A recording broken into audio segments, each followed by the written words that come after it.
It was like the Psalms. When you look at David, he's passing through hard things, but then he's willing to talk about them. So music allowed me to be real, authentic. To God, he uses song to minister to me. So it was more, it's personal, I can relate to it, and he's helping me overcome through that, to be able to be used as that vessel that delivers this message, which I know that I've just borrowed from heaven.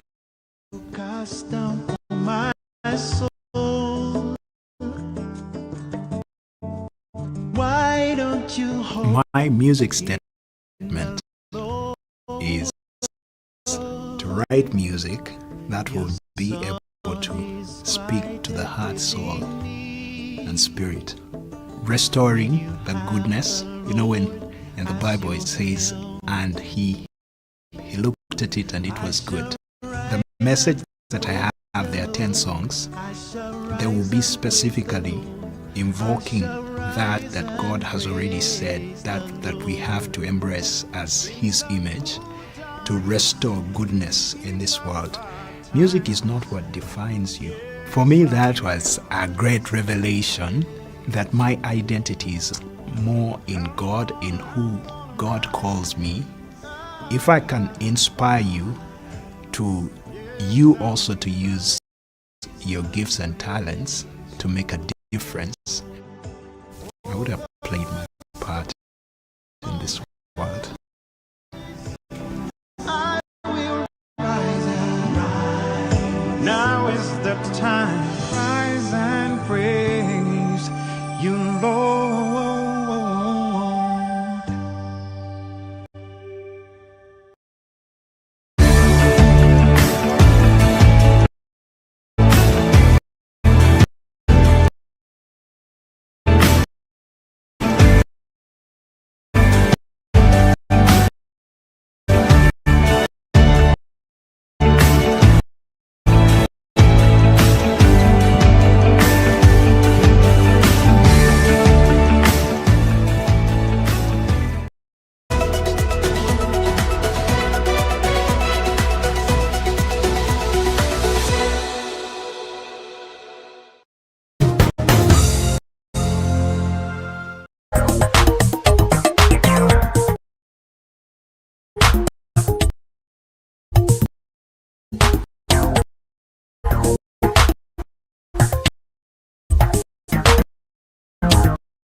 Uganda, and I want to take you to Uganda.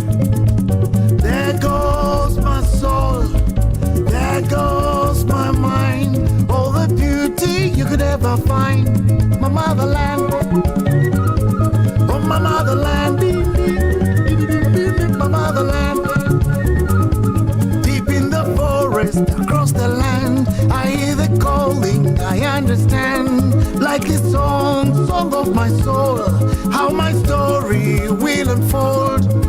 Love, love, love, love, love, love. Love, love, love, love, love, love.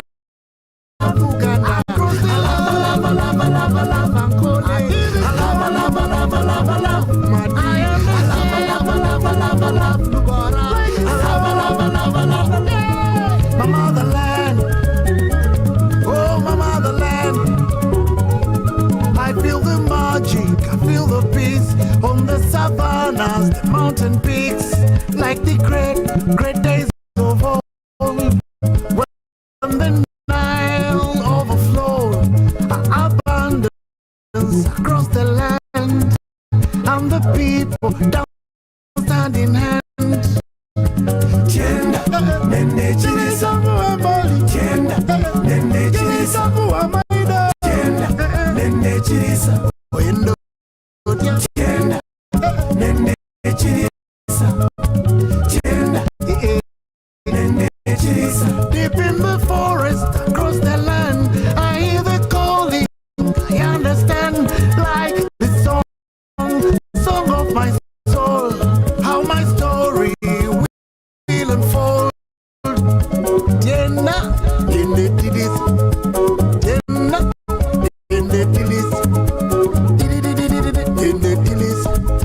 Hey, I want to take you to Kampala, I want to take you to Uganda, I want to take you to Uganda, I want to take you to Usoga.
Mukwano gwo mulungi gwe walina walagawogo ekusanawo. Mukwano gwo mulungi gwe walina walagawogo ekusanawo. Serabiranga biseera byetwalina, nongolera ekyokulya nondeetera. Kuva lwe wagenda omutima gukunoonya, obuli mbeera n'endowooza oba osanga zeyakugoba.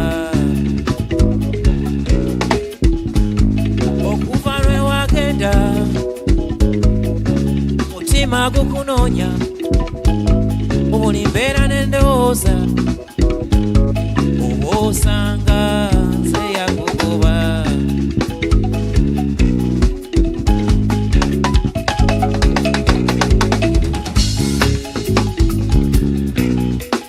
Lwali lumu lwe wagenda tewasiibula, nange saamanya, nalabiraawo kakaseera ayiseewo kasikulabako.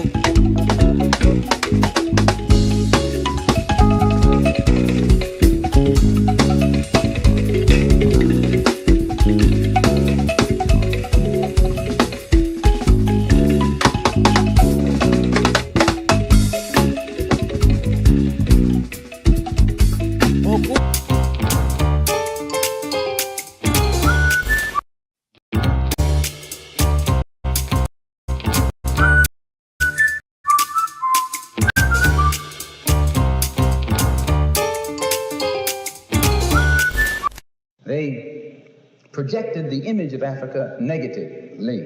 They projected Africa always in a negative light. Jungles, savages, cannibals, nothing civilized.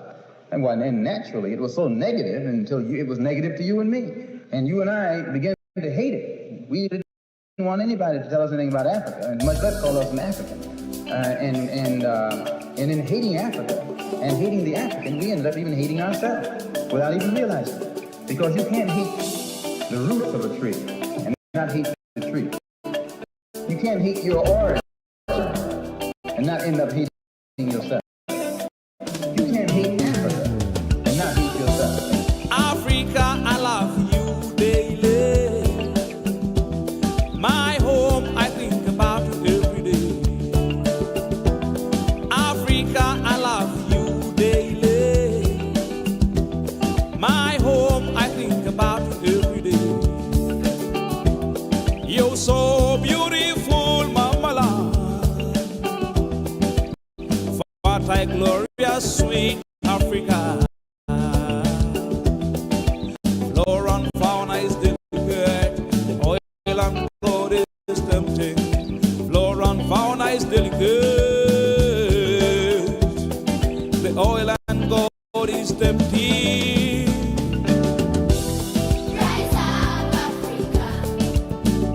I love you. Viva Africa. We love you. Rise up, Africa. I love you. Viva Africa. We love you. Africa, I love you daily. My home, I think about you every day. You're so beautiful, Mama Land. Fertile, glorious, sweet Africa. Flora and fauna is delicate. Oil and gold is tempting. Flora and fauna is delicate. The oil and gold is tempting. Rise up, Africa. I love you. Viva Africa. We love you. Rise up, Africa. I love Viva Africa. we love you.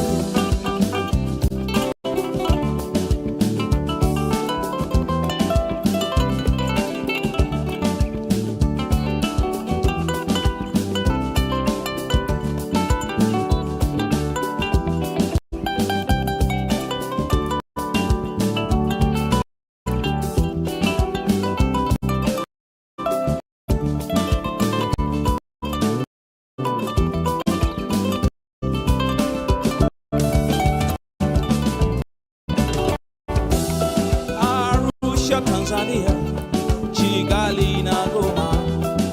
Welcome to Africa, shining bright like a diamond, standing up your pyramid, shining bright like a diamond, standing up your pyramid. The sun is always up. The Nile flows so deep. There is no place like Africa. I am born in Africa. Rise up, Africa. I love you. Viva Africa. Love you. Rise up, Africa. I love you. Viva Africa.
Welcome to This Week. Our speaker is Reem Kassim from Alexandria, Egypt. Hi, my name is Reem Qasim, and I'm a cultural manager and producer and cultural researcher currently based in Abu Dhabi. I'm also the founder of Agora for Arts and Culture.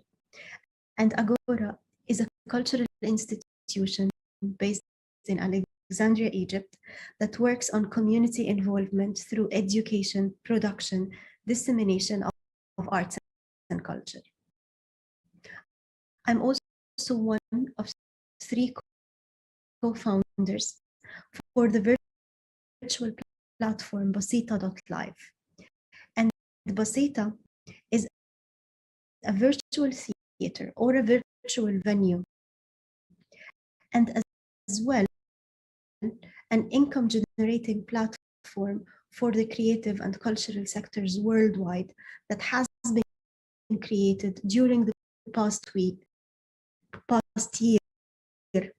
of the pandemic. During the recent years, most of the people in the creative industries were discussing alternative funding models, and were also discussing how they can be self-sustained financially through their activities. Most of the institutions are heavily depending on international funding or even local funding, and funding mainly for projects. However, there are very, very few cultural organizations that are self-sustained financially through their activities or through their earned income. And for this reason, when all our work moved to the online platforms, it became even more challenging for artists, creative freelancers, and cultural institutions to generate income through the virtual platforms. And of course, the virtual platforms, they come with their own challenges like copyright, security, online security, etc. So during this period, we thought, the co-founders of Basita.live, that creating a platform that is safe and secured, that also helps the artists and the institutions worldwide to share their online content in a secured way, while also being able to charge their audiences a fee / a ticket, would be very helpful during this critical time.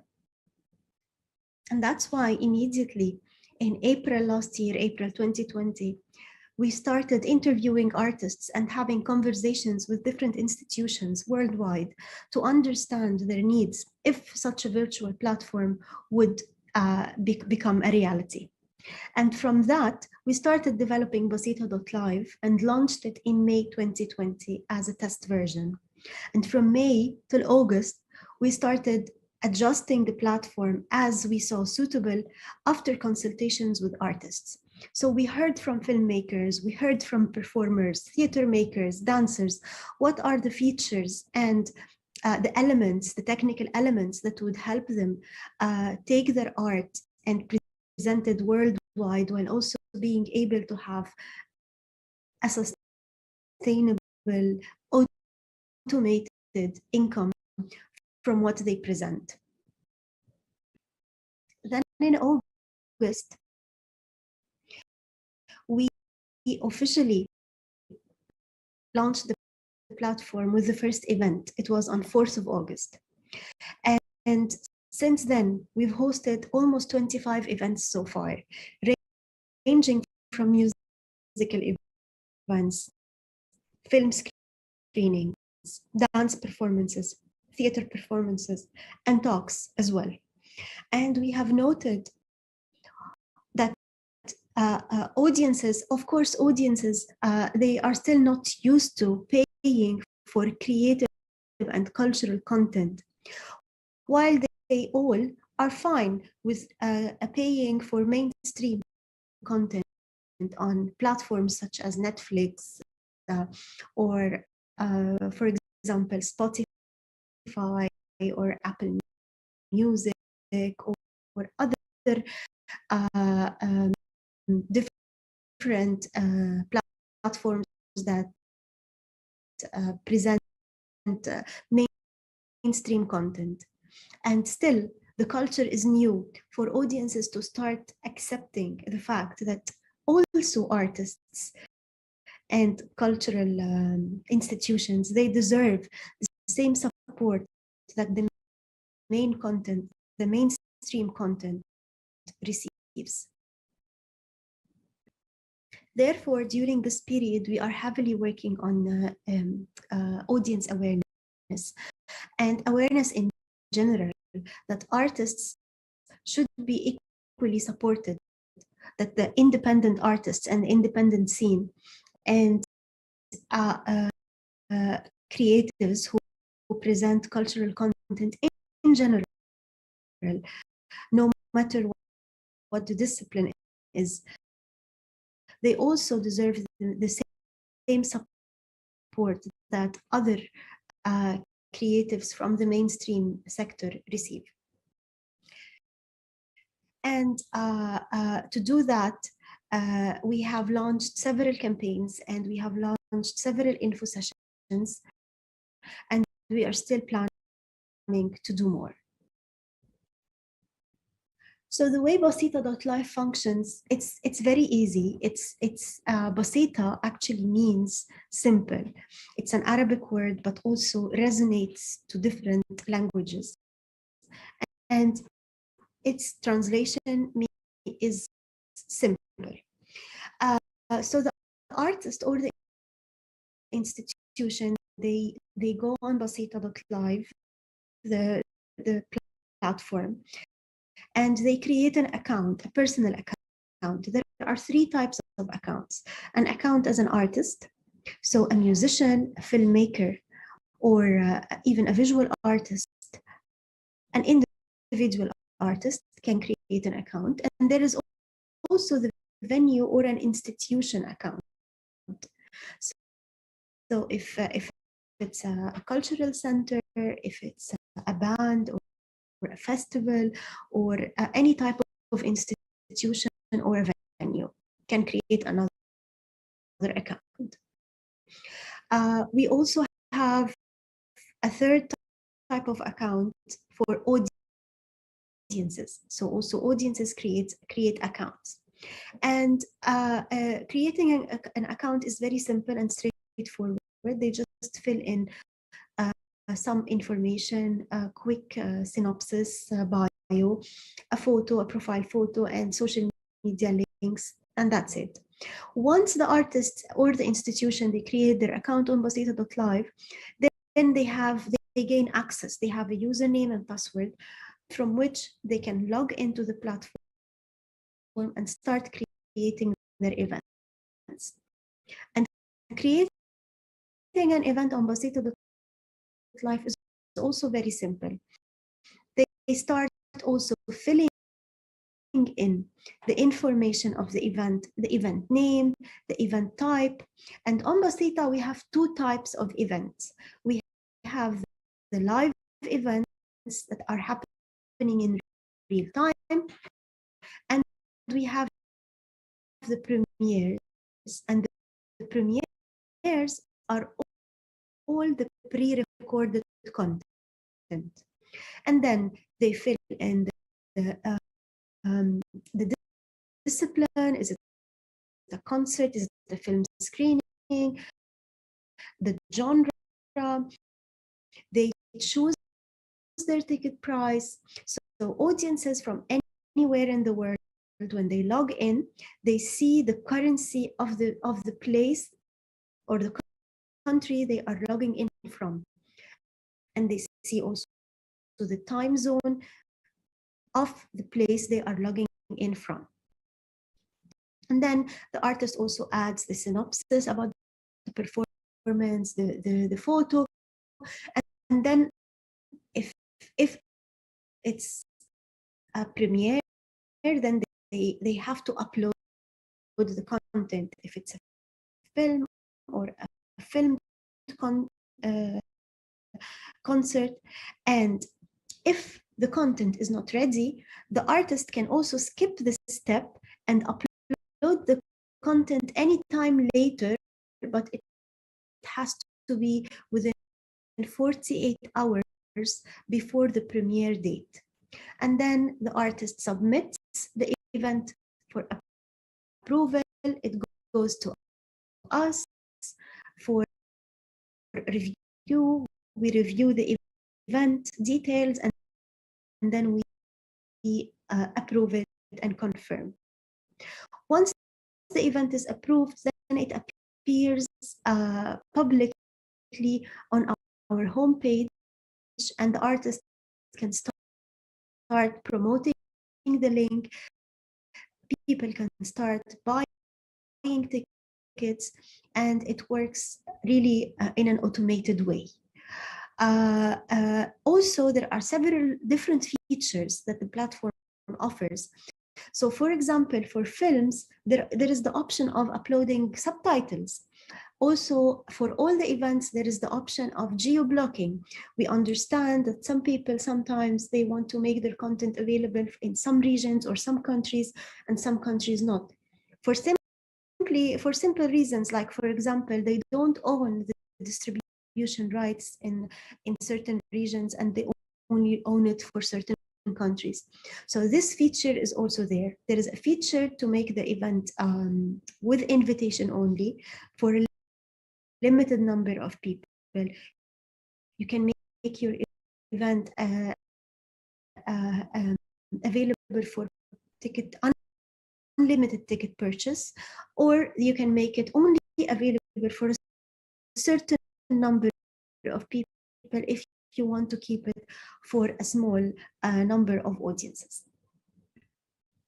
And of course, the content is very secured. We use two types of security. First of all, encryption technology. So the content is encrypted. And second, on our web version, we use watermarking technology. So of course, anyone who accesses the content, who buys a ticket, has to have an audience account on Basita.live. And therefore, when the audience are watching the content, their IP address and email address appear on the screen as a watermark every 5 minutes randomly. So anyone who wants to screen record or try to infringe the content in any way, the content owner will be able to know who this person is. And also the platform offers detailed statistics to the creative users, the artists and the institutions. So whenever an artist creates an event, in their panel, their events panel, they can see statistics such as who are the people who bought the tickets, their demographics, their information, from which country, which nationality. And while creating the platform, we thought that this is very, very necessary during this period when we moved to the online platforms and our audiences are beyond the geographical place or boundaries we are in. We have to understand more from where are our audiences from, so that we can also enhance our outreach and marketing efforts.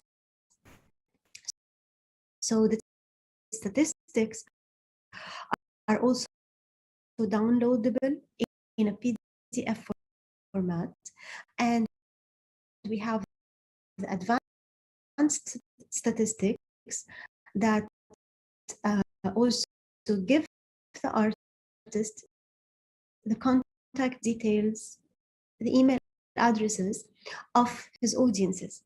And this is something that is written in our terms and conditions, where the audiences, they approve and allow the platform to share the email addresses with the artist, since they have bought a ticket for his or her event. Our observations so far after hosting nearly 25 events during the past 9 months are that we've seen that audiences, they have the tendency to pay for the online content. And this is when the audiences are from the loyal followers or the fans of the artist.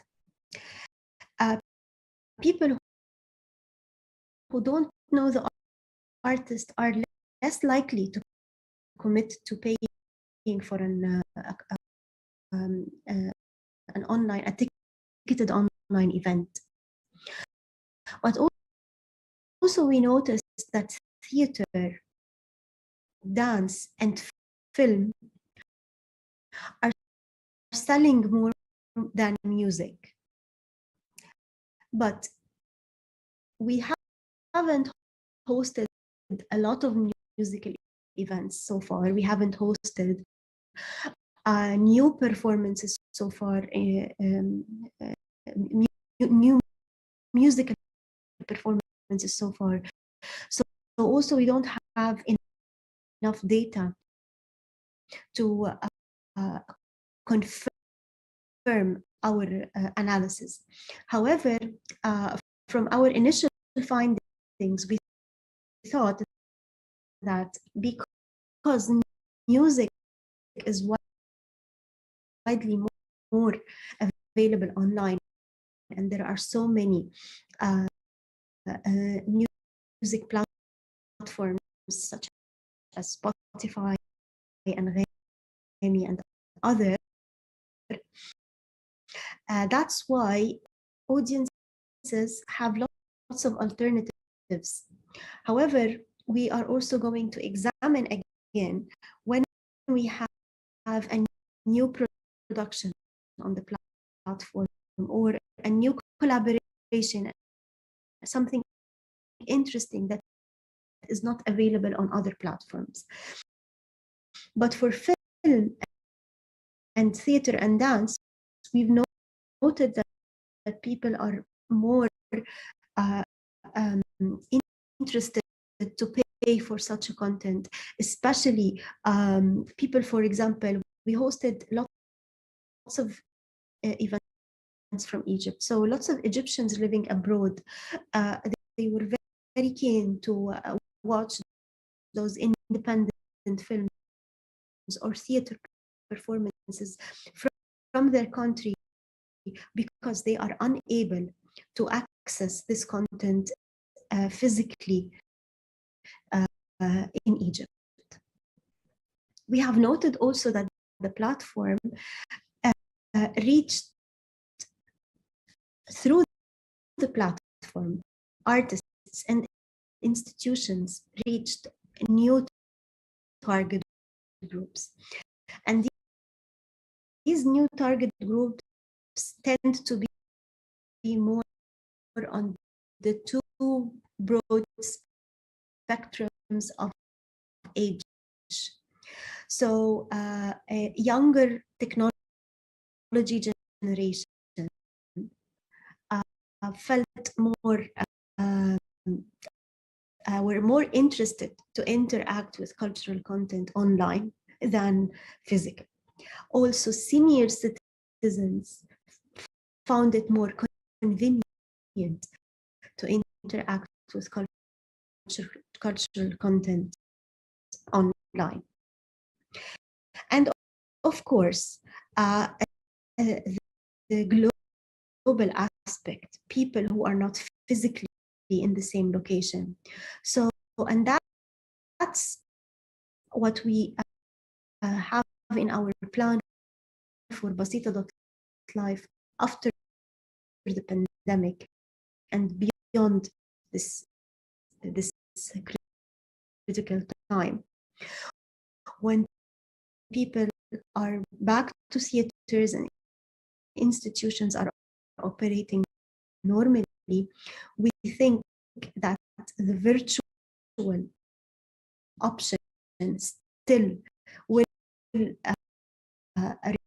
remain as an option, as an interesting and crucial option as well for some target groups who are not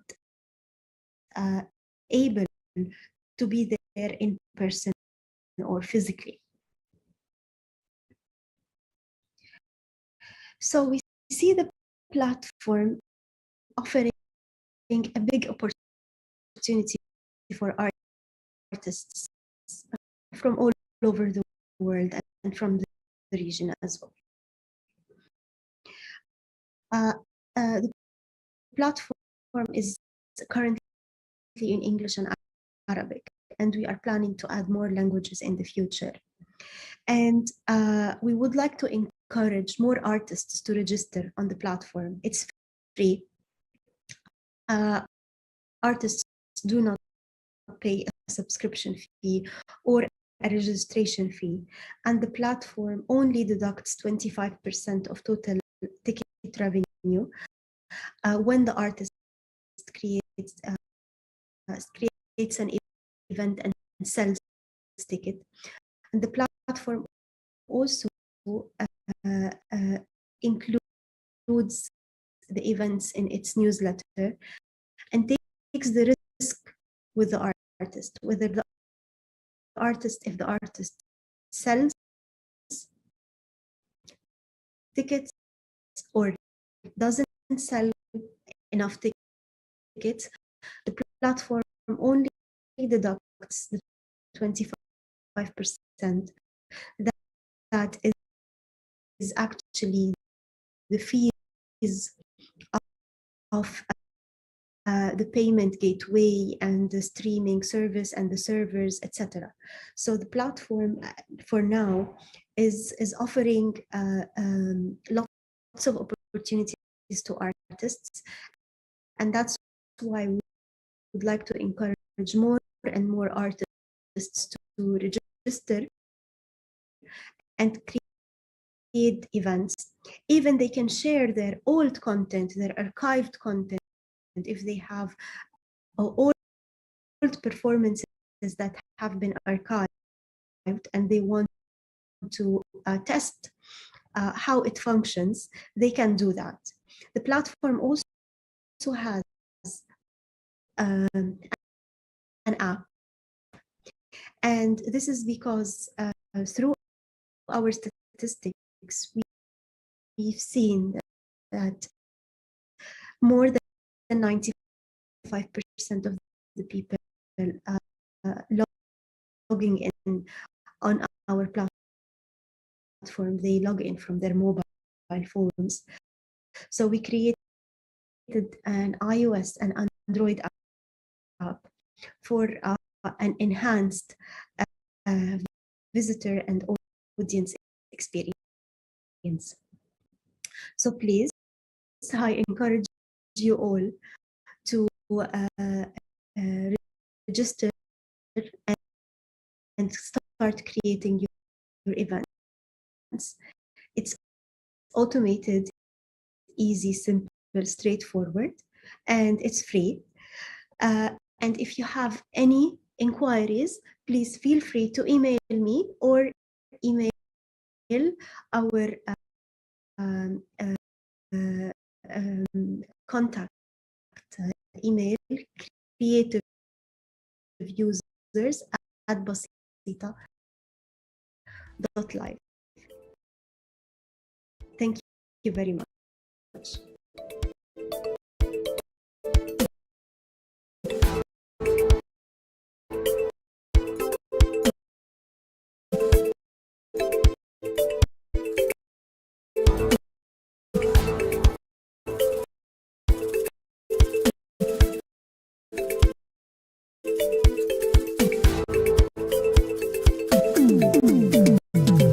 Welcome, ladies and gentlemen, to Doa Doa 2021, the virtual docu-series. As you've heard from the speaker, now let's get to know the artist. The artist in focus this week is Deo Munyakazi from Kigali, Rwanda. Enjoy.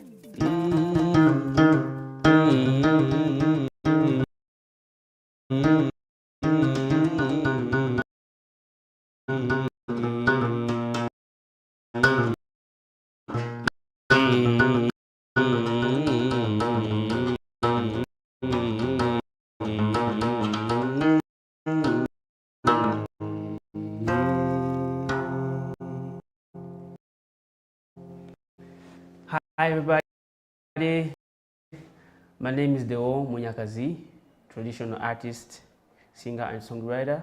Welcome to Doa Doa Virtual Festival. Well, Munyakazi is a Rwandan traditional artist, musician, singer and songwriter, based in Kigali, Rwanda. He plays inanga, is Rwandan traditional musical instrument, which is made of strings and wood with the pentatonic tune. That's my sound.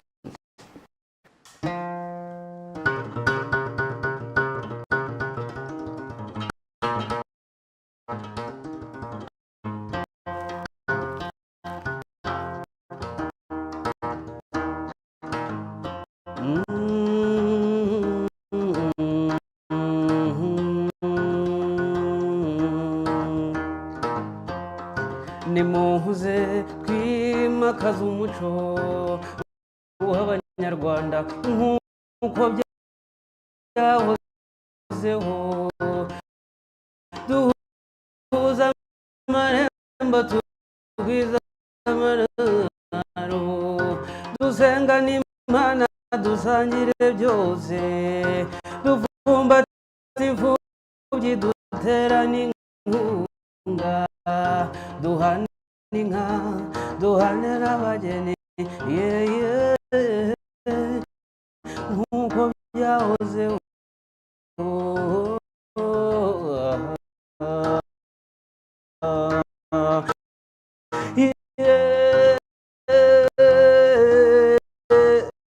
Isoko dusangiye ni umuco w'abavuka Rwanda, ni umuco w'abavuka Rwanda.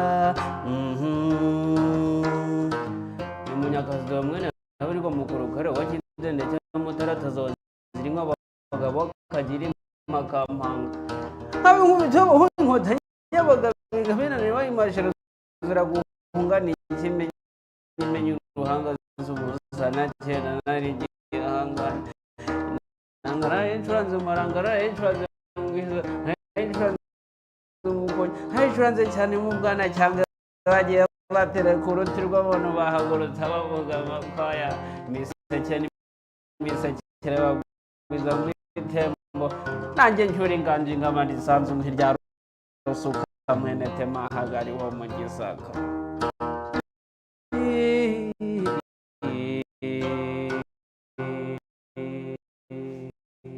And that right there, it's sound of Kigali, Rwanda. Welcome to Doa Doa 2021. Well, my musical journey has been a blessing so far, because I got a time to introduce my music, my inanga sound to the universe. I did collaboration with different artists, worldwide artists. I've been traveling in music festivals, workshops, and many different projects. So, and I've released my album, which is named Isoko Dusangiye. So far, I'm still working, so I'm feeling grateful for my instrument.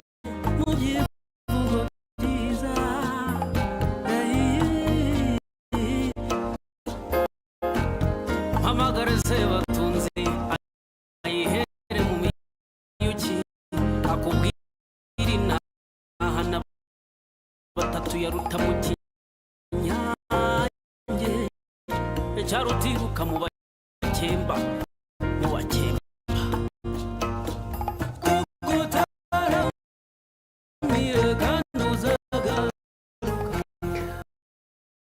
Growing up as a child, I used to listen to the sounds, traditional sounds, on the radio, on the cultural shows, but I couldn't think that I would be playing the inanga. As I was interested in Rwandan culture, poetry, fortunately I met the one who plays the inanga, who is named Mushabizi. Is the old maestro we have in Rwanda. So I was really impressed to meet him in person. I asked him to teach me. He said yes. So that's how I started my journey of playing the inanga. So for now, what motivates me doing what I do every day is to bring back the original sound. The sound of Africa, the sound of Rwanda, and keeping alive African music. Wherever you are, this is the sound of Rwanda. Welcome to Doa Doa.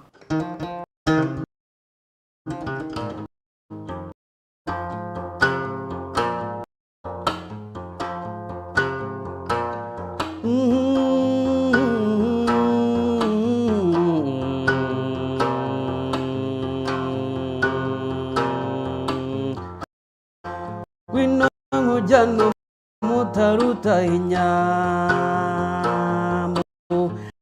ahamata vuni mitozo nazanye nazivumera ebe sawa bega ninjishi ibyanze kuruhembe dorabana bibisage bitetera batamba namararo bahu namararo bako mwiriwe kandi muraho iye ngwino tugutembereze ngwino tugutembereze ngwino tugutembereze iwacu mu Rwanda ngwino tugutembereze ngwino tugutembereze ngwino tugutembereze iwacu mu Rwanda.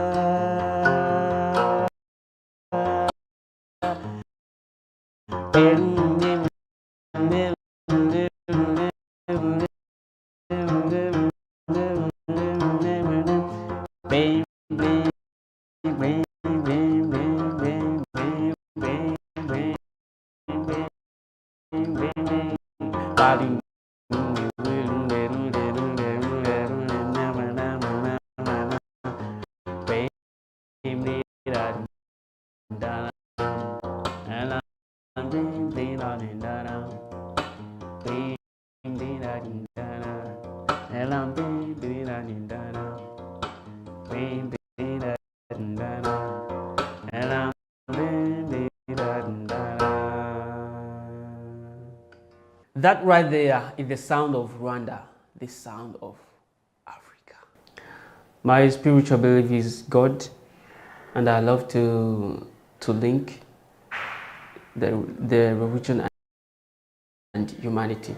I think it's Dodo family. This is what I say, that praising the Lord it works also with a traditional sound.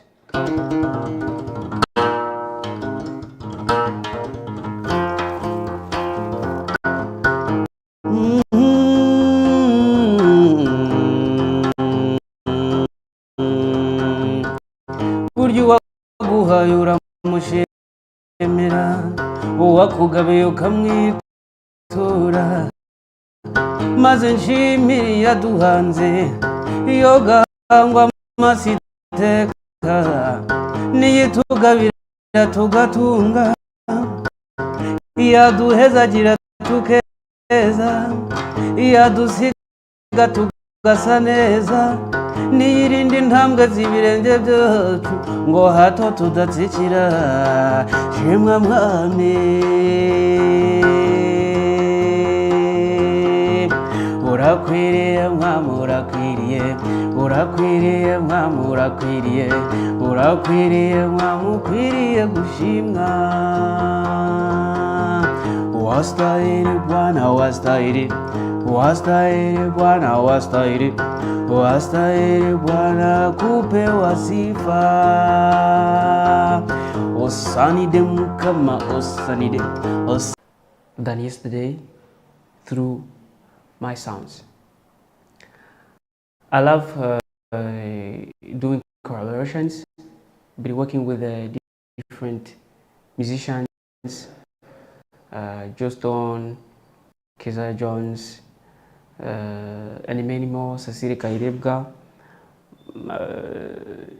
But I really like collaborations because it gives more inspiration and working together, fusing music together, it's creating something which is really good.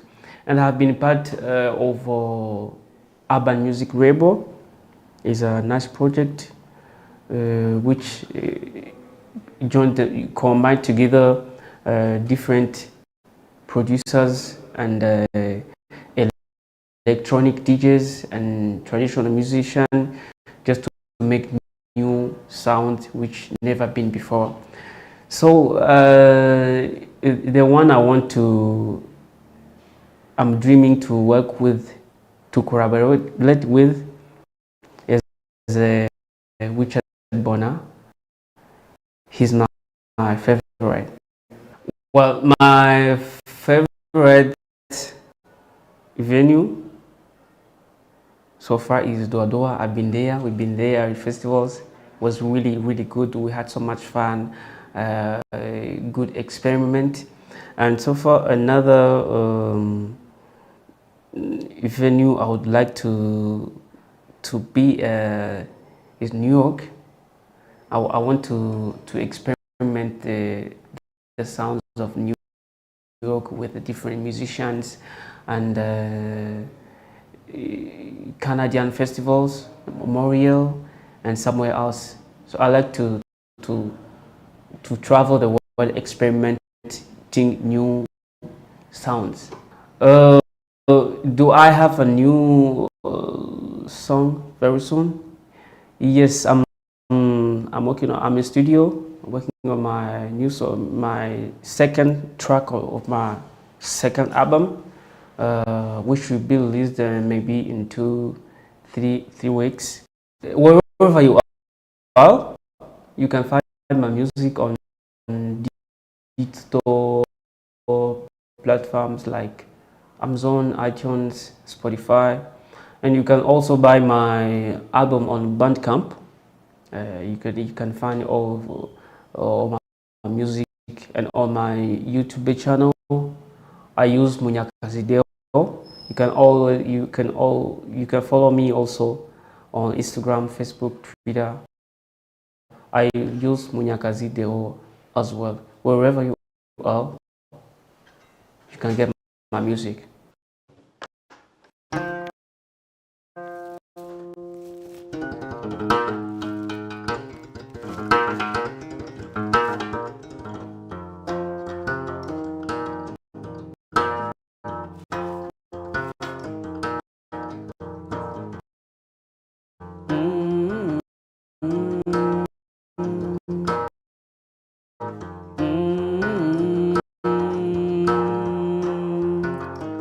Bega kwisiwe nunzije tujyane nzanye inanga yanjye tuzenguruka Afurika tugendagende iyi si tubabwira amahoro turebe urukundo biraba indamukanyo maze banyikirize ye amahoro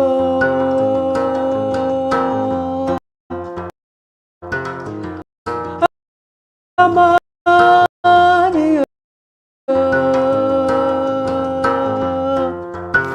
ye amahoro emilembe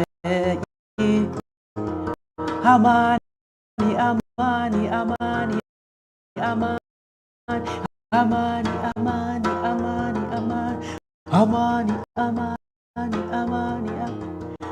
amani amani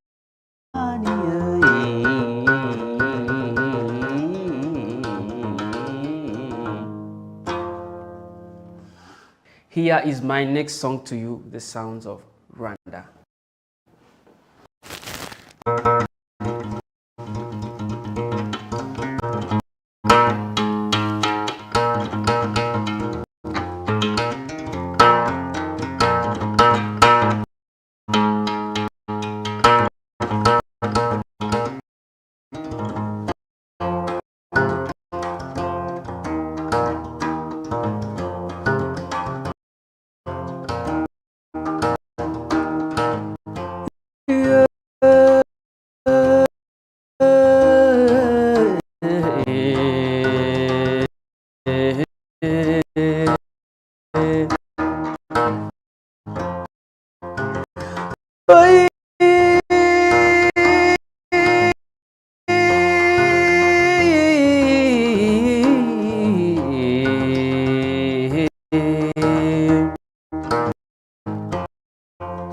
nimuze twimakaze umuco w'abanyarwanda nk'uko byahozeho duhuza amarembo tugwiza amanaro dusenga n'Imana dusangire byose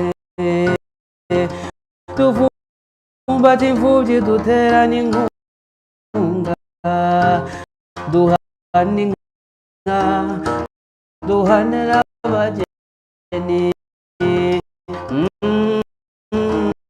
nk'uko byahozeho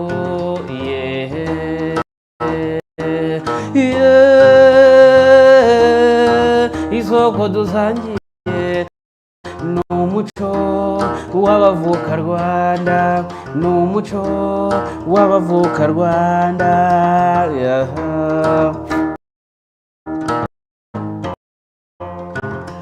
abana b'ibisage batoza urukundo abakobwa b'iwacu basusurutsa uruhembe ababyeyi b'i Rwanda barwambarira impumbya abasaza mbakunde bari mu misango nk'uko byahozeho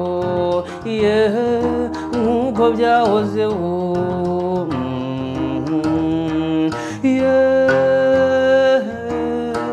isoko dusangiye ni umuco w'abavuka Rwanda ni umuco w'abavuka Rwanda ni umuco w'abavuka Rwanda. I wrote this song Isoko Dusangiye just to remind people to be back to the roots, to the basics, to the essence as it was before, and bring back the culture. And that was my story here on Doa Doa as Munyakazi Deo, artist from Rwanda. I hope you enjoyed. Until next time. Thank you so much for joining this week's show, Doa Doa 2021. I hope you had some fun and got some inspiration. If you have any comment, please don't forget to subscribe to our YouTube channel and leave your comment, or our Facebook page, Twitter or Instagram. We'll definitely get back to you. We are very grateful, and Until next week, I remain your host, Faizo Kiwewa from Bayimba and the Doa Doa team. Keep it Doa Doa 2021.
itaranto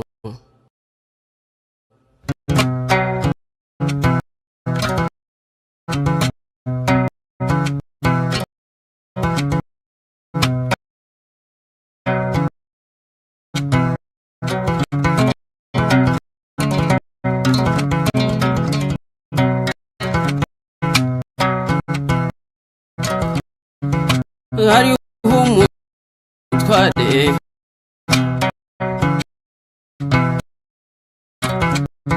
yaratunze cyane afite n'abagaragu kera kabaye agira uruzinduko mu kindi gihugu ahamagara abagaragu be maze abasigira ubutunzi bwe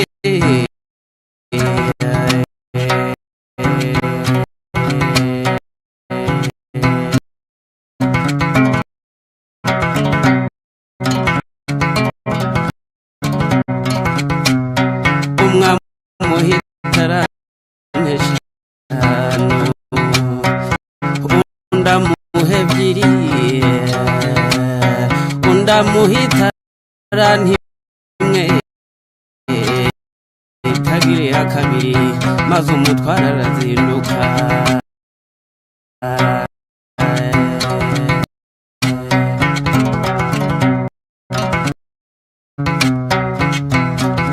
maze babagaragu batangira gukoresha za carano nk'uko shebuja yazibasigiye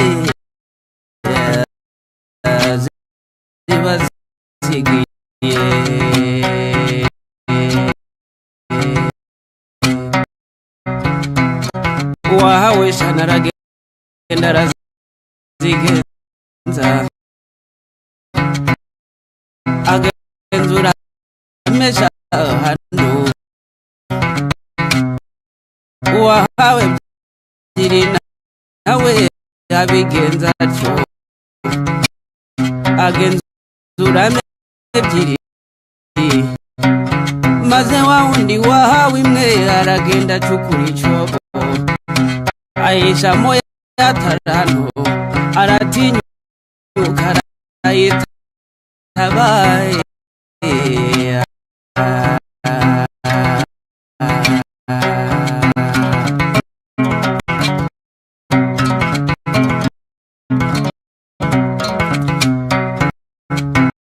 nuko iminsi irahita indi irataha maze shebuja mu kuzindukuruka abarana nabo ibyo yabasigiye abasigiye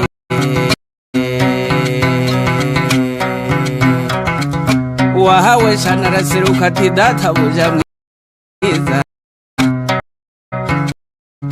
wansigiye shanu uzungutse izindi shanu uwahawe ebyiri nawe araseruka ati databuja mwiza wansigiye ebyiri zungutse izindi ebyiri shebuja ati bagaragu banje beza nuko ko mwakiranutse muri bike nico gitumye mbe kurira byinshi ico nimuze mwinjire mu munezero wa shobuja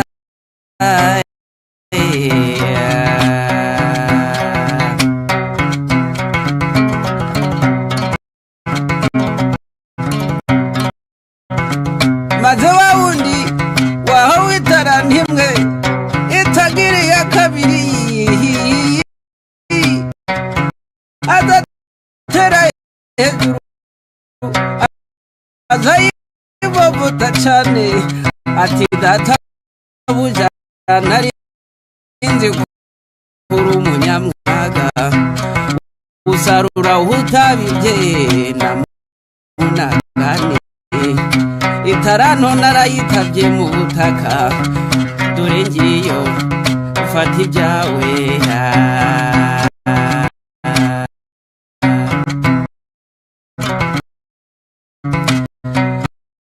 maze shebuja aramusubiza ati mbe mugaragu mubi niko wamunyabute we ese niwe wari ukwiye kuyiha abagenza maze nkasanga inyungu yayo nuko shebuja arayimwambura ayigabira wa wundi wungutse itara n'icumi igiye mu zindi agira 11 kuko ufite wese azongererwa ariko udafite azanyagwa n'utwo yari afite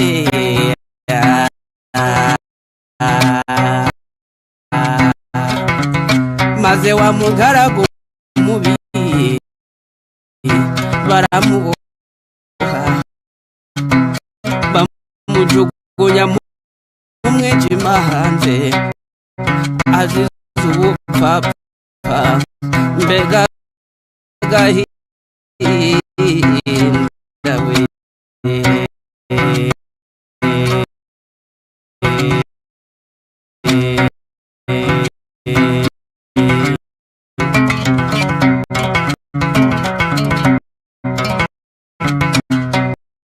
itaranto yawe yikoreshe neza igira umumaro mu gihe gikwiye itaranto yawe yikoreshe neza igira umumaro mu gihe gikwiye mbese gufasha abakene gusura abarwayi ibikorwa by'urukundo gushigikirana imirimo myiza igihe twahawe aya mafaranga nizo taranto twasigiwe ngo zigire umumaro igihe tukiriho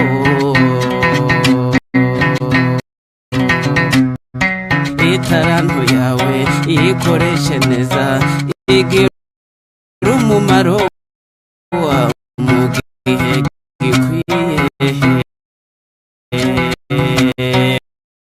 itaranto yawe iyikoreshe neza igira umumaro mu gihe gikwiye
mbakumbuze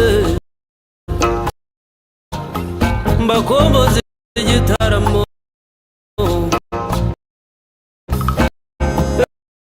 igitaramo cy'iwacu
iyo dukoze ku nyamirya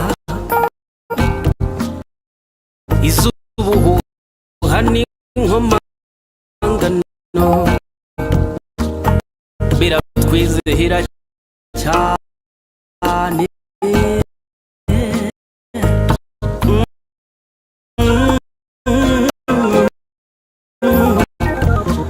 mpamagare muhigirwa ni Nyaruguru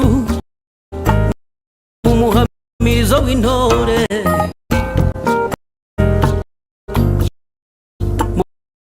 umuhamirizo w'intore sebaganji babukwege aseruke mu byivugo byiza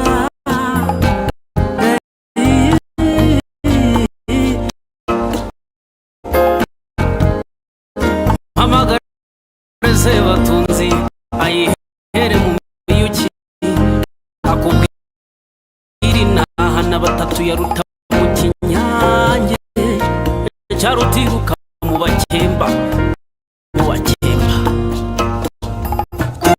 ugutaramire kandi uzagaruka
Panabiso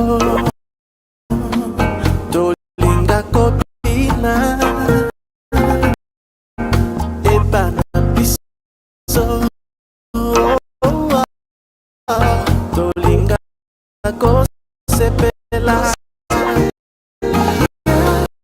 Ka elongo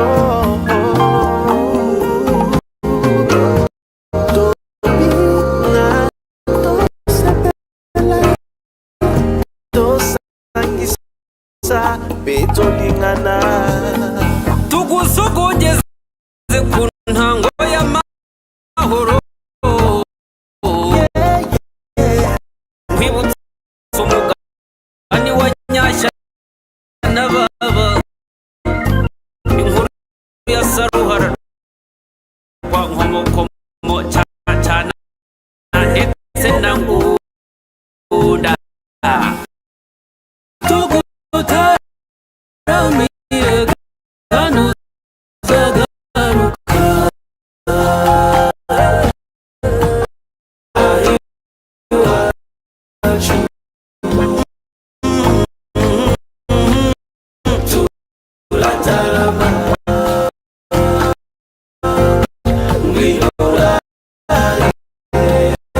aho dutaramiye nta rungu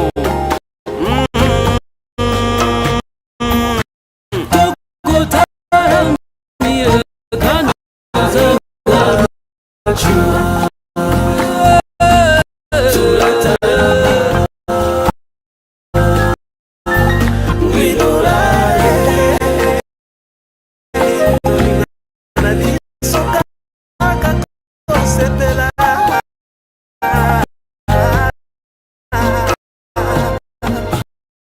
tugutaramiye kanu zagaruka turataramiye ijoro tukarita hanze cyambere wamuhaye inka cyuringanje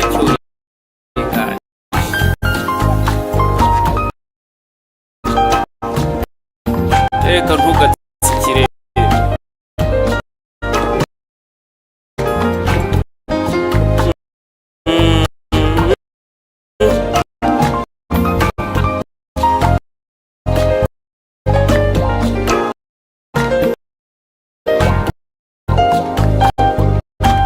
cyuringanje cyuringanje cyuringanje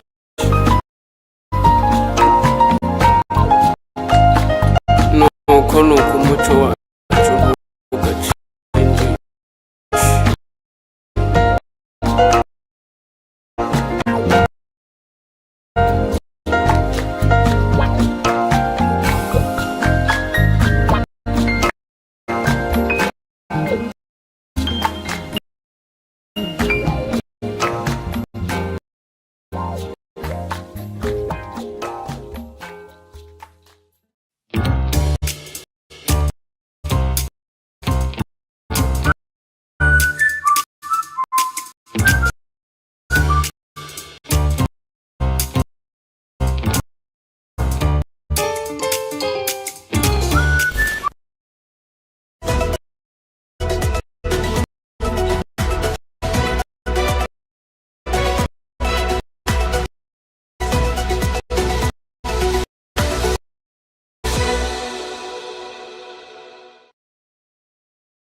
Hello and welcome to the Coffee Break on House of Talent Television. My name is Ateng Emmanuel. Wherever you're watching from around the world, it could be morning, afternoon, it could be evening, whatever time it is. I know the saying always goes like it's always tea time, but here at House of Talent, on this day we say anytime is coffee time. My name is Emmanuel, like I said, and the Coffee Messiah is not here with us today. He had to go, I think, to convert some people and maybe bring them into the studio next time we're here. But nonetheless, in the studio today, we have someone who is very experienced when it comes to the business of coffee, when it comes to everything that entails coffee. Mr. Abdul, you're very welcome to the show. Thank you so much.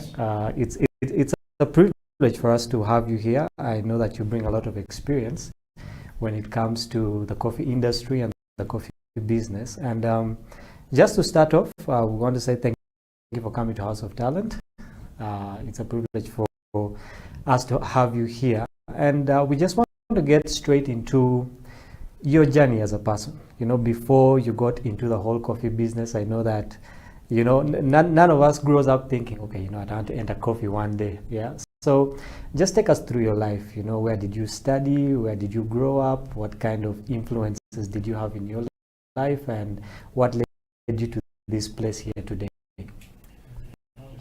Okay, thank you so much. I'm so thankful.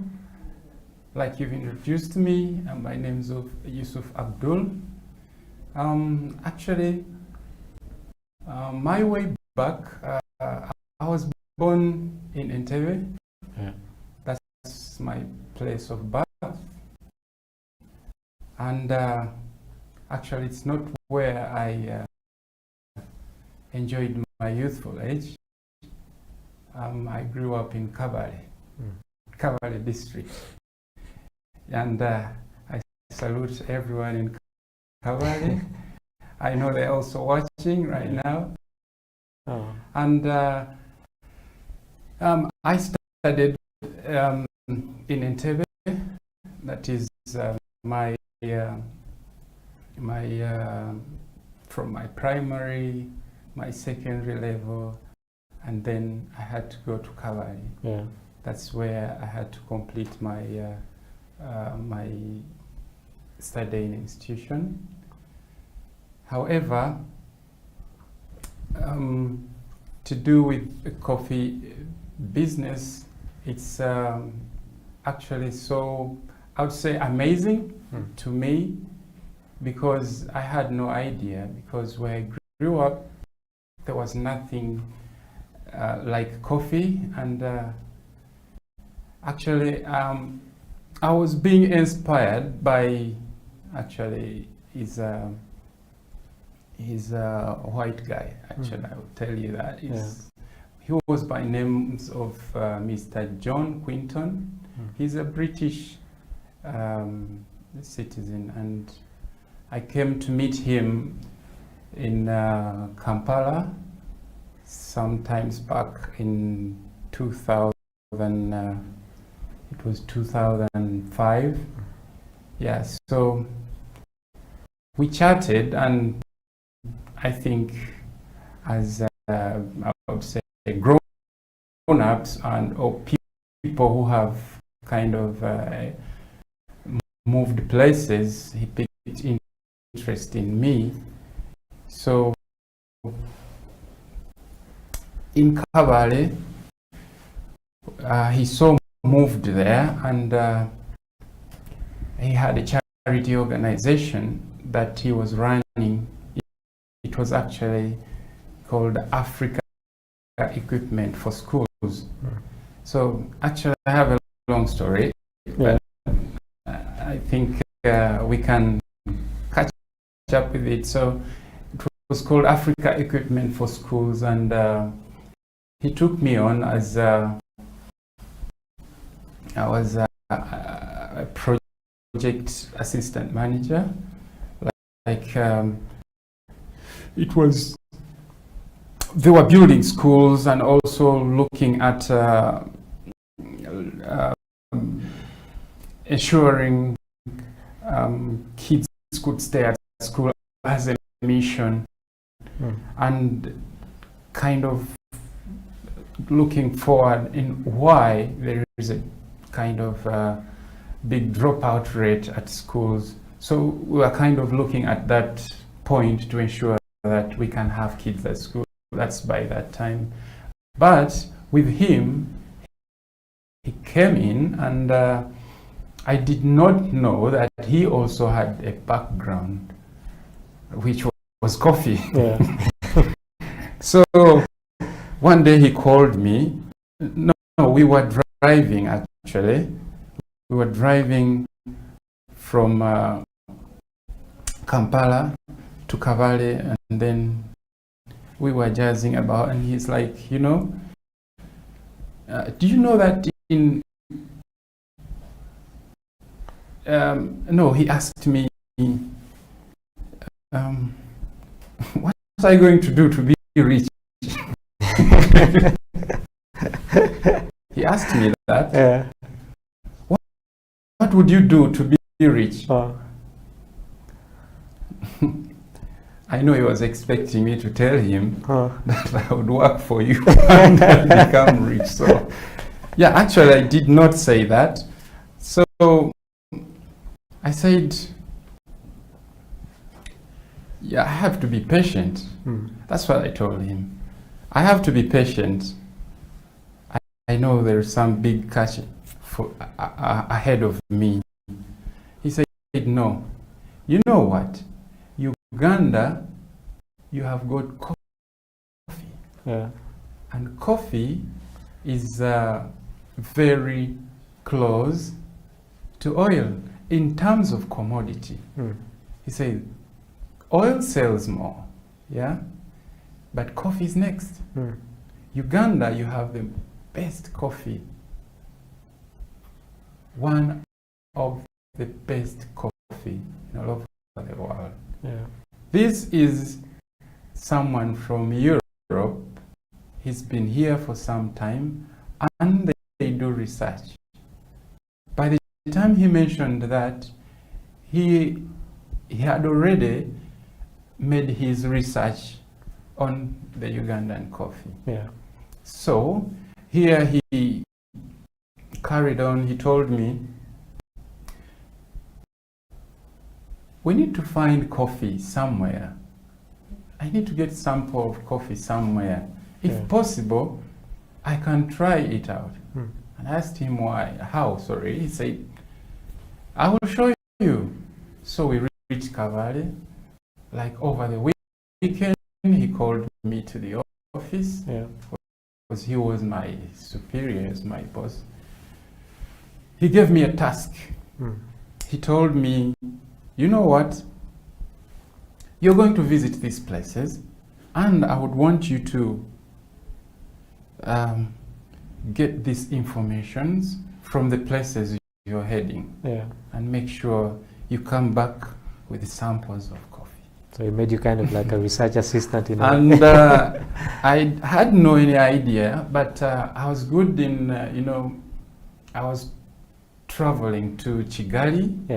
And actually, I didn't know how to speak that language. I couldn't speak the Kinyarwanda. Those brothers of ours.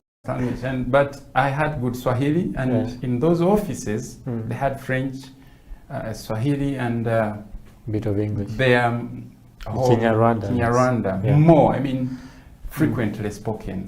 Are those three. So, yeah, I went in those offices. I went to the Rwanda Coffee Authority. I moved on to all those places in Rwanda, because I even didn't know the places, but I had directions on how to reach there, and I could easily use motorbikes, and they could hear the Swahili. I was like, no, I'm going to do it. So I continued.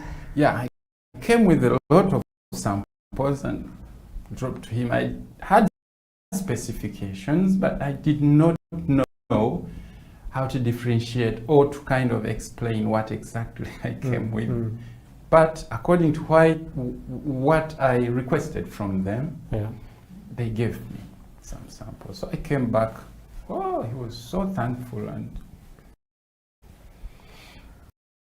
we spent the whole time there talking about other things. But I'm sure for him, he knew that the goal is hitting the target. So the next day, I had to travel to Chisoro. The next day. So I left alone what I was supposed to do, because some people, we were many, not alone like me alone, but I think he wanted to fulfill the story that we had when we were driving. About being rich. That's it. That's what I said. So I went to Chisoro, also the same thing, moved to several places, and from there I could inquire also for some other places, because I did not know the whole places, but I would inquire, where else can I find something as good as you're having here, or anything close, so they could refer you. Yeah, so there I went. I also came back. Actually, from Kisoro, I got a lot of coffee. I don't know, maybe they give coffee for free. Yeah, so I came with almost 20 kgs from there. I didn't pay for it because they were like, no, you take it. Because I explained to them where I'm coming from, and I'm looking forward to try their coffee and see if the consistency is right. Maybe we would be communicating to them on the way forward. They were so kind of humbled, and since I came maybe to the factory where they do the processing, they had to give me enough. So there I left, and then I also brought that. So the other week I had to go and do my task as usual. Then I came back on Monday. So he told me to stay over. He had roasted.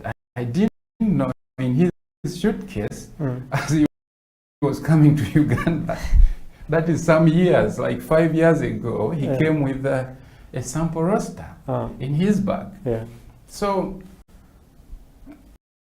there he had roasted some coffee. He told me that 5 years ago I came with my imagine, you know, this advanced world, people tend to prepare themselves for the next in advance. Yeah.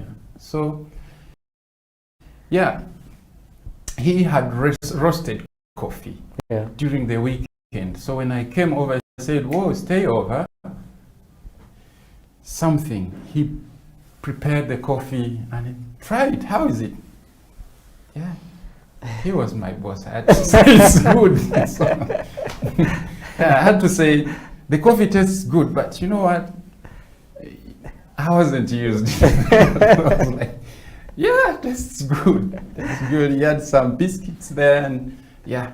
So it became a kind of a norm, because we had 20 kgs from some kgs I got from Rwanda. Now he's roasting and drink his coffee over there. Now and then. So we're working, but now he's drawing more of the plans. There he started. It's like, you know what? We need to look for a place and have a coffee shop around. Very fast. How is it going to work? I have an idea. That's how he was like. So he would be the main man, and I'm always following. So, yeah, there we go. So I started looking for places around the town, and yeah, I got some expensive places and all that. So he ordered for it was an espresso machine. He ordered for one espresso machine. Yeah, it was old actually. I wouldn't say it wasn't that beautiful machine. It was old. Yeah, but maybe he wanted some kind of vintage stuff. You know, sometimes they want to have that crafty things. Yeah, it looks old, but it's doing perfect stuff. You know, because it was linked to having a grinder on the side. It could, you know, self-made, something like that. So yeah, it took us about 2 months moving up and down. Then we got a space at Cash and Carry supermarket. Those who are in Kavali, I'm sure they would be remembering some a coffee shop and a Cash and Carry supermarket there. And yeah, we did some arrangement. We arranged the place, and then we got girls in to do some training as we are organizing the place. You know, do the roofings, doing all the furniture, purchasing things from Kampala. So they were also doing training using that machine over, and yeah, I would also be part of that. Yeah, so it's interesting that you went up to that. We're going to take a short break. Yes. This is a very interesting story, and Yes. after the break we'll get back right into it. This is the coffee break on House of Talent. My name is Emmanuel. Today we are hosting Abdul Yusuf, who's giving us a hint on how he ended up in the coffee business, telling us that his first experience actually with coffee wasn't that good, and we'll be talking about this and more as we get back into it. Let's take a break, go grab a cup of coffee, and we'll be right back. This is House of Talent Television. All right.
People at the moment are struggling to understand the older generation because times have changed. Technology has come in. They've moved on. Yes. We're the ones sitting back and wondering, what is my child on to? TikTok has surpassed WhatsApp.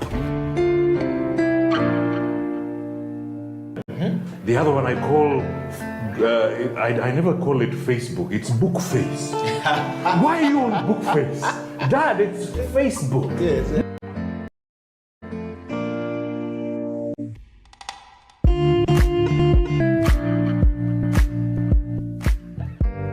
Me, I keep saying, I have a foot amongst the millennials. Yeah. And I understand the traditionalists. Okay. There's a song in the 60s, by the way, and in the 90s, 70s, where they're like, parents don't understand. Yes. Remember Prince? Yes.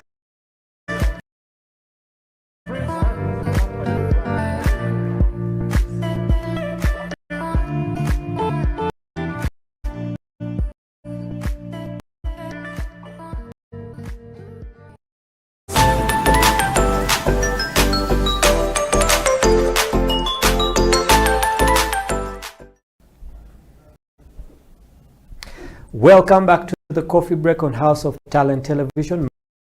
My name is Emmanuel. This is the show where we get to talk about everything that is involved in coffee. We get to talk about brewing. We get to talk about issues like from tree to cup.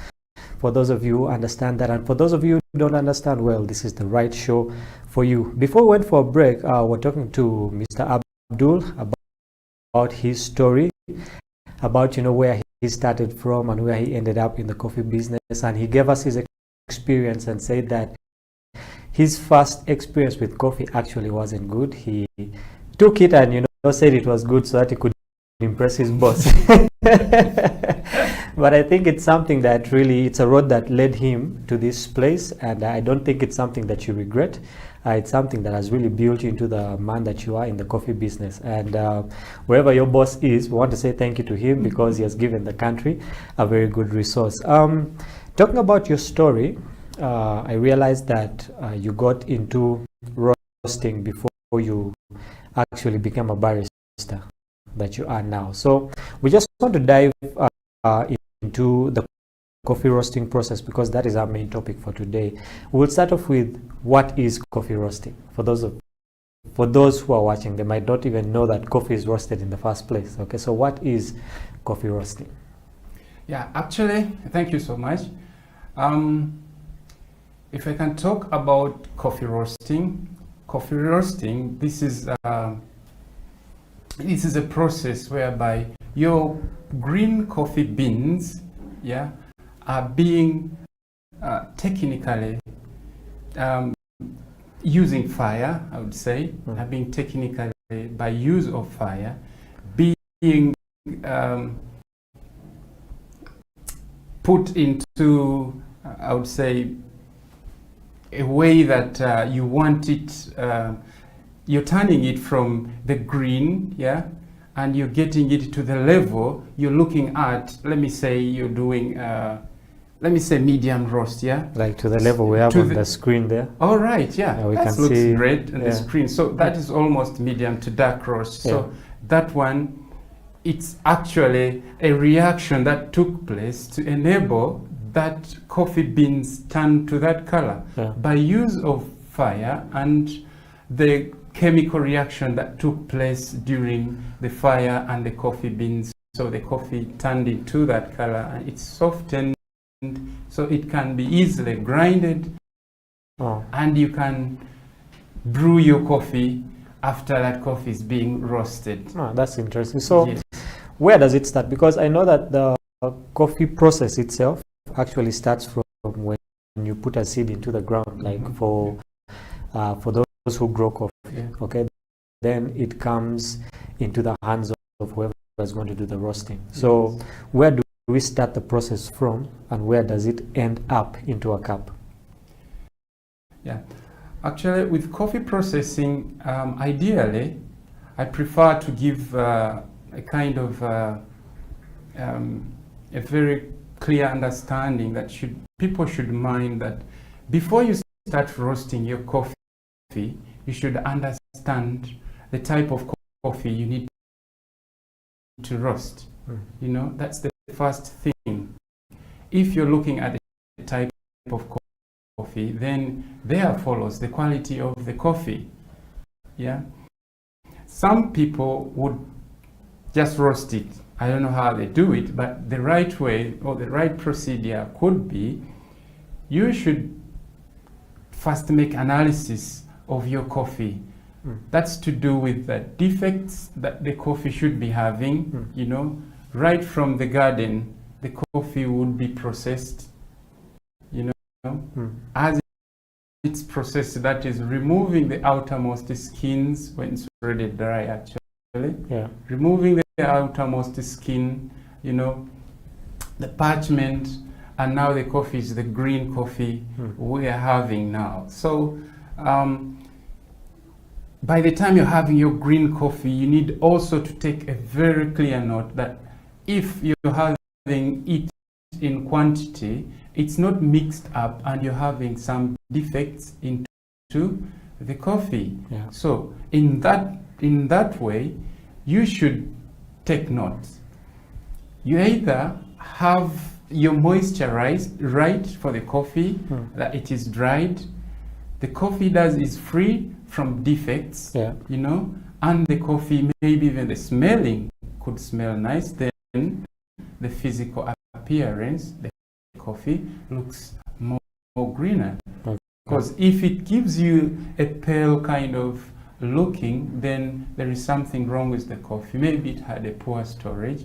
Then the result in your cup will be disappointing. Will be different, yeah? Yes. Okay, so from what you're saying is that I need to first see what kind of coffee I have. I believe that in different parts of the world, there are different types of coffee, and there are different effects that come onto this coffee. For example, the place where you grew it from, the kind of soil you used, you know, and by the time it comes to the cup, I think it still contains some of those elements. Okay, so we have collected the coffee from, let's say, the farmers. We have sorted the debris from it, and now we have it in our hands. Okay, what type of equipment do we need to use to roast this coffee? I believe that there are commercial equipments, then there are some that we can actually use locally at home. I believe before all these equipments came, I remember that we were talking before the show, there was this Kawa coffee we had back in the day. I believe that some of those equipments were used locally. So what are some of these local equipments that we can use at home, and also those that are used maybe in bigger companies? Yeah, actually, if we are looking at coffee as a commodity, or for value addition, you need to follow certain standard which is required for you to ensure that you reach into the market and your coffee is matching with the standard which is, you know, moving in the market.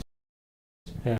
So if you're kind of hitting back, let me say, those people in the village, they feel like they want to roast their coffee and they want to enjoy it.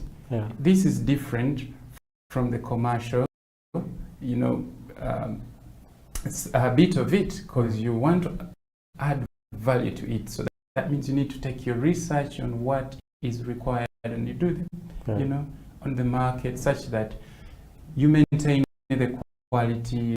The coffee should be having flavors, and at the end of the day, you're amazing people with what you've been cooking the other side. Yeah. So, yeah, people use frying pans, you know.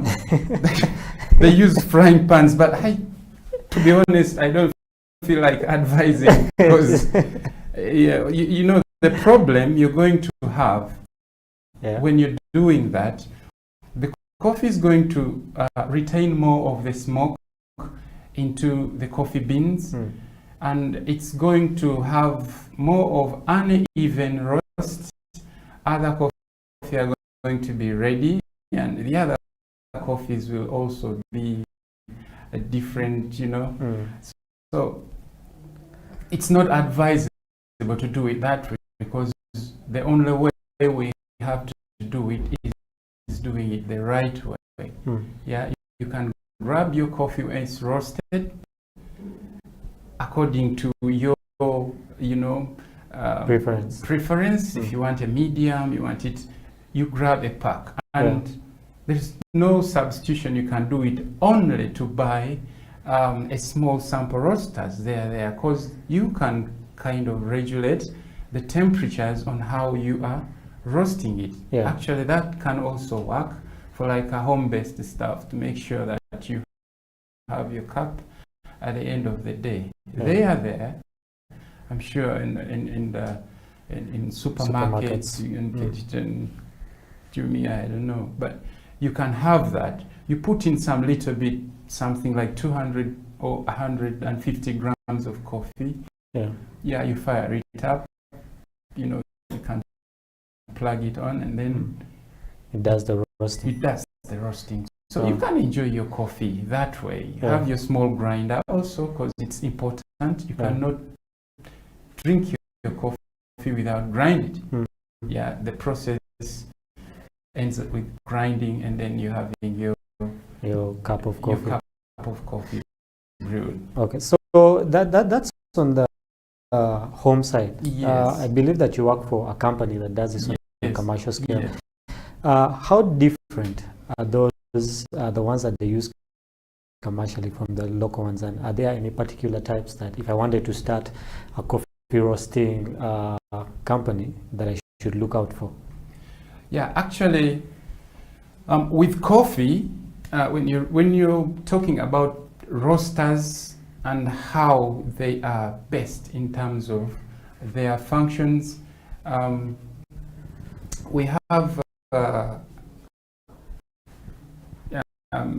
hot air roaster, which is more of a convection, and then we have the other one which has a direct heat. I can just be so direct. So if you're having a direct heat roaster, so that means this is the effect that people don't know. If you're roasting coffee using one which is having a direct heat, so the impact to the coffee beans is direct, because the drum keeps on turning. You're having your coffee inside the drum and it's heated under, which is more direct to the drum. So the drum is turning and the heat impacts direct to the coffee beans. So at the end of the day, you find like still the flavors, you will have some variations in terms of flavors. You might not develop as a whole than the other convection roaster. And another effect when you're doing that, you can hardly make a high roast. You can hardly make a high roast to the level that you're looking for. You can do all that, but your determination of the cup will vary. You might not get it perfect. That is if you're doing a direct heat. So if you're doing a convection roaster, convection roaster is more kind of interesting because it does a soft roasting whereby you're having a chamber which is having a cyclone on the other side, so it transfers the heat to the drum inside, and the paddles inside carries on dropping the coffee, and the coffee is just dancing into the hot air. Something like that. And the only thing you have to do is to regulate your burner ratio to ensure that the coffee is developing according to your expectations. So at the end of the day, the bean would be more even. It would be soft roasted. There's no hard roasting. I think you get what I'm trying to mean, the difference between the two. So it's not hard roasted, So by the time your coffee is out, it's more even. Immediately you get the aroma out and you feel like, wow, That's the difference with having different direct and hot air. Yeah, I like the way you say that the coffee dances. It does. It gives it a very good perspective. We're going to get more into the flavors that I believe that, because when you roast, you have a light roast, you have a medium, then you have the dark roast, and these basically give you very different flavors. Okay, but we're first going to go into a break, then we'll come back and talk about these flavors, because I know the people out there actually want to know what kind of flavors do I get when I roast the coffee. We'll be back. We'll be right back after this break, but we'll not only be talking about the flavors, but we're also going to do something special. We're going to brew some coffee like it's the tradition here, and always I can't really wait to test the different kind of coffee that the different baristas make here. This is House of Talent Television. The show is The Coffee Break. Stay right there. We'll be right back after this.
at the moment are struggling to understand the older generation because times have changed. Technology has come in. They've moved on. Yes. We're the ones sitting back and wondering, what is my child on to? TikTok has surpassed WhatsApp. The other one I call, I never call it Facebook. It's book face. Why are you on book face? Dad, it's Facebook. Yes.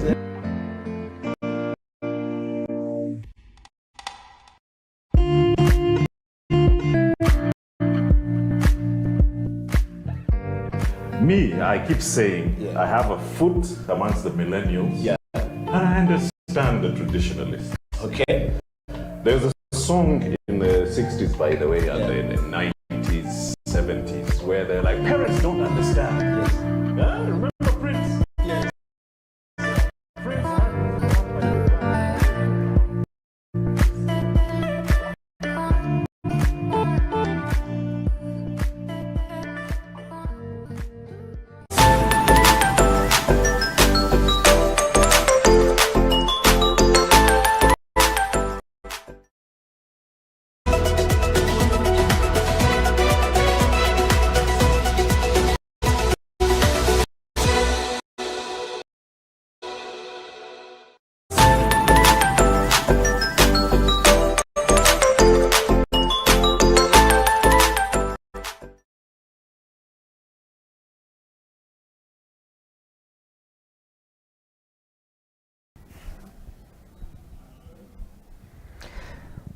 Welcome back to the coffee break on House of Talent Television. My name is Ateng Emmanuel, and remember, you can always catch us on our social media handles at House of Talent Television Uganda. That's on YouTube, on our Facebook, and on Twitter. And you can also catch us on House of Talent Television UG.com, and that is our website. You can catch not only this show but also other shows that will be happening.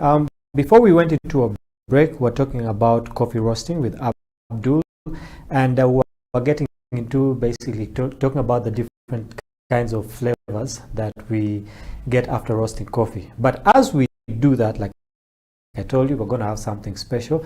As we talk about the different flavors that we have, we're going to be brewing a cup of coffee. So Abdul, what are we going to be brewing today? I see all these, Yeah, actually we've got our Hario V60. Yeah. And I'm pretty sure you're going to enjoy it. So we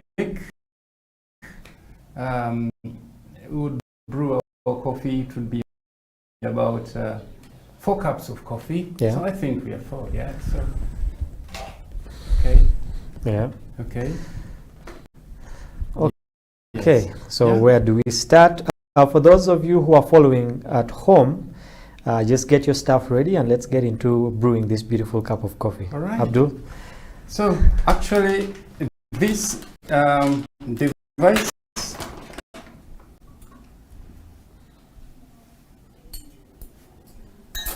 okay, yes, make it rest here. Yeah. So with this device, this is a Hario V60, you always get this, yeah? Okay. And you can improvise to get a jar for yourself. So it's actually pretty so easy to have this equipment used. It's very easy. So actually the mechanism, I think what's most important is for you to master how much, something like what quantity do you need to brew for like each cup of coffee. I think that is so important because someone out there might want to brew his one and only cup of coffee. And since we are about, want to share, we need to do more than one. So with this standard measurement you require to use for a V60, you need to use about a ratio of about 1 to 15. So we are talking about 1 gram of coffee could be equivalent to like 1 gram of coffee is equivalent to 1 ml of water. So if you say 1 to 15, we are talking about 15 grams of coffee into 1 cup. So here we're going to have about 4 cups of coffee. So we're talking about having 60 grams of coffee, which is enough for us. So we will do about 200, and this is about 250 mils of water. So it would be very easy for us to have our yield out, you know, if we make 4 cups at a go. Okay. So here you go.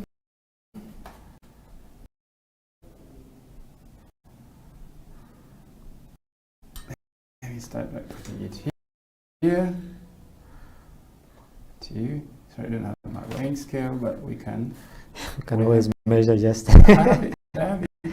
It's okay. We can always go with this. Yeah, the right measurements are that you can have your 15 grams of coffee. In your cup, and then here you go. So very simple. You have your coffee. Because I think we don't. We need to mention that you need to have a filter. Yeah, you need to. Yes, you're right. You might have someone, you know, just pour it.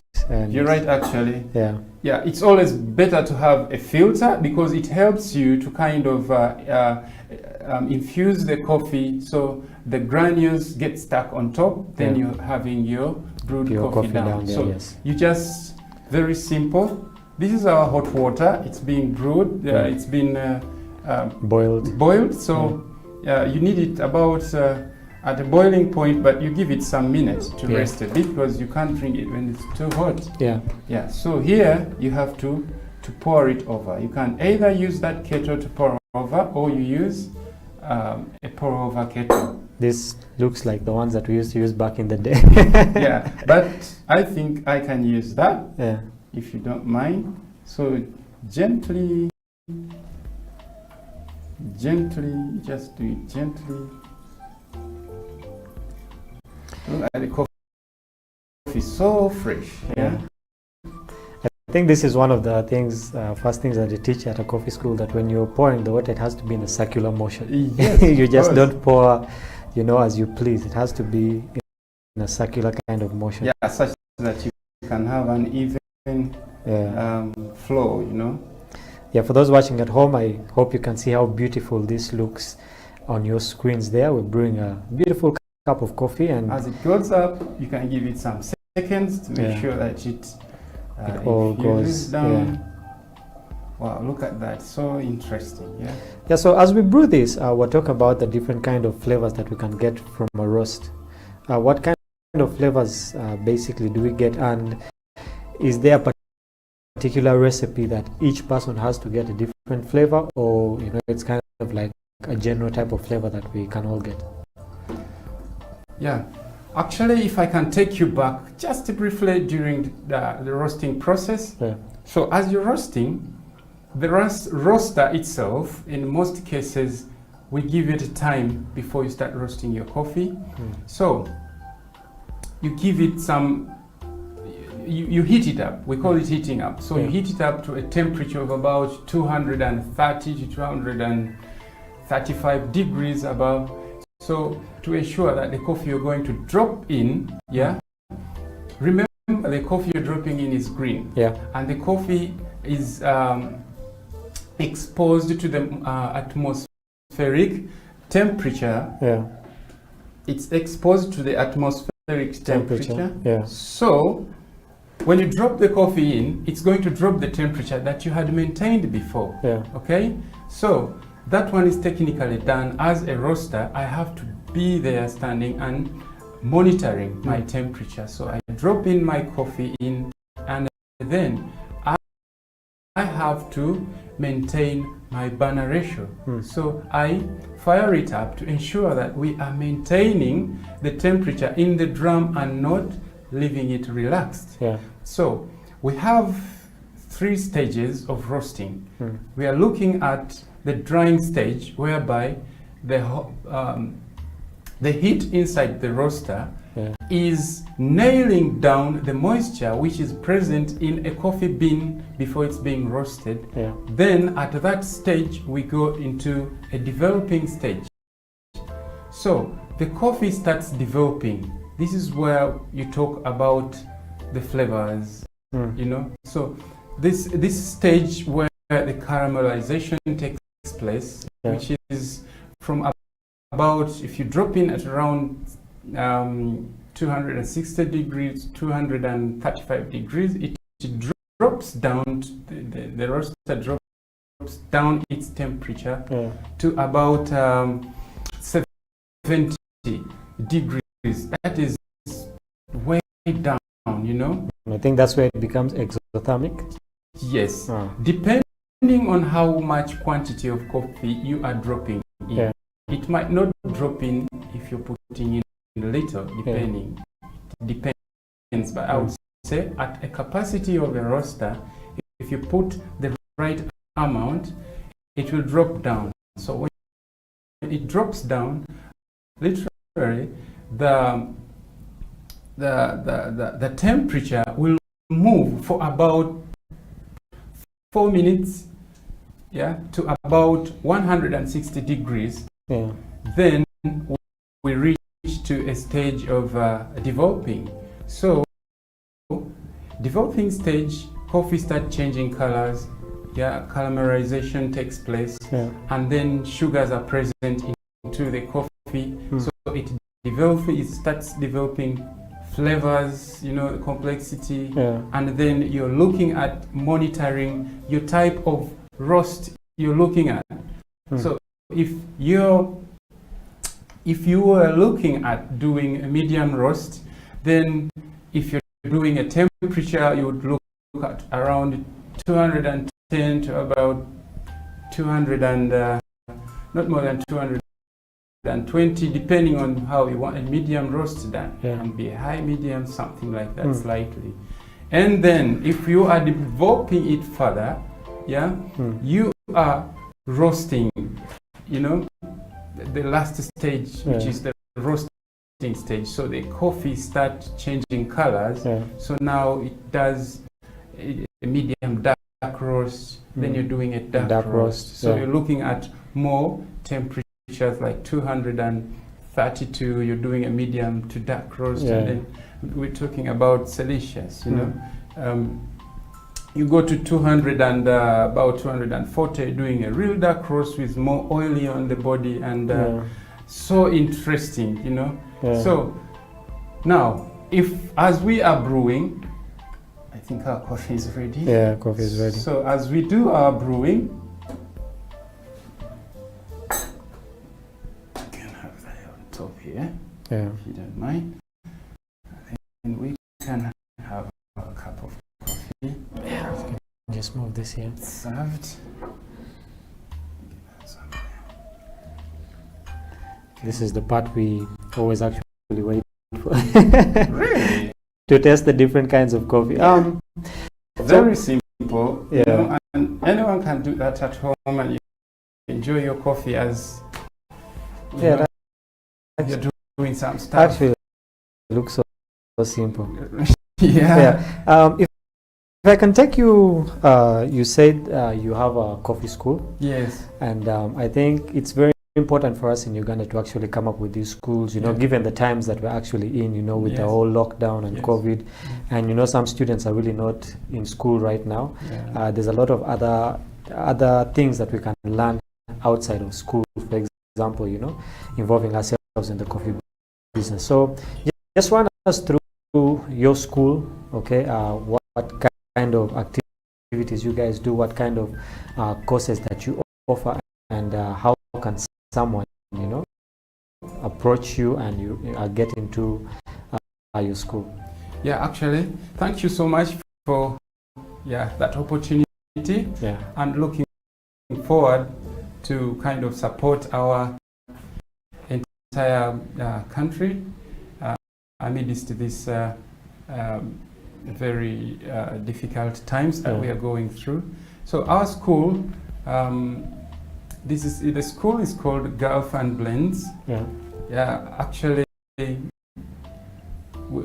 we got the concept kind of, you know, people like blended coffee, baristas talk about blendings, you know, so we came with that idea to say that's Gulf and Blends, and there is a history actually behind that. So, yeah, our location, we are located at Rubaga.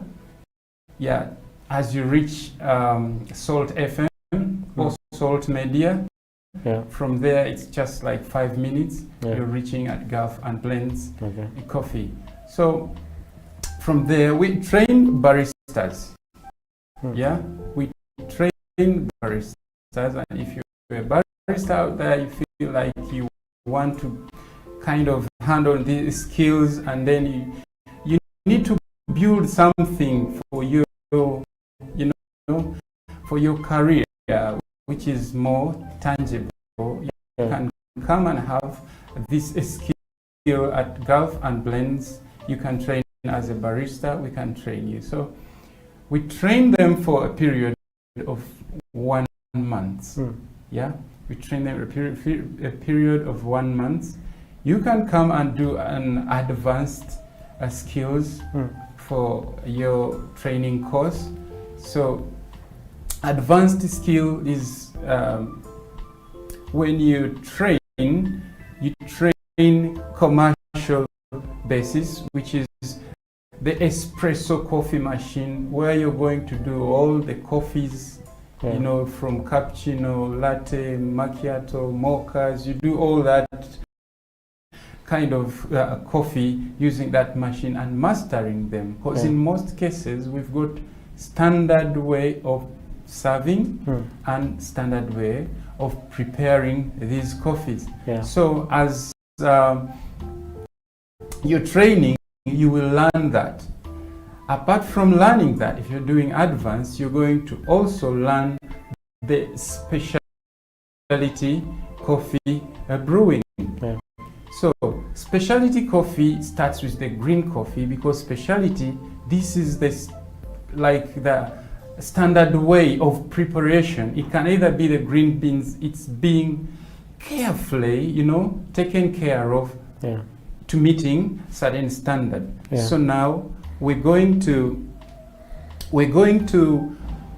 also have a specialty preparation of coffee. I'm talking about brewing in the other hand, where we would be having different tools that we are using there, and they are actually traditionally known for their different tastes and different grinds of coffee required for you to brew them. The other one is commercial, because you only use one grind of coffee, which is espresso grind, to kind of make all these other coffees. Now you will need to adjust your grinder, have it more coarser, to kind of do a French press, do a V60, do a Chemex, you know, and all those other coffees, even a drip coffee which you're having at home. You need a specific grind to make sure that you're not overflowing the coffee or messing up all over the table. Yes, so that is for the advanced. So if you're doing a basics training, you will only learn the commercial. You know, some people want that because they have been running over and they've been like involved in the coffee business. They were already waiters or waitresses. Now they just want to catch up. So that way also you just come and do basics because you have some idea. So we move together to ensure that we have our goals met. In our career.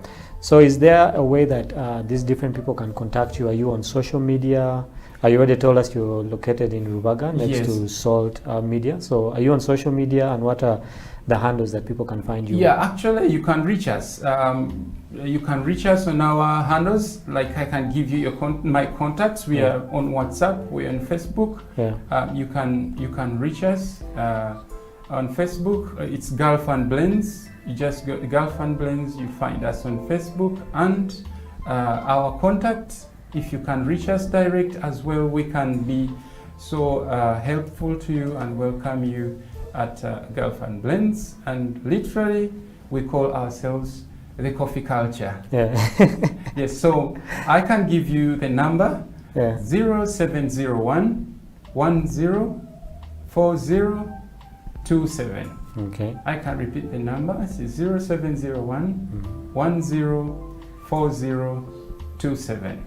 And that's a WhatsApp and a calling number. Yeah, that's a calling number and it's the WhatsApp number. You can reach us, and you can also hit on the Facebook, and then you find us. You comment or you tell us whatever you feel like discussing with Girlfriend Blends. Yeah, okay. Talking about that as we actually have our cup of coffee before it gets so cold. We're talking before the show began, and you had something interesting that you wanted to tell people out there. Whoever wants to, start this barista journey of theirs. So I just want you to look into that camera and just tell that person, I know there's someone. All right. Yeah, like he said, I know there is someone. I want to thank the team of House of Talent for hosting me, and I'm sure he's hosted the whole academy in here, though others are invisible, but I'm sure all of you are in here. So we are giving out an opportunity for those who are interested. They're feeling so much enthusiasm into coffee and they want to train as baristas. We are giving a chance for 5 people out there. If you want to train as a barista, we are giving a chance of a 50% discount, such that you can come and train with us. This is an opportunity. It's your opportunity. So you will have to call House of Talent, give them a call. The first 5 people, I'm sure you will be the lucky ones, and they will contact us for the lucky ones, and we will welcome you for the training. Yes, please. Yeah, just to reiterate what he said, we're giving you an opportunity. I know that there are those of you who watch this show and keep on wondering, how can I become a barista? How can I get involved in the coffee process? And Girlfriend Blends is here to give you that opportunity. So for the first 5 people to contact House of Talent, you can DM us on our social media handles. For the first 5 people, you're going to get a 50% discount from Girlfriend Blends so that you can start your barista journey. We have told you, don't be like in Kampala where we say we didn't know, but we've let you guys know. So get involved in the coffee business. I believe that it's something that is going to be, very good for not only your future, but for the future of those around you, and it will give you basically skills, added on skills. They call it add-on skills, in other areas.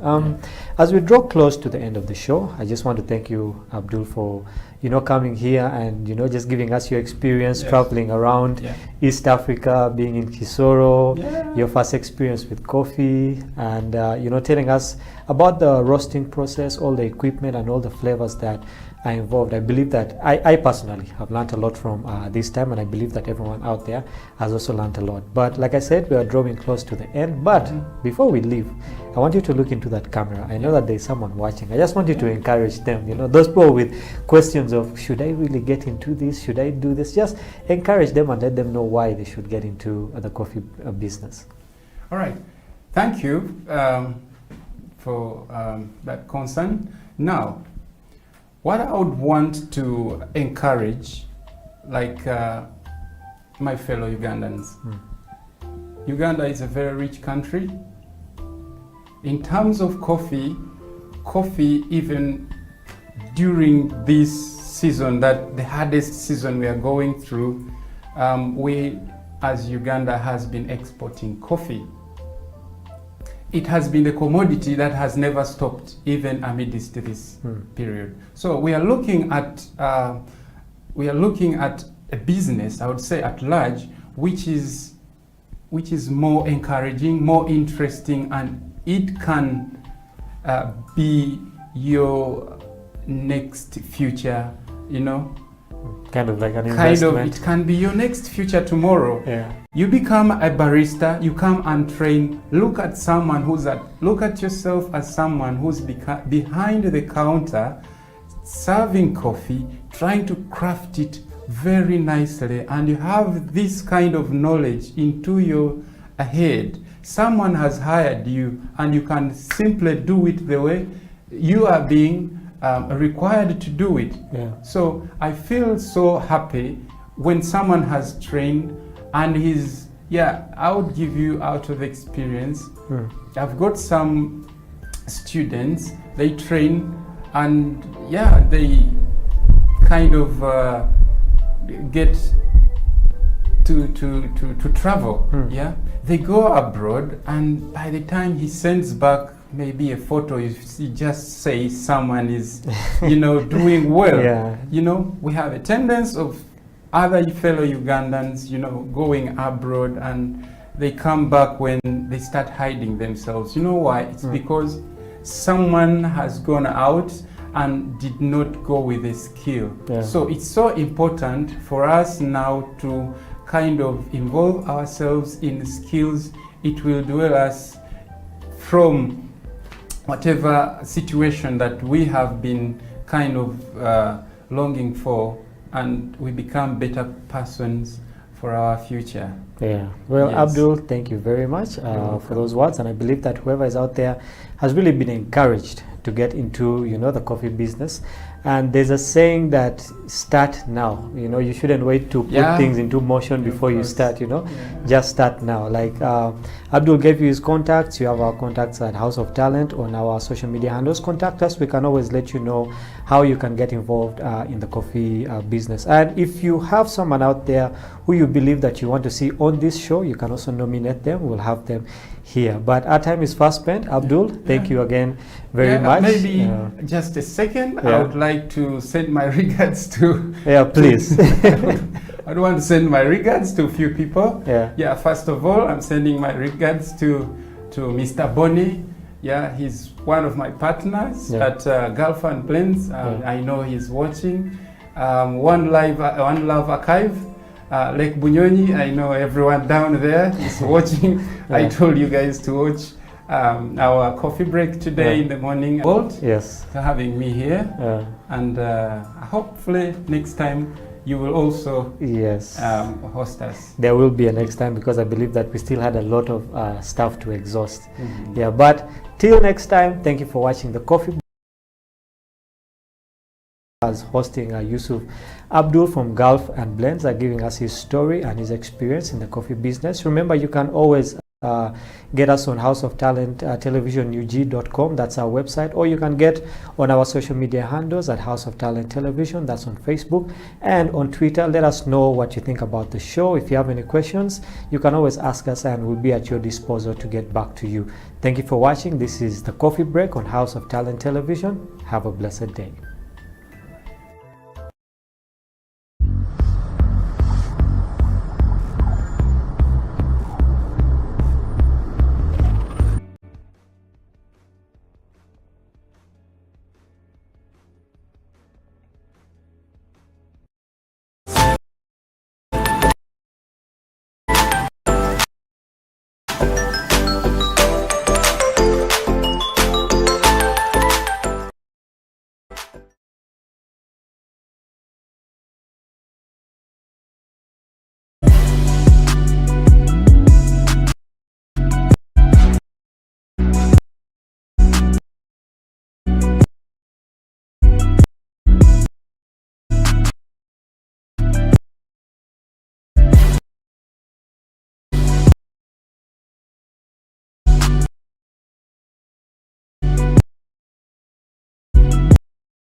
sins. Ooh, yeah. Ooh, yeah. Hey. You know me now. Yeah, you know. Alex. Torch. Hey. Ooh, yeah. Ooh, yeah. Ooh, yeah. Ooh, yeah. Ooh, yeah. Ooh, yeah. Ooh, yeah. Ooh, yeah. Ooh, yeah. Ooh, yeah. You know wange gonna londa sente tewali ne tusonda. You know wange agumidde embeera zonna. Kacaya kabisi ne tunisa ebizibu byensi ne bitusota. Omukyalo musufu ngono nali butewa.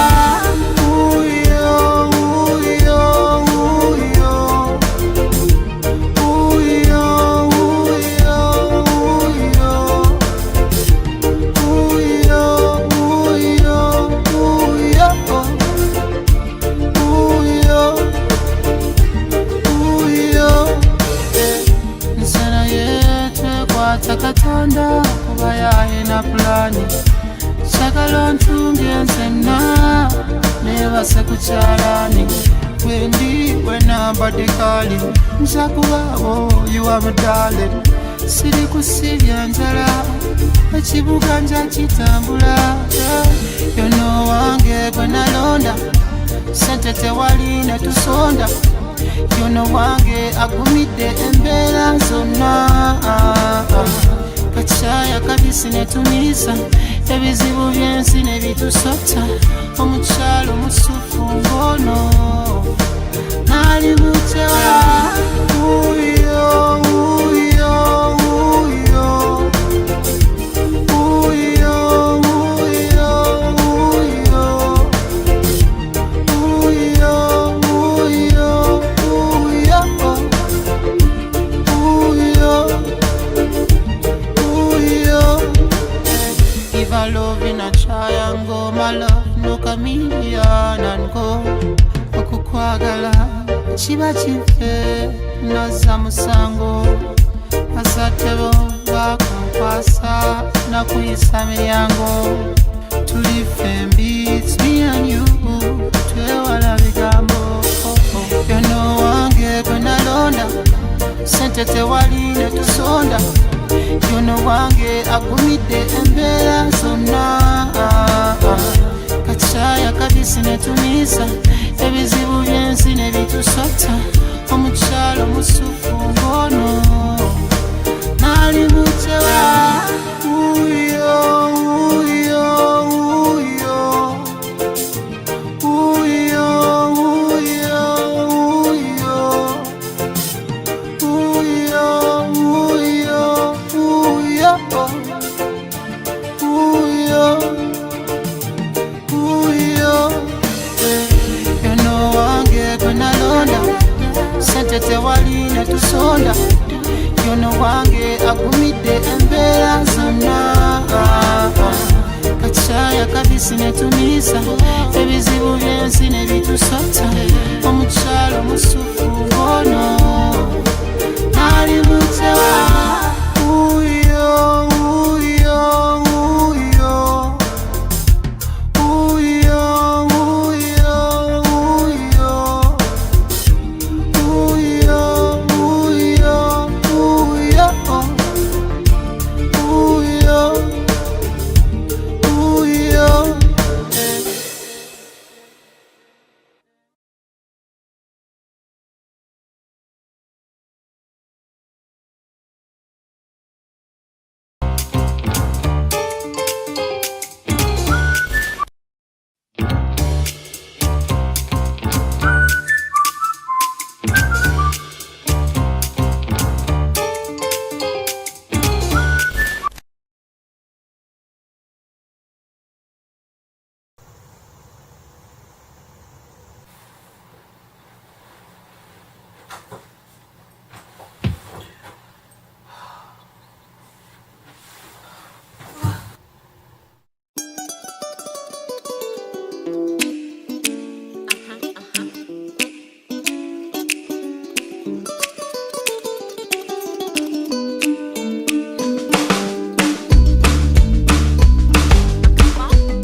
to the sound, I'm back again to get you into the what you might have forgotten. Hence your style is ill-rotten, never forgotten. Origin, ancestral flow scripts that's written from the beginning. Open the book of Genesis, script, yes. Originator, lyrical shaka warrior like Zulu Luga flow embedded dip in my veins to bring pain or the trouble to. Torn up the best line, I triple to. Breath one, let's find purpose to keep You living. and I, we can fly away. We got love, love is the medicine. You and I, we can fly away. We got love, love is the only medicine. See, I'm a little surprised how few people know the gateway from pain. Never to be mistaken with the suffering endorsed by the brain. Here call my name, but I'm skeptical to what it prescribes. I'll never be the same as a side effect to money and fame. I make it hard for them to tie me in chains. I break it down where ignorance is a game. Ask your doctor what he will give you when your spirit's in pain. Take it or leave it, the red pill gives you wings to fly. We can fly away. Yeah, we can fly away. We got love, love is the medicine. Got love and love is the medicine. You and I, we can fly away. Yeah, we can fly away. Come on, love is the only medicine. yeah, get some love, it's your medicine. Fall down, We get up again. We go hard. We go hard. We give everything. We won't stop. Won't stop. We go all the way. We got love. Love is the only medicine. Feel it now. Feel it now. For the spirit, you can feel it when you hear it. It won't stop. Oh no. That's right. Yeah. 'Cause you and I, We can fly away. Come on down, we can fly away. we got love. Love is the medicine. Yeah, we can fly away. You and I, We can fly away. Yeah, we can fly we away. got love. Love is the only medicine. Fall down, get up again. We go hard. We give everything. We won't stop. We go all the way. We got love. Love is the only medicine. Fall down, get up again. We go hard. We give everything. We won't stop. We won't stop. We go all the way. We got love, and love is the only medicine.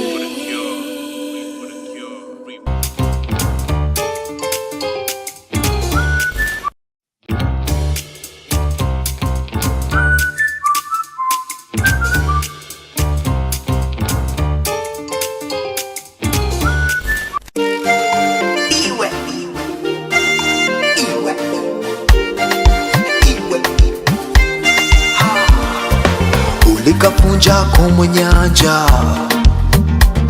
amaiso gange kagakwata n'omutima gwange okagutwara ninzigora bokiwe ninzigora bokiwe abokigija mutwale ogwangiwe abokigija mutwale nabaragaine tibetana abokigija mutwale ogwangiwe abokigija mutwale nabaragaine tibetana abasaija nsangire bengini bakwegomba tuna banjuma banswasa n'omu bantu omuguha basiba babimba banagansomya kibeire kiroto I love you, love you, love you. Abokigija mutwale ogwangiwe abokigija mutwale nabaragaine tibetana abokigija mutwale ogwangiwe abokigija mutwale nabaragaine tibetana.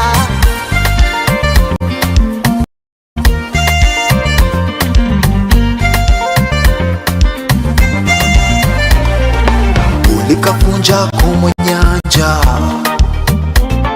amaiso gange kagakwata n'omutima gwange okagutwara ninzigora bokiwe ninzigora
COVID-19 has tested our hope and faith as individuals, families, and the country at large. Besides destroying many aspects of our lives, the novel coronavirus has also affected our human rights in many ways. You and the Law, the COVID edition, is a 30-minute weekly television program that focuses on the impact of COVID-19 on human rights in Uganda. The program engages experts to explain the importance of rights-based approaches to the success of any public health response to ensure the respect, protection, and fulfillment of human rights amidst the challenges presented by COVID-19. You and the Law, the television program, brought to you by Legal Hub Uganda, taking the law to the last mile in proud association with I4C Africa Hub and House of Talent Television.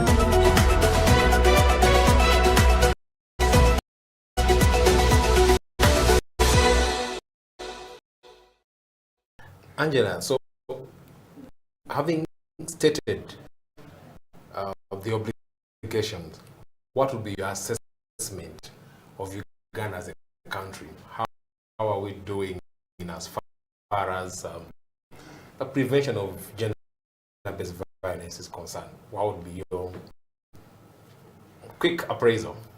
How are we doing as a country? As a country, I'll first appreciate the successes. I'll commend government to some extent that there have been enactment of laws that, like the Domestic Violence Act.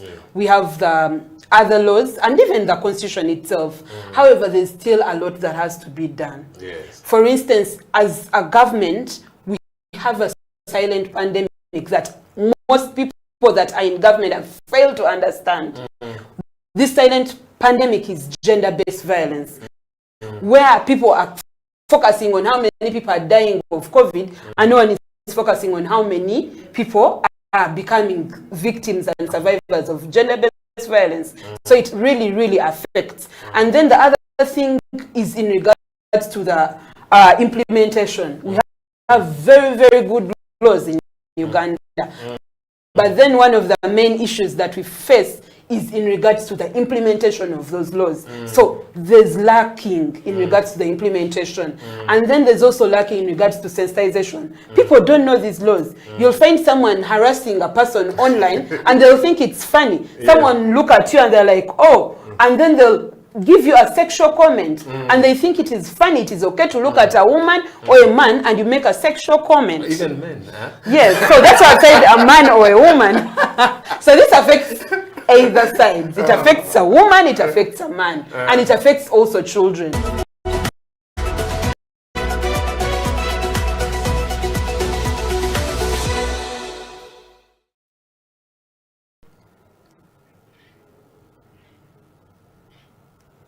Hello viewers, welcome to yet another episode of You and the Law, the COVID edition here on House of Talent Television. My name is Jonathan Ochom, your host. Today we're discussing yet another right or another aspect of our rights that has been affected significantly by COVID-19. As you know, in the previous episodes we've been tackling different issues. We talked about employment law, we talked about land rights, we've talked about access to justice, we've talked about human rights broadly as a theme and how COVID-19 has affected it. But today we look at gender-based violence. What is the intersection between COVID-19 and gender-based violence? And with me in studio is Angela Simwe, who is a human rights lawyer and working for FIDA. I'm good, how are you doing? Great. So COVID-19 came here. How have you been coping up, knowing that almost for the last 1.5 years or 2 years, the game has been a bit different? How has it been on your end? On my end, it has been a bit complicated, but with time I managed to cope up because I'm so much into online work. So most of the work I had that was physical, I transferred it to online because I work mainly with people that are vulnerable and marginalized, women and children. Yes. So you managed to keep afloat? Yes. Okay, so I know you do so many things, but I also know that you work for FIDA Uganda, and I thought perhaps you could give us 1 or 2, 3 lines about FIDA Uganda for people who could be hearing about FIDA for the first time. In the unlikely event that those people are there. Okay, so FIDA Uganda is a women rights organization and a feminist organization that is a membership organization for women lawyers aimed at ensuring that people, especially women and children, get access to justice in all spheres of life. Yes, so that's what we do mainly. Oh, so I can't apply to be a member? No, men can also be members of FIDA, but they are friends. So women lawyers are members of FIDA if you pay the subscription. But then for the men, you can be friend of FIDA. So I befriend Angela and I become a really. friend of FIDA. You befriend FIDA and the work FIDA does. So you as Jonathan, a human rights lawyer that advocates for the rights of women, girls and other marginalized groups, you can come to FIDA and request to be one of our friends. So you become a friend of FIDA. So we have men that are friends. Perhaps I'll be filling a few forms after this show. Okay. So today we're here to talk about gender-based violence and seeing how it, how COVID-19 has affected that area, either heightened or reduced it. But I thought that we could start by understanding first the concept when we talk about gender-based violence. What do we exactly mean? How would you explain to an ordinary person this whole idea of gender-based violence? Okay, thank you so much, Jonathan. So gender-based violence, what we have to know is it evolved from violence against women, and that was under the UN Declaration on Violence Against Women, where they defined, or to make it easier for the ordinary Ugandan, like you said, it's any act of violence that can be physical, emotional, economical, or anything that is harmful to a person. So it's basically violence that has different forms. My quick understanding of violence would entail sort of physical contact. So how are people violated economically and, I don't know, emotionally? Okay, so what we have to understand is violence is not only physical. There are several forms of violence. For physical, that's where you'll find the battering, that's where you'll find beating someone, getting physical with someone. But then for economical, that's where you'll find issues to do with refusing someone to take their assets, in issues to do with land, where you deny someone because they are a woman, so you deny them the land and say that a woman can't inherit land. And then there's also something to do with the mental or psychological, where you can make sure that a person is psychologically tortured, so that is also violence. And then we also have the other violence, which is to do with emotional, but emotional is related to psychological. And then there's the harmful practices. So harmful practices, that's where you find female genital mutilation and other harmful practices we have. Then the main one that has been on the rise during the COVID-19 pandemic is sexual violence, which has many components to do with defilement, rape, incest, marital rape, even online. These days it's worsened online. Yes, so those are the forms of gender-based violence that we have. Yes. Angela, you explained this idea in an eloquent manner, and I'm curious to know, so where are these ideas embedded? Because if we talk about fighting gender-based violence, we should have some framework in place to facilitate our work. So if you look at global, regional, or national frameworks, what is there? What do they provide for in that regard? Thank you so much. So in regards to the frameworks we have, I'll start with our constitution. The Constitution of the Republic of Uganda under Objective 14. It's very clear that the state is obligated to protect rights of people. And then we have Article 33, which is rights of women, because gender-based violence mostly, especially in Uganda, affects more of women than men. However, we're not saying that men are not affected. So Article 33(3) is clear that it's in regards protecting rights of women. However, in the objective 14 of the Constitution, it's protection of all rights of people. So that's where you find gender-based violence issues that are aligned. And then we have other laws like the Domestic Violence Act. I'm privileged to be one of those people that belongs to the Domestic Violence Coalition. The people that ensured that we worked on the Domestic Violence Act in Uganda, and it was passed. And FIDA is also a member, and other organizations that are women rights organizations. We also have the Penal Code. However, the Penal Code is a law that has been in existence for ages. So there are many loopholes. We also have the one of prohibition of female genital mutilation, which is in regards to the harmful practices that I told you about. Then we have the Sexual Offences Bill. Now those are all national. Sexual Offences Bill that has that was enacted in 2010, but up to today, it's still lagging because people feel it is okay to. Then we have the UN Declaration against violence against women. So there are several laws, and we also have the CEDAW, which is mainly in regards to violence against women. What is CEDAW in full? So CEDAW in full, we have it's mainly a UN AU charter that is against violence against women, but then they make it in form, even Maputo, because it was made in the town of Maputo. Then we have the Beijing Declaration, Platform for Action. So some people also call it Beijing. So those are some of the laws that are both at national, regional, and the international level. Yes. Okay, so with that sort of good background in the law, then I'm curious to know then who's responsible for doing what? Whose duty is it to protect, to prevent gender-based violence? Who does the law vest with particular specific mandates in this regard? So if we go to duty, one of the things that people need to understand is there's a right and a duty, but then it's everyone's duty to make sure that we combat gender-based violence. But then the state, under Objective 14, it's clear that it has to protect rights of the people. And then apart from the state, we the people, as Angela, as a human rights activist, as a lawyer, I also have a right and duty to protect and also ensure that I fight for the rights of the survivors.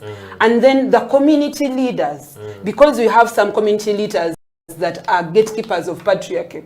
And yes, so what I mean mainly, patriarchy is like domination by men, where someone feels that a woman is more inferior to a man, and that's where you'll find people thinking that women are property. So a woman is abused just because a man paid dowry, and then they don't know that dowry is something where the case law is now clear that it's not buying a woman, it's just a gift. So you don't have to beat a woman just because you took something. And then there are also religious institutions. They also have a big role to play. So every time they keep telling women, you have to submit. If a woman beats you, a man beats you, it is okay. So we also have to engage them so that they play their role. And these days they are trying to do a good job, because I've listened to radio stations, TV stations, and it's clear they tell people that gender-based violence is a vice that needs to be stopped. So all those institutions and individuals have a big role to play. So it starts with you and me, and then it goes to government, and then it goes to the leaders in the community, then it goes to our MPs, it goes to also the international level. And that's why we gave you both national, regional, and international, because it's everyone's duty and role to protect women and men against gender-based violence. Angela, so having stated the obligations, what would be your assessment of Uganda as a country? How are we doing as far as the prevention of gender-based violence is concerned? What would be your quick appraisal? How are we doing as a country? As a country, I'll first appreciate the successes. I'll commend government to some extent that there have been enactment of laws that, like the Domestic Violence Act, we have the other laws, and even the Constitution itself. However, there's still a lot that has to be done. Yes. For instance, as a government, we have a silent pandemic that most people that are in government have failed to understand. This silent pandemic is gender-based violence, where people are focusing on how many people are dying of COVID, and no one is focusing on how many people are becoming victims and survivors of gender-based violence. So it really, really affects. And then the other thing is in regards to the implementation. We have very, very good laws in Uganda, but then one of the main issues that we face is in regards to the implementation of those laws. So there's lacking in regards to the implementation. And then there's also lacking in regards to sensitization. People don't know these laws. You'll find someone harassing a person online and they'll think it's funny. Someone look at you and they're like, oh, and then they'll give you a sexual comment and they think it is funny, it is okay to look at a woman or a man and you make a sexual comment. Even men, huh? Yes, so that's why I said a man or a woman. So this affects either sides. It affects a woman, it affects a man, and it affects also children.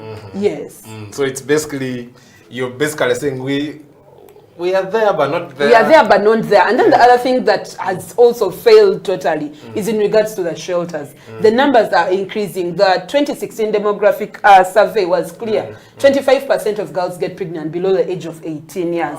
And since the onset of COVID-19, the numbers have doubled. And in the last report we had, there were over 60 girls that get pregnant below the age of 18. And that is also related to gender-based violence under the form of sexual violence. So you realize that if we have such a number, and then we have a president that will go on television and tell people that if these girls have not died, it is not an issue. That is really, really crap. We can't say that this is an issue. So, because this is a silent pandemic. Every now and then they are releasing numbers of girls that are getting pregnant. And yet we have a government that has done nothing about it. We have no shelter. We have no laws that are implemented that are very clear. Yes. So, Angela, that's a sort of a sad revelation, really, your closing remarks at that point. But I guess it's time for us to go for a break and cool off a little bit. Then after that, we'll pick on from there. Viewers, you're watching You and the Law, the COVID edition here on House of Talent Television. Let's go for a quick break. We'll be right back.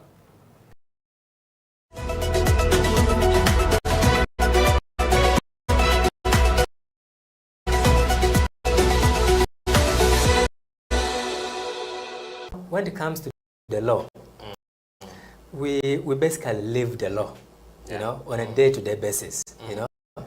Whether it is in your bedroom, there is a law that governs it. If you're married, for example, even if you're single, there could be something touching on the law. Because you might be in your bedroom with an underage girl, or you might be with another person's wife, you know. All the things are the law, you know.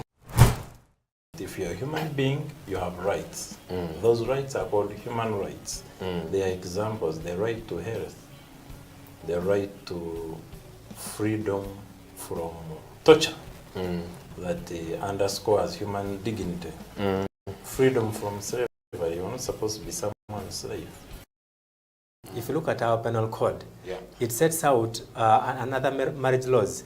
It sets out the persons who can marry and those who cannot marry. Right? For example, you can't marry your close relatives.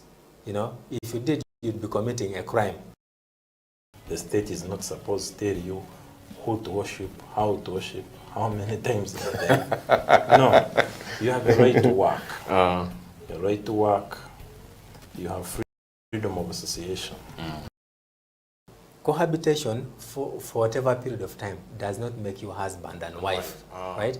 And that is why we emphasize to people that when the relationship is still hot, you know, you must ensure that you do what? Marry. Yes. You know? For human rights to be respected, protected, and fulfilled, relevant government programs must actually work. Medicine should reach hospitals. Oxygen should be there. Health workers should have gloves. Teachers should be present. Now they are mostly absent, and they have left the profession, a good number of them. They are into trading. So things must work. If things don't work, human rights are not respected, are not protected, and are not fulfilled.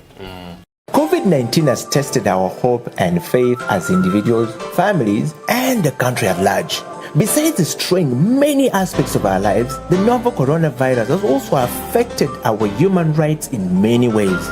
You and the Law, the COVID edition, is a 30-minute weekly television program that focuses on the impact of COVID-19 on human rights in Uganda. The program engages experts to explain the importance of rights-based approaches to the success of any public health response to ensure the respect, protection, and fulfillment of human rights amidst the challenges presented by COVID-19. You and the Law, the television program, brought to you by Legal Hub Uganda, taking the law to the last mile in proud association with I4C Africa Hub and House of Talent Television, coming soon.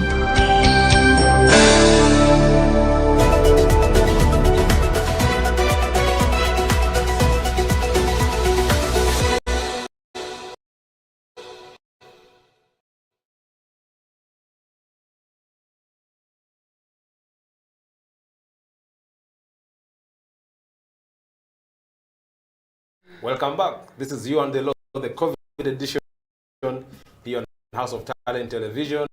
I'm Jonathan Ochom, your host, and today we're sitting with Angela Sime from FIDA Uganda to discuss gender-based violence and how COVID-19 has affected or impacted on the whole gender-based violence discussion situation in the country.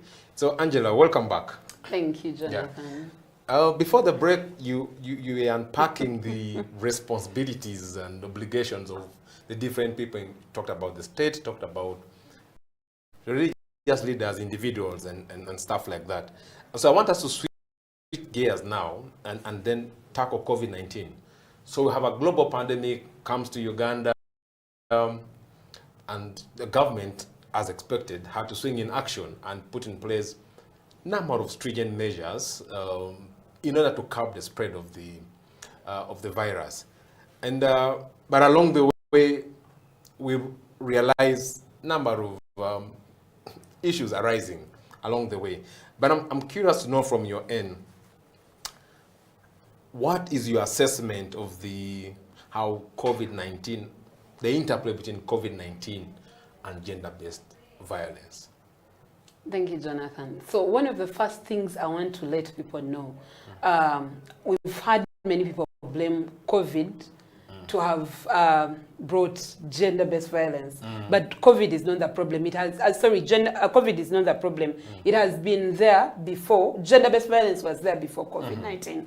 So one of the things we have to understand is when COVID-19 came, the stringent measures that you talked about, the restrictions, the lockdowns, are the ones that accelerated the numbers and increased them.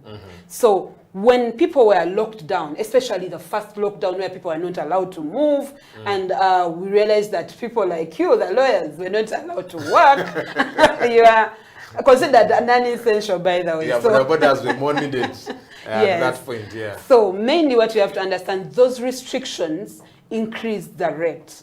And then that was because many people were stuck with their abusers. Most of the times, yes. Okay. So, I thought people were stuck with their spouses, their loving spouses. There are people that were stuck with their loving children, loving spouses, but then there are also those people that were stuck with abusers. Most of the times, there are people that will go out there and they look for a sexual partner, but then now you're stuck in a home and you're with people that don't even connect with you. So the next thing you're thinking about is, okay, what do I do now? And one of the things we have to understand is people that are perpetrators of sexual violence don't start during the pandemic, but they have been doing this. Maybe they were doing it with other people. But now that they are stuck in homes with these young children, with the women, with the men, then those become the victims. Because then you can't go out there. Maybe they were having the sexual violence in offices. Now they are home. So who else can you have? It's the people that are at home. I'm one of the are people that work with mainly teenage girls. And those are pregnant teenage girls, because I'm also a survivor of sexual harassment that gave birth at the age of 15. But then we got over 80% of cases that were incest cases. You've realized that these are fathers that are defining the girls, these are uncles, these are aunties, these are, you get? So at the end of the day, there are people that have the power and influence. Before COVID, people that had the power and influence were mainly teachers, border riders that take your children home. So those are the people that had the power then. But now you're home. So people were very much stuck with those abusers. And that's why the rates increased. And then the other issue was to do with getting services. Previously, especially to do with physical violence, even sexual violence. Physical violence will start with the police. Very many people, especially those that live in far-to-reach areas, there was a time where even borders were restricted to move, and you needed like a letter from the RDC. Yes. So when they beat you and you realize that the police station is like 5 hours away, you wonder, how do you get there? You decide to die in silence. You're like, okay, let me not put out the dirty laundry, because what if I don't even reach there? And then the other thing was to do with, apart from the police, to do with the courts. People that are supposed to ensure that these survivors get access to justice, like you and me, we're not out there to provide it, because we were considered non-essential in the first lockdown. So courts were not operating on such matters, because according to the president, he realized and thought that it is okay to tell Ugandans that gender-based violence is not an issue that needs to be concerned and also needs to be addressed, where people can access justice. He said, unless it is to do with like murder, to do with robbery, the things to do with gender-based violence, to him were not. You can understand where he's coming from. You can't understand if you're someone like me who works with gender-based violence shelters. I've worked with several gender-based violence shelters, not only the remnant generation, even wanted shelters. Last week we are reopening the shelters of Kamuli and Namutumba. Those are under Uganda Women's Network. And that is in relation to the shrinking civic space. We have a shelter that is closed just because the government is threatened and thinks that women rights organizations are terrorists, which is stupidity, because how do you call a women rights organization a terrorist? So they close the shelters, the numbers are increasing, and these people have nowhere to go. Action Aid also has. But then during the COVID pandemic, we've had a flood where you don't even have where to put survivors, and some of them ended up living in our homes. So it's an issue that was supposed to be tackled. So when it wasn't tackled, it kept accelerating. And then they keep blaming COVID, but it's not COVID, it's the system in place. If the system was in order and people can access justice, people can go to police, people can ensure that there's a shelter. Government has consistently failed to set up a shelter for gender-based violence survivors. And yet it limits the organizations that have put these shelters up. Because we have like 5 women rights organizations that have set up shelters for gender-based violence. But then you realize that even the restrictions that are there to start and also to operate, they are very stringent and draconian. So it becomes so hard for these people to provide the service to these to the survivors. Yes. So Angela, you paint a very sad picture. We could be factual, but I'm sort of anxious to know, aren't there things that we can say in this area? The government did well. At least it intervened this way, but tried. This intervention also was considerate of, GBV, and perhaps it tried to cap down the prevalence of GBV. Aren't there, from the COVID response, aren't there things that we can, quote unquote, celebrate as a country from the government's intervention? The first thing I said I commended, because the first thing is in regards to the laws. We have the laws, but then we failed on implementation. So it's a success and not a success. No, I mean in the context of COVID response. Yes. Still, when after the first lockdown, when they opened up and the hospitals are operating, that's a plus. It's a success. And then, but then you realize that even when the hospitals are open, transport fees, too much. Not everyone can afford the transport of taxis now. Even border. They have doubled the price, because the taxi that was taking 14 people is now taking like 7. So if you are living in Tinda and you're going to Masaka, the transport you'll use, let's say it was 20,000, now it is at 40. How many people can afford 40,000? So, yes, there are measures that have been done, and we commend and we thank the government that it opened up. And then also we are grateful that also I've realized that there are also areas where the Ministry of Gender, we commend them, especially Angela. Angela, who is also the PS of Ministry of Gender, was part of the opening of the shelters of Uganda Women's Network, even AIGP Asante Kasinje. That shows that they have also played their role, not only as government people, but also as individuals, to ensure that this is worked on. So them being present and also encouraging people to come up and go to the shelter for their services means that government has tried and it has done something. But then we're not saying that it should stop. It should do better. We expect more from this government. Yes, we don't only expect peanuts. We expect something big. But then we also have a role to play. That's why you've said as feeder, we make sure that these women, children get access to justice. And then we don't only work alone, we work with the Domestic Violence Act Coalition, where you'll find the Uganda Women's Network, you'll find the Action Aids, who have shelters. And they're also playing their role. But then when they're playing their role and you shrink their space, then that becomes a problem. Yes. So, Angela, you've highlighted the challenges that government has gotten itself in. But I'm then curious to know, what role do you think that ordinary people at the family level, because it's important also to highlight, the community aspect. We can't push everything to government, whatever the justifications. What do you think the people could have done or should do, because we're still living under COVID measures anyway, to prevent GBV, especially in extraordinary times like now, at the community, family, individual level? So first and foremost is main desensitization. As community leaders, the time they were getting those microphones or whatever they are called, vuvuzela, to tell people that mask up, they would also have used that chance to tell people and inform them about this silent pandemic, which is gender-based violence. And then also open their doors and inform people that in case anything happens, we are open, you can come and report. Because the other thing that really affects people is in regards to the norms, where someone can't speak up. Saying that you're a survivor of gender-based violence is seen like a taboo. How do you say that? You're putting the dirty laundry out there. But then if we sat down as the community leaders, and they did that, but then we start from family. So as I'm a mother of a 14-year-old son, I always sit him down and we have the conversations in regard to sex education. I tell him, if they touch you like this, if they do this to you, if they make these comments, this is what happens. Please report. So encourage people starting from home to speak up. To speak up when they get issues to do with gender-based violence.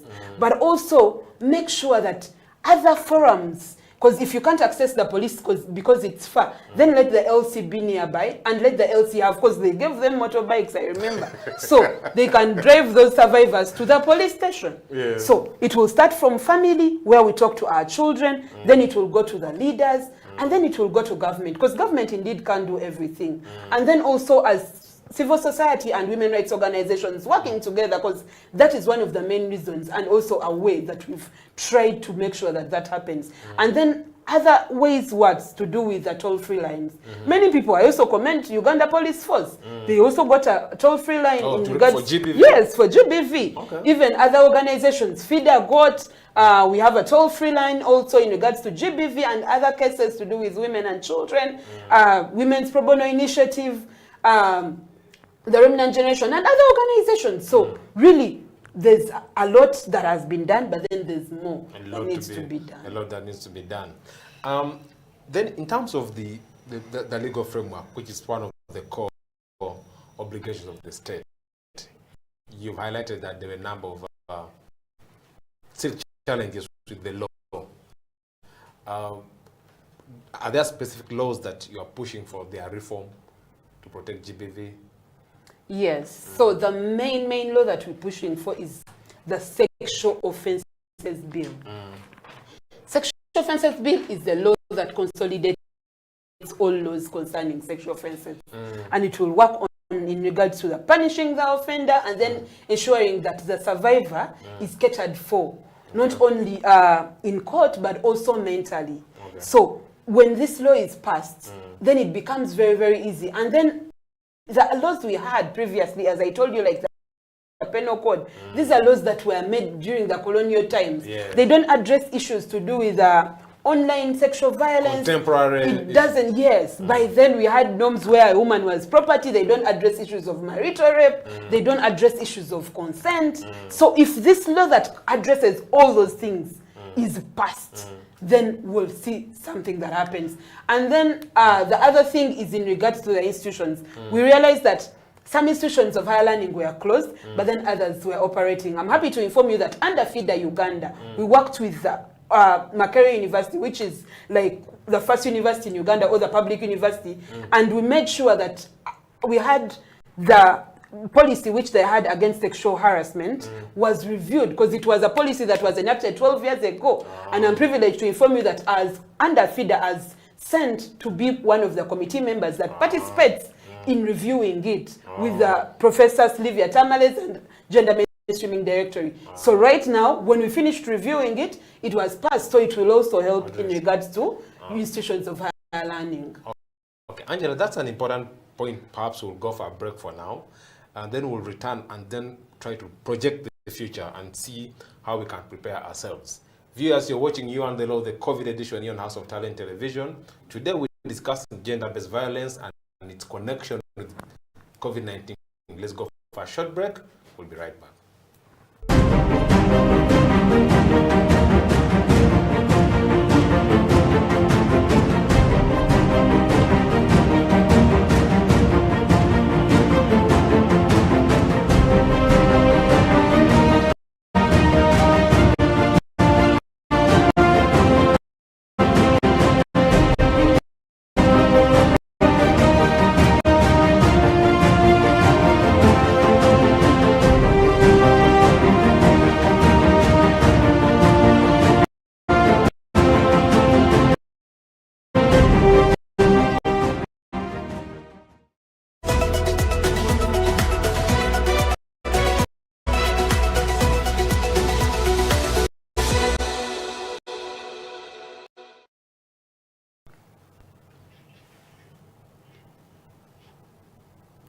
This is You and the Law, the COVID edition here on House of Talent Television. I'm your host, Jonathan Ocho, and today we are sitting with Angela Sime from FIDA Uganda to discuss the connection between COVID-19 and gender-based violence in the country. Angela, welcome back from the break. Thank you. So this is our final segment where we look at the future, because we recognize the fact that yes, we're in pandemic times right now. It could come to an end at a certain point. It could stay for 5 or 10 years or whatever it is. Hopefully it doesn't. But then also we could find ourselves in with another problem of a similar magnitude. And as a country, it's important to sort of pick lessons from COVID-19. So I thought we could start by discussing from the angle of preventing gender-based violence. What lessons do we learn from the current COVID pandemic and our response to it? What have we learned that can inform our actions for the future? Then perhaps later we shall then talk about specific recommendations, but I thought we could start by lessons first. One of the lessons we've learned is in regards to family. Family being the main unit. You know, previously people were more into sending children to schools. And as parents, we were so redundant and we didn't play our role. So one of the lessons we learned is let's have our children get the conversations in regards to sex education so they're able to break the silence and report. Then in regards to government, one of the challenges was to do with allocating funds in regards to gender-based violence. Going forward, we learn a lesson that there's need to ensure that when they're allocating funds, they need to also consider other emerging issues, not just the pandemic. So you don't focus only on the pandemic and leave other challenges that are facing in the country, because also other things came up like land, but also mainly the main thing that rose was gender-based violence. So we don't only have to focus on the pandemic, but the country has to continue running. And then the other lesson we learn is that everyone is essential. What are the things we learned in Uganda? That without one structure, the other can't survive. True. Yes, so that's one of the other lessons, that we should know that everyone is essential in their own way, and everyone contributes to the other person's work. So we need everyone. And lastly, the other lesson we need to get is working together, collaborations. I like the collaboration, like I told you, our government now is coming on board to work with women rights organizations in combating gender-based violence. So we should continue with that, working together in ensuring that we end gender-based violence. But then ensuring also, the other lesson we learn is that there's need to have platforms that are safe spaces. And safe spaces to do with shelters, to do with going to police, good thing they have now a department to do with the women and the children. So having those spaces, not just there, but then training these people and ensuring that when people grant to them, they can provide the support that they need. Yeah, so those are some of the lessons we learned. Okay, now we then need to think about where we headed. Scenario, let's think that Angela is the next, Minister of Justice, Minister of Gender, Labor and Social Development, sort of in a docket, in a position of responsibility that, has a higher say or a higher mandate on prevention of gender-based violence in the country. What would be those recommendations that you'd push for to ensure that if we find ourselves in a similar situation, the country is prepared? Because I think when this started, people used to think it's a problem of China. It's a problem of the rich world. It can't reach here in Africa. And remember at the start, they were saying that it doesn't even catch Africans. Black people are okay. And then until the thing came through into the airport and spread across the country. So what would be those things that you'd say, government, ABCD, prepare now so that if we find ourselves in this, we'll be able to maneuver through and ensure that GBV is prevented in Uganda?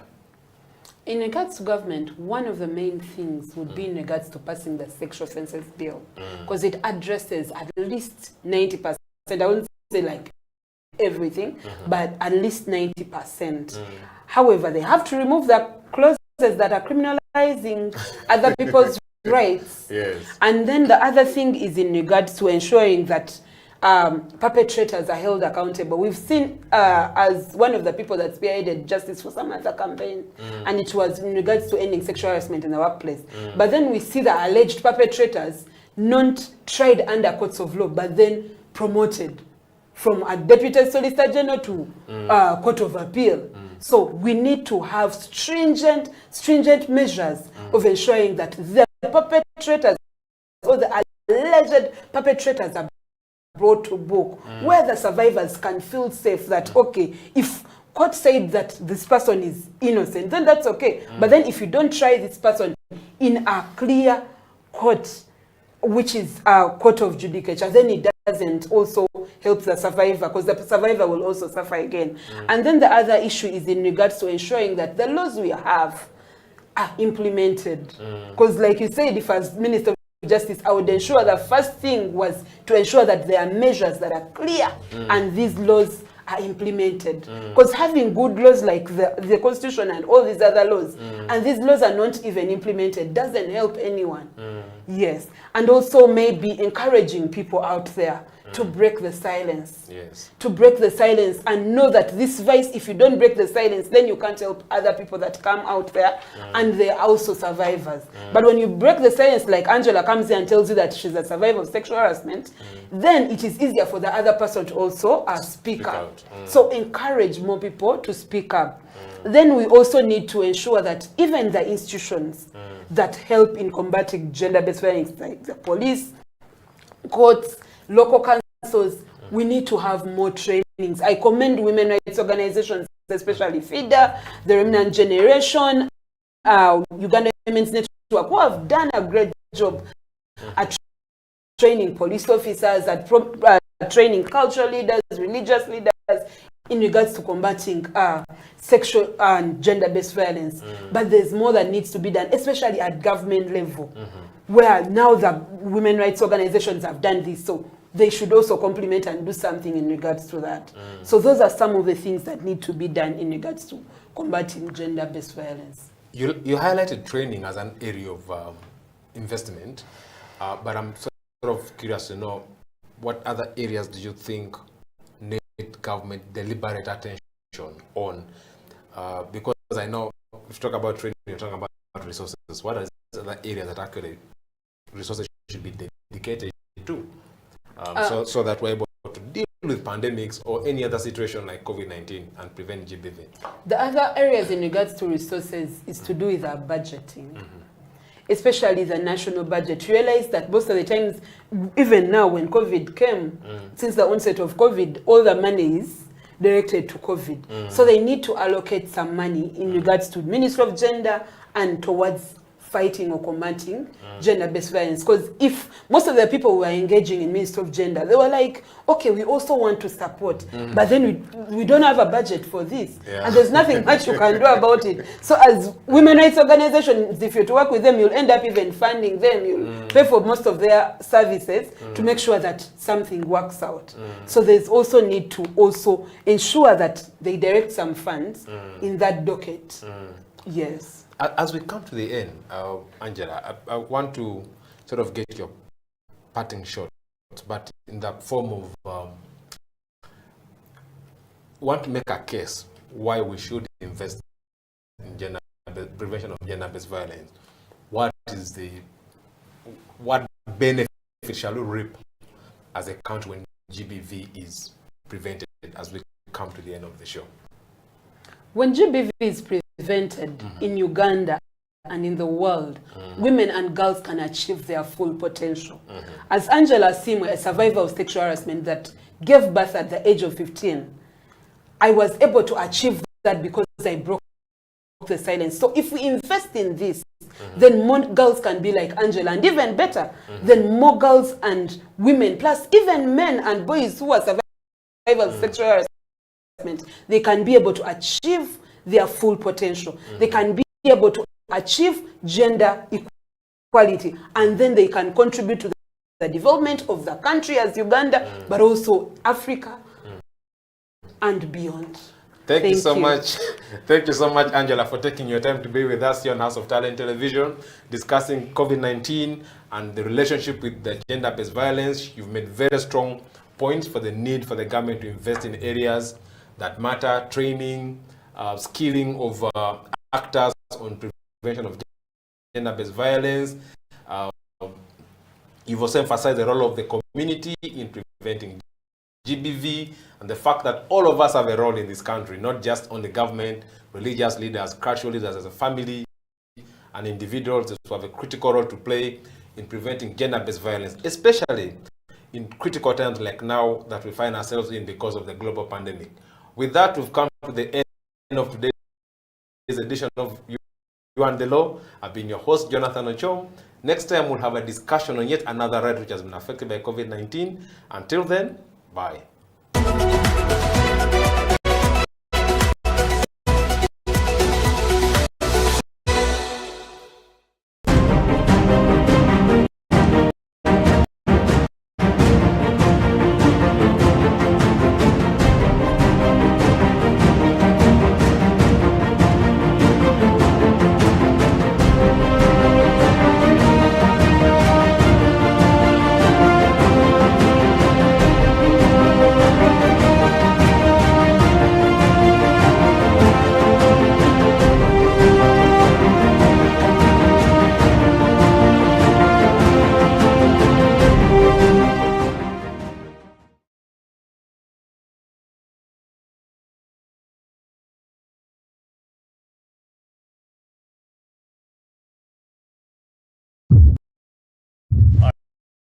I have the pleasure to present to you.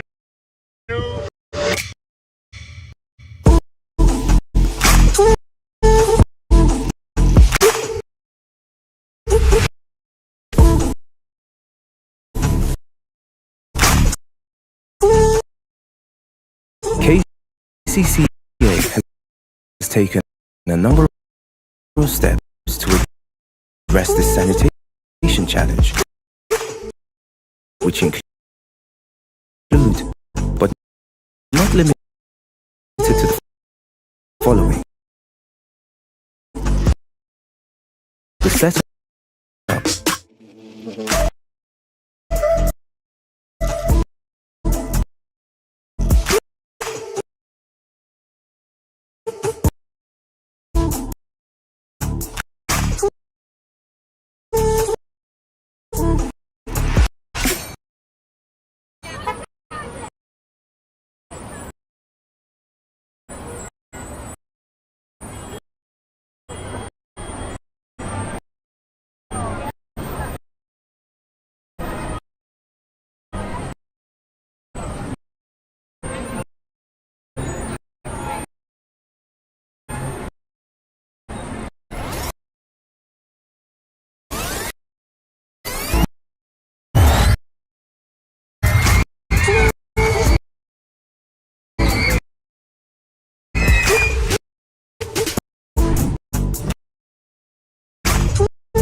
Welcome to Slam Dunk Basketball Talk.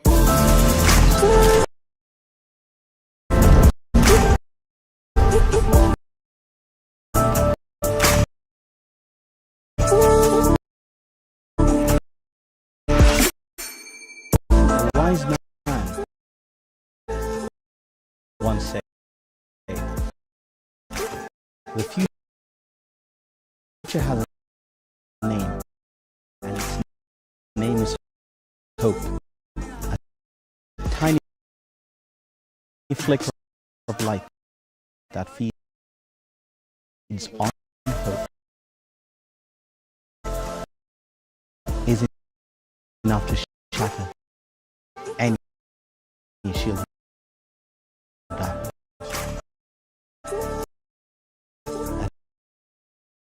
At Mandulus, we really believe.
COVID-19 came and disorganized our economy, brought our health system to its knees, and along the way, affected our rights significantly. This is You and the Law, the COVID edition here on House of Talent Television. My name is Jonathan Ocho, your host.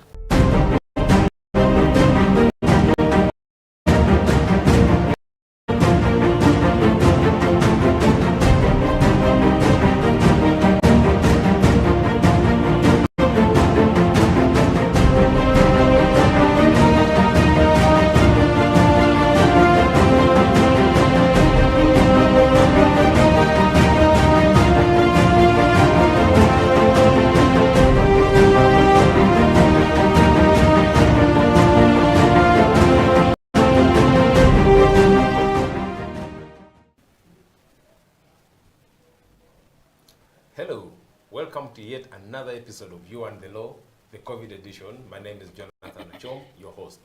You and the Law is a 30-minute weekly television program that focuses on discussing the law and simplifying it for the ordinary person in this country, be it a teacher, be it a border, be it a doctor, anyone that you know that lives in this country needs to know the law. And here, our work is to simplify it, demystify concepts around the law, and make it a lifestyle for people in Uganda to know the law and live within its means. This edition of You and the Law is focusing on COVID-19 and its effects on human rights law. As you may know, COVID-19 came and disorganized our country, messed up our healthcare system, brought our economy down, but along the way, it also disorganized our rights. A lot of rights have been affected, as we've discussed in previous editions, and today we focus on the right to property, specifically the right to land.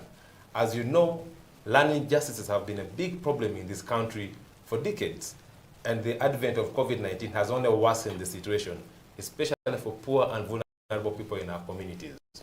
To help us unpack this session today, I am joined by Rebecca Atayo, a legal officer at Land at Uganda. Rebecca, you're welcome to You and the Law. Thank you very much, Jonathan. It's a pleasure to be here. How have you been? Been okay, been good. And I know that when this virus, came in, we had to reconfigure so many things, workplaces, and lifestyles changed. How has COVID-19 affected you as a person, as a professional? What could you just share in terms of your work and how it has been affected by COVID-19?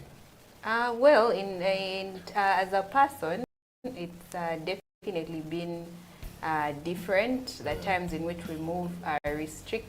The places that we can access are also equally restricted. But also in terms of the workplace, the way in which we work generally has changed. We work more remotely now. You can work from home, always on Zoom meetings, one meeting after the other, and you never get time to then. Now, no specified hours of work. Yeah. You basically work around the clock. So personally, I would say that would be the biggest change. Professionally, still, I think there are restrictions in offices that we can access now, and when we can access, or how our modes of work. So that would basically be what I would say has changed. Okay, so you come from Land in Uganda, which is perhaps one of the leading technical organizations on land matters in this country. I thought maybe you could start by telling us a little bit about the organization that you work for and the kind of work that you do at LandNet. LandNet Uganda is a non-governmental / civil society organization that basically does work around land governance, land management, and access to land justice. Our main areas of work are around policy and legal reform, advocacy on land, gender, and natural resource issues, and doing research for purposes of also policy and legal reform. So those are our main areas of work, and how we do our work at LandNet Uganda. Like I mentioned earlier, our core focus areas are gender, land, and natural resources. Okay.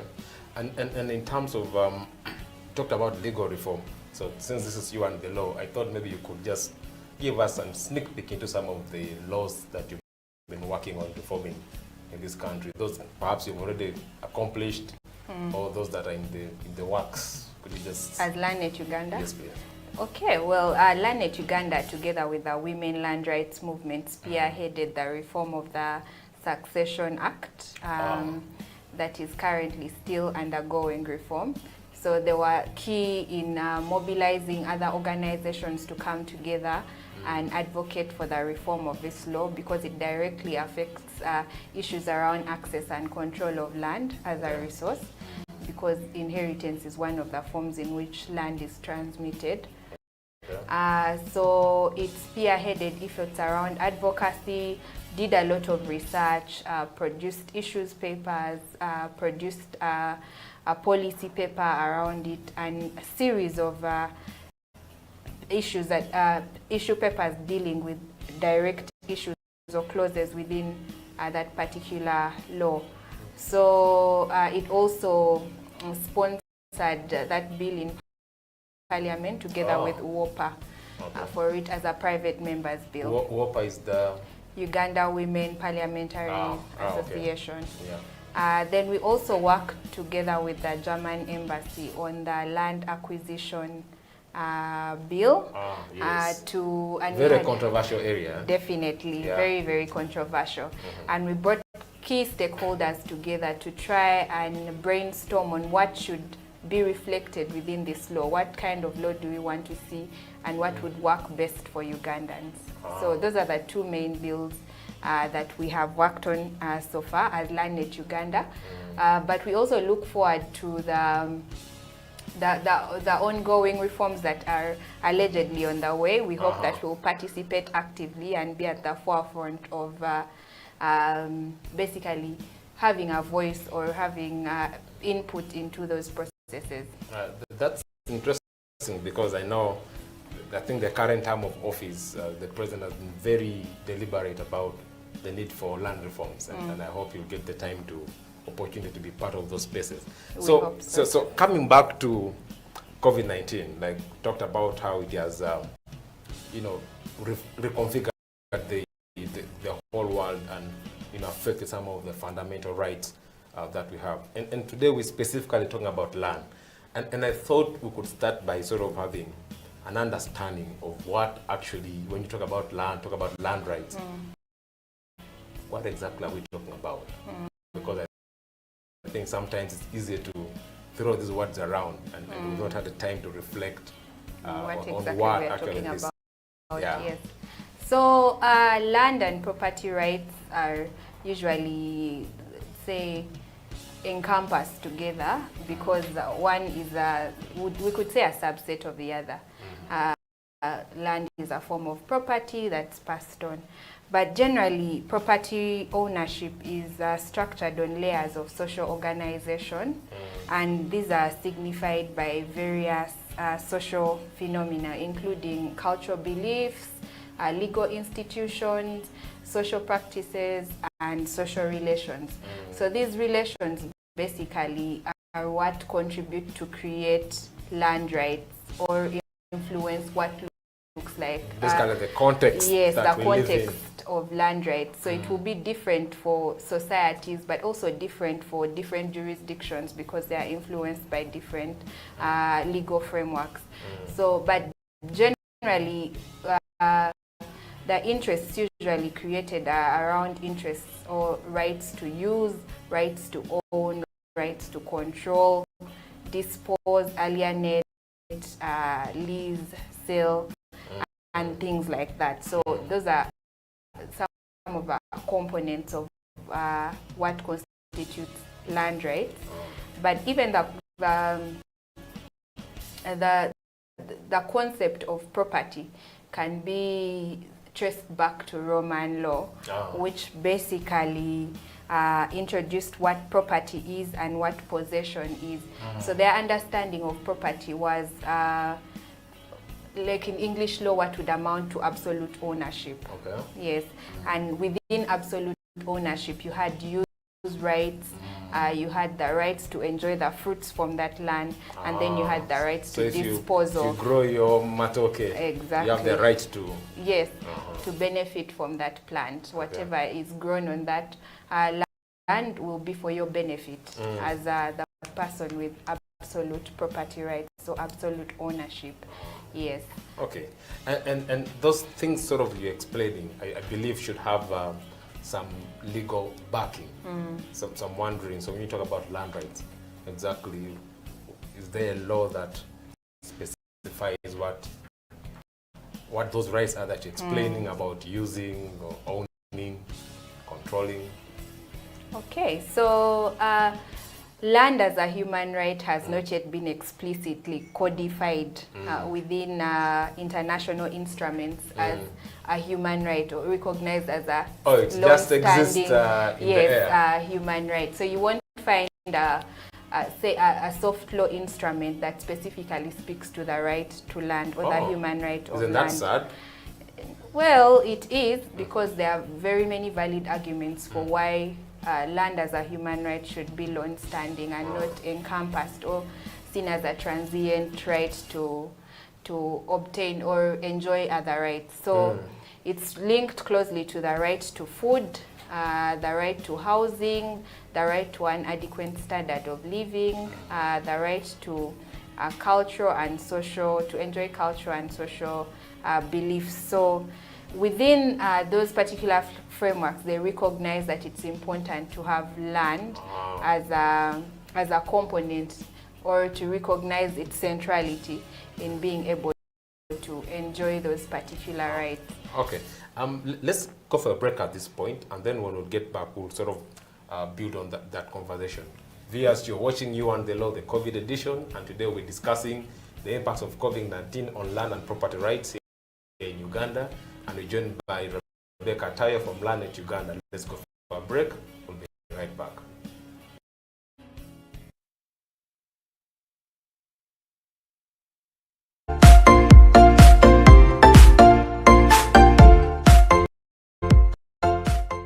Hello, welcome to this edition of. But what does it mean to be married? How does the law look at marriage? So this conversation today will focus on for people to just know about the law. Because I know you've been teaching law and practicing law for all. If you go to a restaurant, you must ensure that you have the money, because you're consuming someone's energy and investment. So you must be able to pay for that. So we interact with the law at all times. It's part of our everyday life. Yes. Man, you don't want to be in trouble after many years of working hard on it to realize that you have no rights at all, simply because you didn't celebrate any of the marriages that are recognized within the laws of Uganda. With that, we come to the end of this edition of You and the Law. It's a bye from us. See you next time.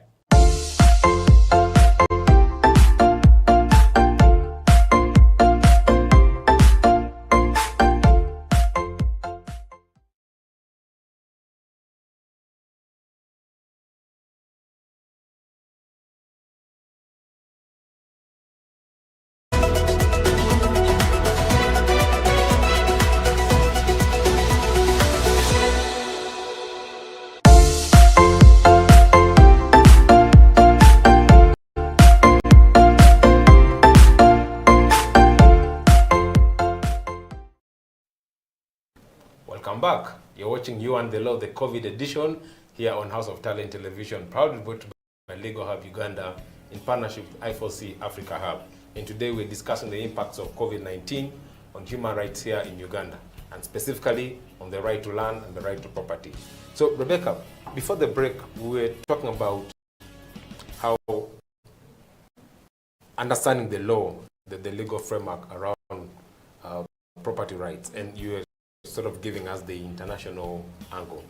Could we sort of try to move deep down now into our country, sort of as part of our background, that what law sort of provides for the right to property and specifically the right to land, and then have a discussion on how the rights the duty that the state has in this effect, especially in the angle of COVID-19 now, raising a number of challenges that are affecting people, right, specifically the right to land?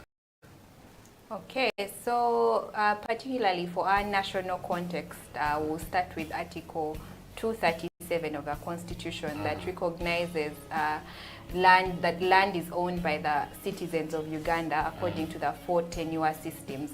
That's Milo, freehold, leasehold, and customary land tenure. So that already tells you that land here is owned by the citizens. By us. Yes, by us, and By not the necessarily viewers. by the state. And then it also comes down and breaks it down further and says in Article 26 that every person shall have the right to own property either as an individual or jointly with others. So those are the 2 main clauses of the constitutions that we refer to when we talk about land rights. Yes. Okay. And then is there any other law in the country? Yeah. Yeah. We have a number of laws that relate to land. We have the Land Act of 1998. Okay. We have the Mortgage Act. We have the Registration of Titles Act. We have the Land Acquisition Act. We have, I think it's the Access to Roads Act. Oh, or the yeah. National There's Roads so Act. many. Yes. Yes. We have laws relating to valuation, the Survey Act. So there are a number of laws that really govern land management and government. Okay.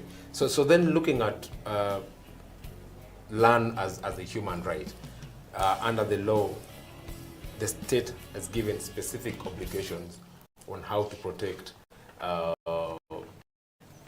obligation in terms of ensuring that people's rights to land and other property is protected.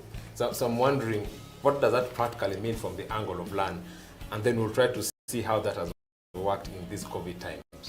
Yeah. So the state as a duty bearer has a number of obligations it has to perform in order to protect, promote, and fulfill the right to land, even though we already mentioned that the right to land is not a lone-standing right, but we derive it from other rights. One, the state has an obligation to ensure that the right to land is enjoyed by all without discrimination. So that means they have to remove and prohibit all forms of discrimination when it comes to access, when it comes to use, control, and management of land. So you can't say persons with disabilities or women can't own land. Yes. It's everyone. Yes. Everyone should be given the opportunity. And where, as a result of, say, culture or traditions, there are certain discriminatory practices that are in place, then the state has to take further action through affirmative action to make sure that special attention is given to those particular groups to eliminate that discrimination. Then the state also has to refrain from measures that would cause the enjoyment of the right to land and natural resources to regress. So obligations against regression. So for example, if you remember the debate that we had around the land acquisition bill, putting clauses that as if limit unjustly the right to property because compensation was not happening prior to taking over possession. So basically the state was running away from... So that the state was regressing by if it indeed went ahead, if it had gone ahead and passed it as a law, that would be a retrogressive step. So then, with those sort of clear roles, COVID-19 then comes and sort of disorganizes how things have been. And I'm wondering, how has this virus, the pandemic, how has it strictly affected land rights in Uganda? Because like I indicated at the start of the program, that there was already we've had so many land issues in this country.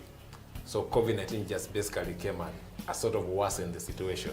So I'm wondering, how has it been? How has COVID-19 affected land rights in Uganda? Okay. COVID-19, just like any other sector, the land sector was not spared. So it was affected in various ways. One, in terms of land administration, I think during this period, the Ministry of Lands halted certain operations. And because of this, for example, MZOs were not, ministerial zonal offices were not fully operational as they had been before. So the effect was that transactions were a bit paused. It was not easy for transactions to be ongoing because the number of officers were not in office at that time. But it also delayed, for let's say, in terms of accessing these offices by the vulnerable, it was so much harder to get there because of access in terms of movement. So that was also detrimental. In terms of tenure security, we would say, especially for vulnerable groups such as women, what happened is that a number of women, this may seem far-fetched, but a number of women lost spouses as a result of COVID-19. And we know that women's rights to land and property are hinged on male relation in many instances in their family. So when you lose a husband, you're put at risk because you may be chased out of that land or disinherited because you don't have the attachment to the male personality within the family. Then in terms of access to land justice as well, courts were not fully operational during that time. So people who were suffering some form of human rights violations on their land or were victims of forced evictions were not easily accessing the courts. I think there was even a report that actually showed sort of an increase in land evictions during, despite the fact that the ministry had issued directives, the increase in forced land eviction was reflected. So there is definitely that. It also affected livelihoods. Land is a factor of production for agriculture. So during this period, farmers were not able to access inputs for land, but also if you have managed to finally have harvest, you're not able to access markets, or the demand for the product the supply was too much and the demand had gone down. So I think I saw farmers selling matoke at 500 shillings. 1,000 shillings a bunch, a cluster, whatever. So those are some of the effects of COVID-19 on the sector. And perhaps before we go for a break, we need to have sort of a conversation on some of the measures. I know you hinted on them that the government of Uganda put in place to try to address some of the effects that COVID-19 has had on the land sector. But maybe we'll pick on that after a short break. Viewers, you're watching You and the Law, the COVID edition, and today we're discussing the impacts of COVID-19 on land rights in Uganda. We're joined by Rebecca Tayo, the legal officer at Landnet Uganda, one of the leading organizations working on land issues in this country. Let's go for a short break. We'll be right back.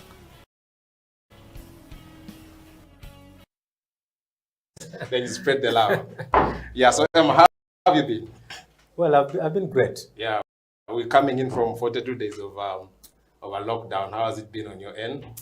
It's been quite difficult. You know, you wake up in the morning, you sit around the compound, you look at the time, you lose sense of the calendar because you fail to understand which is a Monday and which is a Sunday.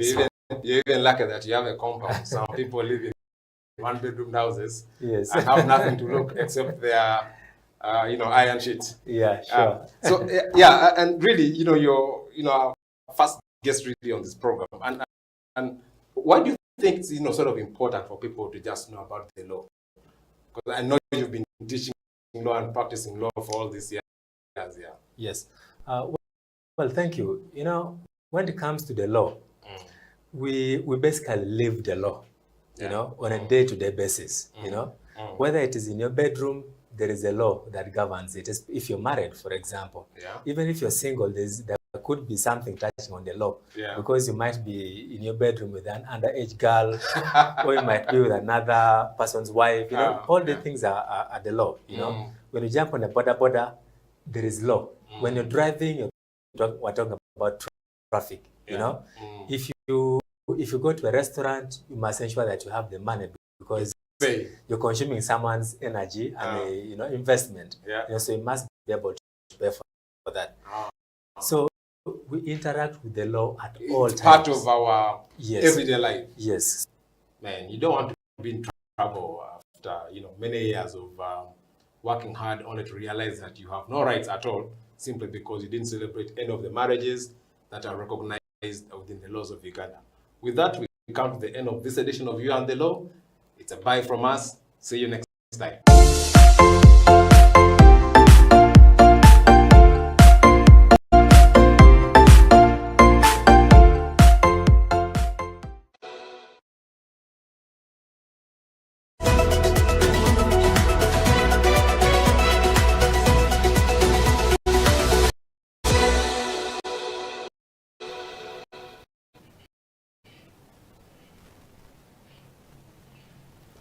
Welcome back. You're watching You and the Law, the COVID edition, and today we're discussing the impacts of COVID-19 on land rights in Uganda, and we're joined by Ms. Rebecca Tayo, Legal Officer at Landnet Uganda.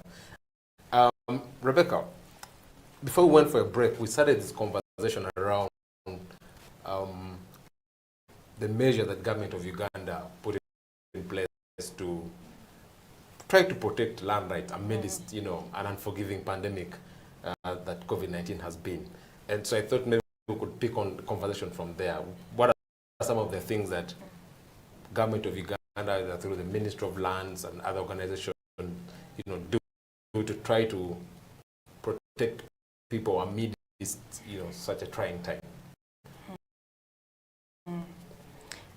Thank you, Jonathan. I think I know of only about 2 or 3 measures by the ministry. There could be more, but I think the right person to mention them would be from the ministry. So one of them was a directive issued by the ministry to stop evictions during the lockdown period.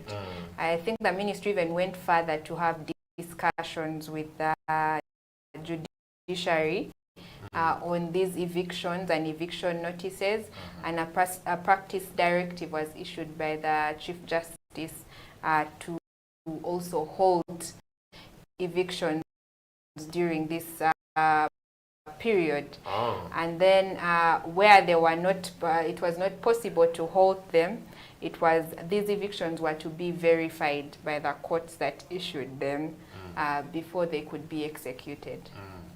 I mean, it's very interesting because then they seem to have focused only on matters that maybe for things that will be before court. I don't know if there's anything they did around resolving land using the local council codes or other structures, because I'm sure that even within them there were a lot of cases arising in this period. But again, like you said, some of these issues are better explained by the people in the ministry. But we could then sort of try then to look at what do you make of those interventions? Did they work? Didn't they work? What could have been, any challenges encountered in the course of trying to enforce some of those protections that were issued by the government of Uganda? Maybe I'll start by referring back to what you said, that the focus was mainly on evictions and evictions that are issued by court. All legal evictions must be issued through a court order. But I think at the time the government was looking at which is the biggest threat right now, which is possibly rendering some people landless and having nowhere to go. during desperate times. So it was trying to avoid that, and it seemed like the biggest threat at that point. So I imagine that is why the ministry decided to focus, the ministry and judicial, yes, on land evictions during that time. Well, it's a big problem in the country anyway. Yes, it is. It's definitely a big problem. And then also the spirit or the attitude of impunity, that despite there being practice directives, despite there being practice directions, and directives by the ministry, evictions continued to happen. Each and every other day on the media, we saw an eviction story happening. So I think, of course, these measures did not necessarily work. Yeah, because it continued to happen despite, It's interesting because I think well-intended as the measures could be, but I think we have lived long enough in this country to also know that maybe there are a bit of some exceptions that happen in the course of enforcing some of these measures. But then, this is 2021. We don't know what could happen in 2023, 2025. The dynamics of this virus are not yet very, clear to everyone. We don't know how long it's going to take.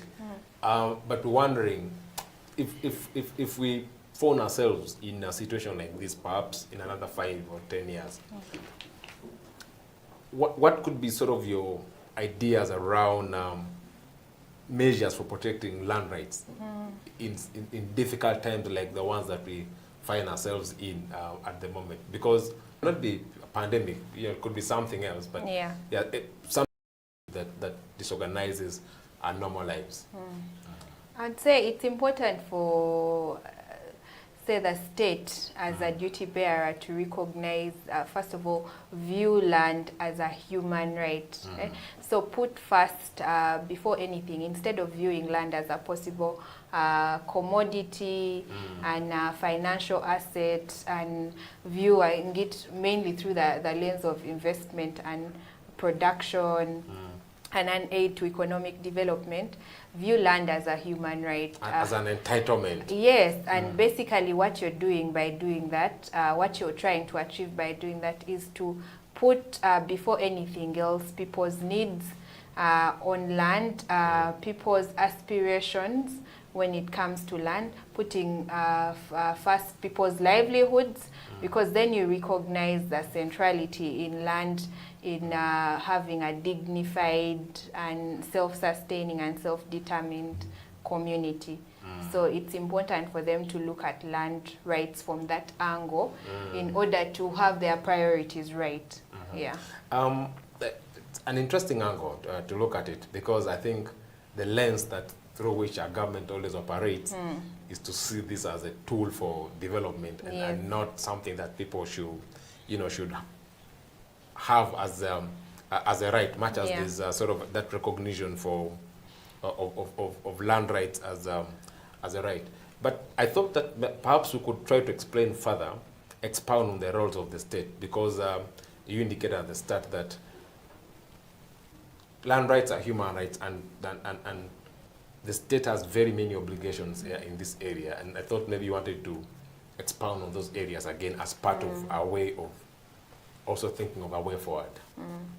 I think aside from the ones I already mentioned, the state also has the duty to fulfill the right to land, and this basically means that the state has an obligation, or would ordinarily have an obligation, to provide or make land more accessible, or ensure that citizens have better control, tenure security of their land, and it's not susceptible to threat.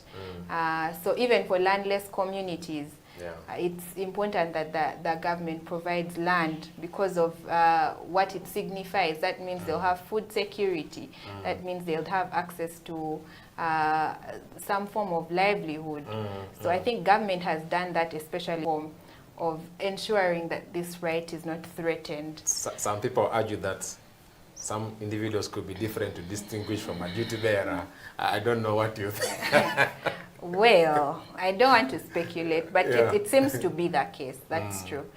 But the state has to distinguish itself from particular agents of the state or arms of or particular individuals and play its role to protect generally its citizens when it comes to their right to land.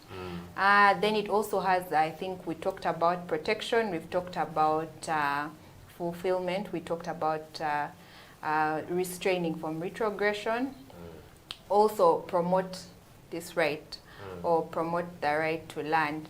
So promotion is basically ensuring that this right is enjoyed.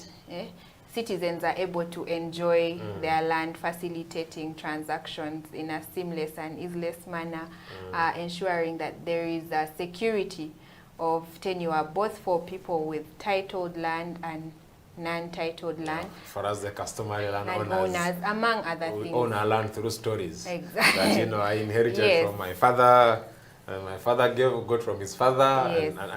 and the circle sort of continued. Continue. Yeah. Sort of your highlight of sort of the key challenges that have been affecting people's ability to protect their land rights, more so in difficult times like what we're having today because of COVID-19. I think the biggest challenge that individuals have is the threat to their security of tenure. And this is not just perceived, because security of tenure is mostly a perception that that you're secure on your land and your rights are indivisible against a third party and against the whole world. But right now, people are no longer secure, even with title. There is no title security, because you don't know who may come out and claim or put a claim to the same piece of land. So for me, I think that is the biggest challenge that we face currently. It's even worse for people who don't have any form of documentation to show. Over that 70 or something percent. Yes. So for me, that's the biggest challenge that people. And then for the government, because like you said, we have good laws in place and everything. But what has been affecting government's ability to protect rights amid this period? Because it clearly laid out the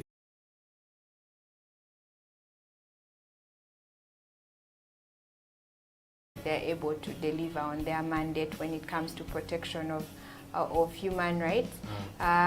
Secondly, there's also just a culture of impunity. Even when the ministry goes ahead to issue some form of directive to protect citizens, it's not respected by many. They still want an abuse of these directives. So that is definitely a challenge, and it just requires some form of mindset shift from the public generally. Then another challenge that I think the ministry is experiencing would be, so they understand the context in which they operate. So that's an avenue that we could look at exploiting. For customary tenure, we have clan structures, we have family structures that could also be exploited to deal with land rights violations within these particular areas. I think the biggest issue would be trying to capacitate these particular structures to perform their roles and carry out their duties. Some people say that some of them have never even seen the constitution. Yes, and it's not a lie, because a majority of them may not even know how to convene the court, how to issue judgment, summon witnesses, things like those. So you find that even for the elite, they would not turn to these structures because they don't have confidence in affected during this period. First of all, I would implore them not to lose hope. There's still avenues through which you can access justice. The courts are now fully operational, I think, and they have also adopted technological changes. So you can approach the courts for whatever needs or justice needs that you may have, but also utilize the local council system, utilize traditional systems if you're within the tenure system or the customary land tenure system. Okay. Yeah. Thank you so much, Rebecca. With that, viewers, we've come to the end of today's episode of You and the Law. the COVID edition. We've been privileged to host Ms. Rebecca Tayo, the legal officer at Planet Uganda. Until next week, when we discuss another topical area of interest from the human rights angle. It's a bye from now from us here at House of Talent Studio. See you.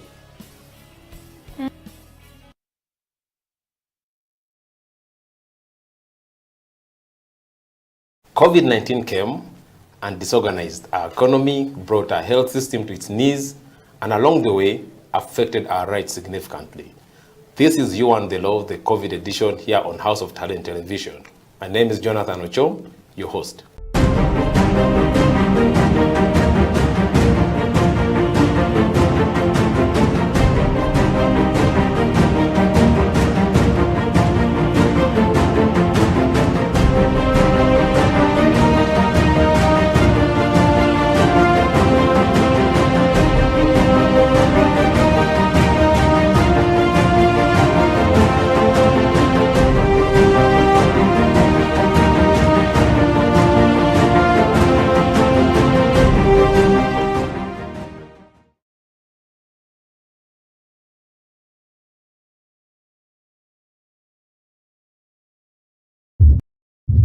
I have the pleasure to present to you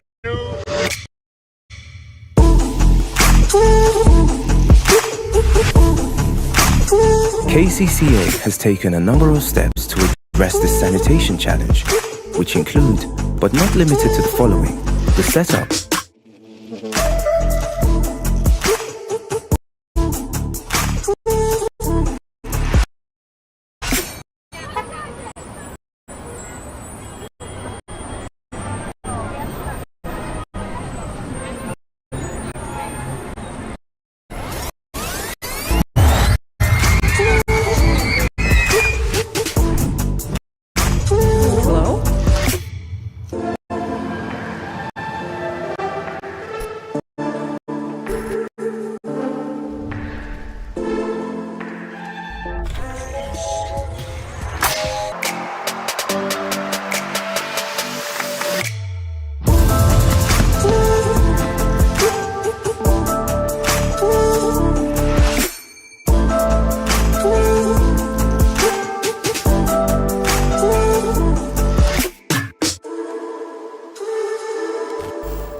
Sinabako byendaba nze sinabako wendaga maaso ku lutimbe gwe kanula amatoola be ennyindo zisamuka amaaso gawulira mpebooka bw'otonga enziku oba mukenenya byonna mponya zirwala bigalanga olugattako puleesa balwala sukaali na munnyo nze bunzaali kano kekatta emmese kekatta ebiyenje kana akayimba katta n'ebiku ebyabateesi ndi musezi ntambula kiro neebaka misana gye nzanyumya ebitanyuma ajimba bye banaalaba nvumbula binajja nvunza mu sikaati mbatambuza ensi yonna nga nfuse ekilipsi ndi mbaale mu maleewa nti Kampala mu bafere jinja lya mukiira nze tololo mu seminti sinyomwa neddira ssanyu akabbiro byoya bwompa akati misinde nzaasembayo okutuuka ntuuze n'akayimba k'essanyu kali special storyteller n'engero nnyumya nkuwa kawoowo bagamba Kampala nze kali na potential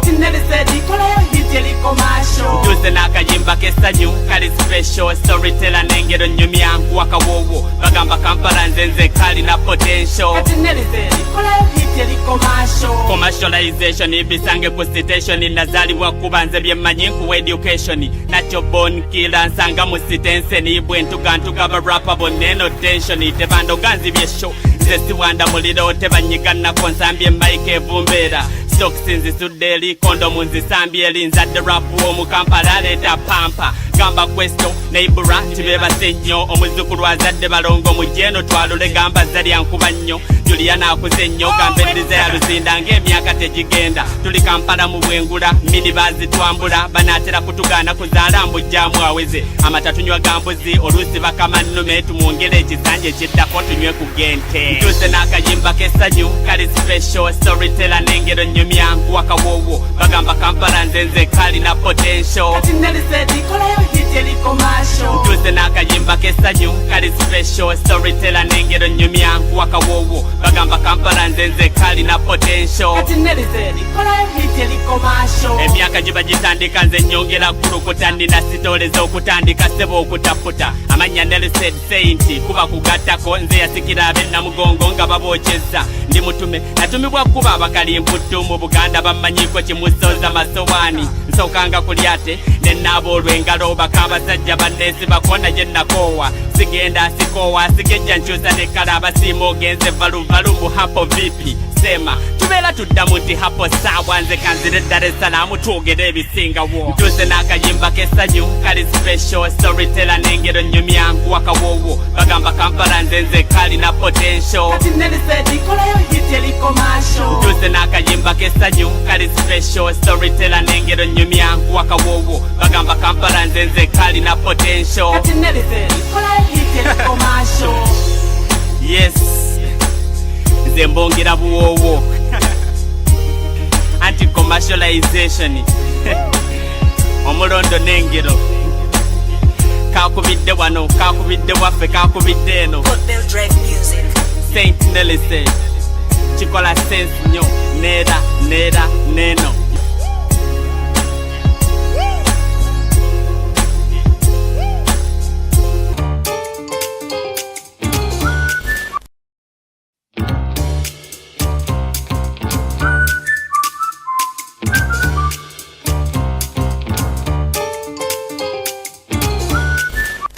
So I'm a rebel with the trouble. They all tremble when I babble. Make them wobble, make them rumble. Give them trouble cause they gamble. Man, I'm a gamble, sakata fimbo, sakata flow. Now we go, tumble in the jumble. Then we go, wombo lombo. Wibble, wabble. Mpola, sebo. Mini stacky mambo jumbo. I bounce like a dribble. I ball like Mutombo. Going global like the mobile. Now police are black label. Mimi ni when I rebel. Where I'm from is called Kampala, is Kawempe. Up to Calcutta to the whole wide world. Yes, sir. We'll be taking over the whole globe real soon. Where you from? Oh, from Kingston to the Congo, Black Spear, we do it like the jungle, you know? From Crown Ice with them bought mango. We tell you right now, we tougher and tougher. We get stronger. Move through these streets. You used to make fun of me when I was a little child, you see? Yeah. You know, you always have to have belief, you know? Because the man will murder and some of them man will thief. You know? Smoke ganja.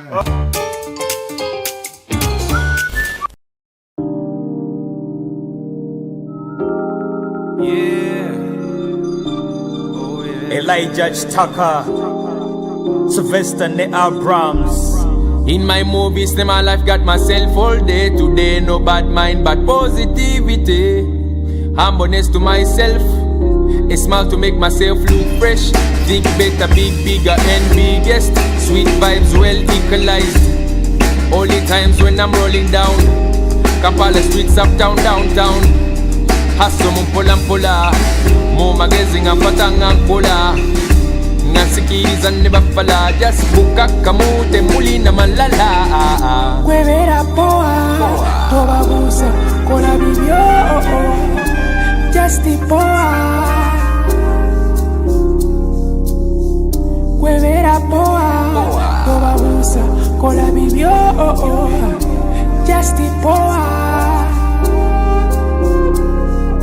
Sylvester ndi byanke sigena na bitutuma kulaba wetuddeko kulaba okukuluma onotera okuyimbula empologoma okunuma emaali yange gye nakola wodala yakuluma kataka enkolagana yange nenabyuma ng'okoba musajja munno osobola okutomera ekyuma olowooza kamegge enjovu kenkanawa edda mwafunanga sitepu zange kati ndipoa sibabuusa ekinakulya kamevu kigira mu kususa owakazeke alaba olwobyo yesusiza mugendeko mpola omuwa pulaani zojja kwejjusa Kwebera poa, tobabusa kola bibyo. Just poa. Kwebera poa, tobabusa kola bibyo. Just poa. nekolera jange nekolera byange nekolera zange tonsumbuwa ndi byange ogamba nvuubika ate nga byendya byange ebyo biganye ojerega byange mbanga santama nga talina byakwambala bavuluka byetukola kubanga byabasukkako babyagala ne obusobozi bwo tebalina okuva bwe nazuula ekyo tebansuuza byange nsekera mu kikonde baagala nsuule balonde balooza buli omu awalula tinsawo ya lumonde simanyi gokka n'amagezi mu ssonde tutadde emyaka mingi mu kuyiga ebintu bye tukola blaza oba sista taata oba maama Kampala omupya n'omukadde olulu wayise owino Africa East Africa Uganda omurasta ne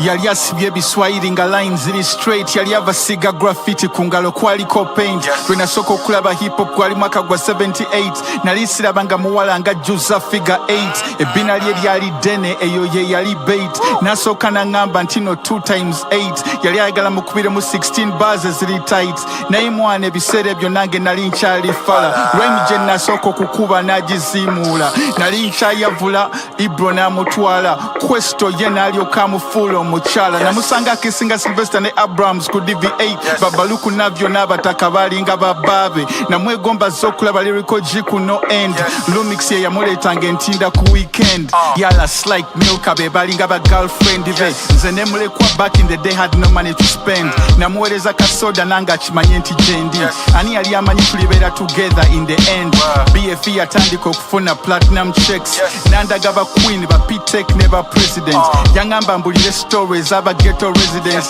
Luga flow is my culture so I must represent yangamba eggulu lyampa ekitole ky'okubeera intelligent nyinyonnyola abaana concepts babeere confident global yampa amaanyi g'okubeera eloquent tuwa tuzikubye locally ne internationally financially yeyanyimusa nanzija ku semit spiritual I'm trying to be the best man I can be lyrically the pen is mightier than the sword I can see and I promise to love you forever signed yours sincerely dear hip hop nze nkumisinga mu bakazi be nakabeera nabo ye gwasinga kyekikunyiga kyekikabya amaziga nze nkoyo okulaba nga bakumistreetinga oli mulungi smile eringa poetry kakwate mu kiwato ng'akwata ekitontome tutambula effembi abateesika tubalumye tula waneno ku kisambi nkunyumize story memories mu mpewo nga boomerang zikomawo ng'omwagalwa wange ng'awunya akawoowo nga aron ebaawo twesikamu ne twejja twakuba ndaba engeri gy'omu misi ng'oyinza n'okwewa obutwa dia hip hop nze nkumisinga mu bakazi be nakabeera nabo ye gwasinga kyekikunyiga kyekikabya amaziga nze nkoyo okulaba nga bakwabusinga oli mulungi smile eringa poetry kakwate mu kiwato ng'akwata ekitontome tutambule ffembi abateesi katubalumye tula wano ku kisambi gunyumize story dia hip hop nze nkumisinga mu bakazi be n'akabeera nabo ye gwasinga kyekikunyiga kyekikabya amaziga nze nkooyo okulaba nga bakwabusinga oli mulungi smile eringa poetry kakwate mu kiwato ng'akwata ekitontome tutambule ffembi abateesi katubalumye tula wano ku kisambi nkunyumize story.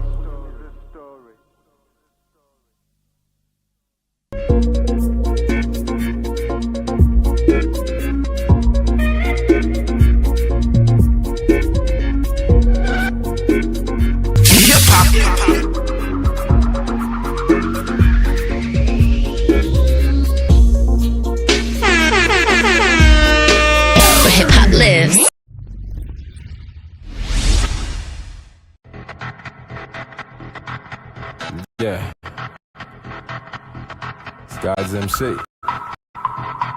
And they head jamming to a jam. I got called masculine red-handed. I see them my reach only expanded. Even my setbacks set standards and press gamblers. I get better and I'm the wild card, more or less gambling. Got this my witness in my defense. I was born swimming in the deep end. For me, killing tracks is a must do. Ain't no maybe, ain't no defense. Every rap campaign, I spit ahead. Guaranteed to get my pointed to a cross. Just before they put mine, so directional automatically got pointed to the cross. I am pretty clear for a road sign. I put on in my off time that I'm respected. With or with no rhymes, and I'm connected. Even when off, like moving these bars for no habits. And when every Star Wars comparison, every newcomer to sing, I ain't better than only when I respect the American. It's a story of how an ex-heritage was still afforded a golly inheritance. The one like a professor emeritus. We know we never deserve it. They married us. So while they feed off a sprinkler, they catch and they lean in the seat of their lamb. But mercy, we in the seat and on all they behalf as we kneel and we pleaded the lamb for mercy. I used to lit it when they get into the ring, but these days I got an overtones. Cause everyone that I know wanna be king, but nobody wanna be overthrown. You should know that I came up battling. I'm used to punches getting overthrown like javelins. I go over domes. The slack is something I don't condone. While cats were trying to be Hova clones, I go bully before Jehovah's stone. That's why all these skills that I'm known to hone got lyrics with spiritual overtones. I act like competitors grown for chrome. Hip hop is my house and I'm home alone. That's it. I'm only here to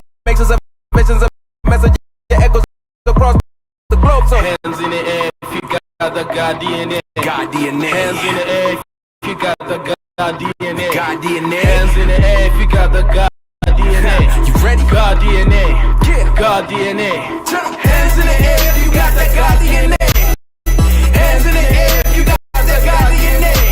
Hands in the air if you got that God DNA. God DNA. God DNA. Hey, you want another rap? You ain't heard you enough of that. And I ain't even sweating none of that. Cause all that matters is Jesus is coming back. Will he find you faithful or distasteful? Will he need to be graceful? Cause you never got your breakthrough. Never humble yourself enough to let him break you. What let it take you? Be bringing these little ways so they can shake you. What's the matter who we bring the bass to? If faith isn't what we give a bass to. If a trumpet's blaring and you wanna hear it, but it got me in it is not apparent that it's nothing but gimmicks, it's all apparent. And when we must account, we'll be so embarrassed. Man, that DNA can't be fake, bruh. It's why we love when they hate, bruh. It's nothing not authentic or made up. When it come to my genetic makeup, take the blood type, better be in. No, cause when it come to Christ, that's the way it goes. From KLA to Mako, we turn up all the way and all my people. Put your hands in the air if you got the God DNA. God DNA. Hands in the air if you got the God DNA. God DNA. Hands in the air if you got the God DNA. God DNA. God DNA. Hands in the air if you got that God DNA. Hands in the air if you got that God DNA. Hands in the air if you got that God DNA. God DNA. God DNA. Hands in the air if you got that God DNA. Hands in the air if you got that God DNA. Hands in the air if you got that God DNA. God DNA. God DNA. Turn up.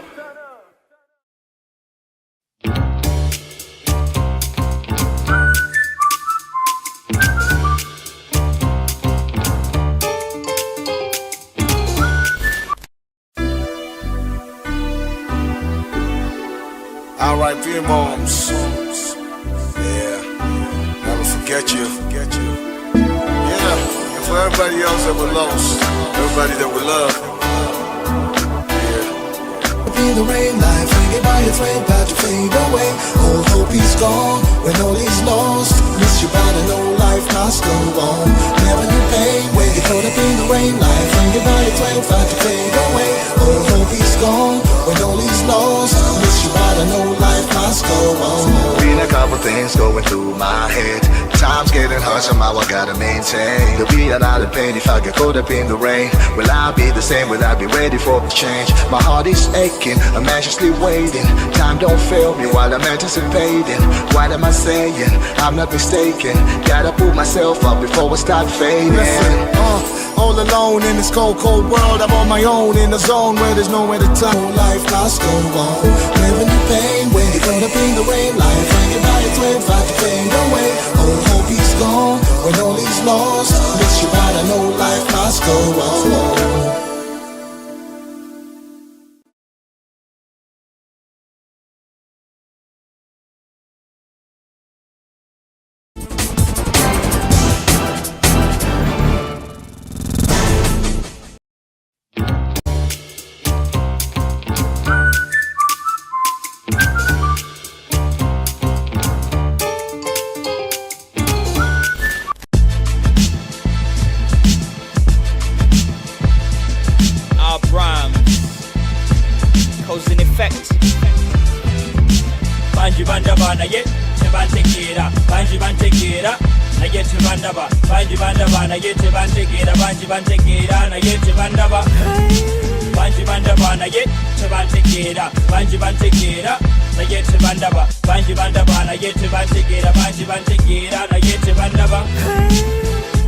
ontegeera otya mubuuka sooka osembere ng'ontunuulira ontya twali twesisinkanyeewa naye ekyo nga tonnakiddamu mbulira onzudde otya bubadde onnoonya mbulira obuuzizza otya yanaakutumya oyo akusudde ku kyokya sembera lekera okwemutya weebuzaabuza tunula mu maaso toweetya abamu bamanyi nga rapa bamu bamanyi nga b-boys byowakana abamu bamanyi ng'eddoboozi eryogerera omuntu owa wansi yonna gyendi abamu bamanyi nga yimba kyendi abalala banda babuuza musomesa wuuyo abatamanyi babawoza fala wuuyo nakyo kinkolera kuba mbayita kuli talaba olwo abagamba nti nina amaasaana abiri gali maaso abiri gali mabega nkoto lwaki balowooza bwe batyo kuba nzinengera gyenva nejengenda banji bandaba naye tebantegeera banji bantegeera naye tebandaba banji bandaba naye tebantegeera banji bantegeera naye tebandaba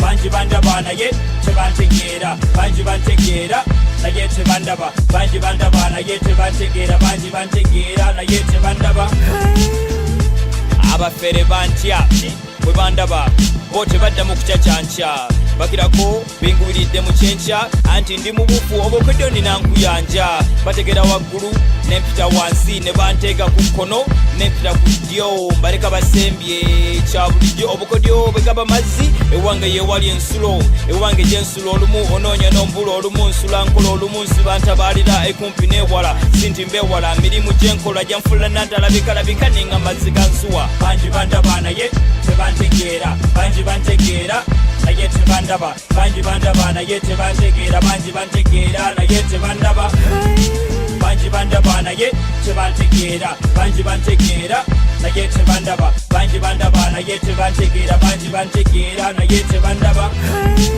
amagezi ganeesera abateesi baneesiga ate abagezigezi bo batandika okuneesiga kuba bakungula ebiva mu nsigo z'ensiga ate ab'omululu bo baswama bakeraga ensiga mujja kunzisa enseko kuba ndaba nze musumba olumu gotayawula mu ndiga nkulengera nga tondaba era nga sinnaba kulabika nsirika nga gwolokopya tonnalabuka nsiterebuka ate era sittakibe nga sinnakikenenya ndusu nze ndi ku manduso n'olwekyo kakkana nkujje ekifu ku maaso bagamba ntyekuba omunaku tekya eyange yakya neyabalala nenjikeesa era bwe njagala nebakootulo n'obudde nenkeesa awakana kikyoteesa banji bandaba naye tebantegeera banji bantegeera naye tebandaba banji bandaba naye tebantegeera banji bantegeera naye tebandaba banji bandaba naye tebantegeera banji bantegeera naye tebandaba banji bandaba naye tebantegeera banji bantegeera naye tebandaba Abrams Techa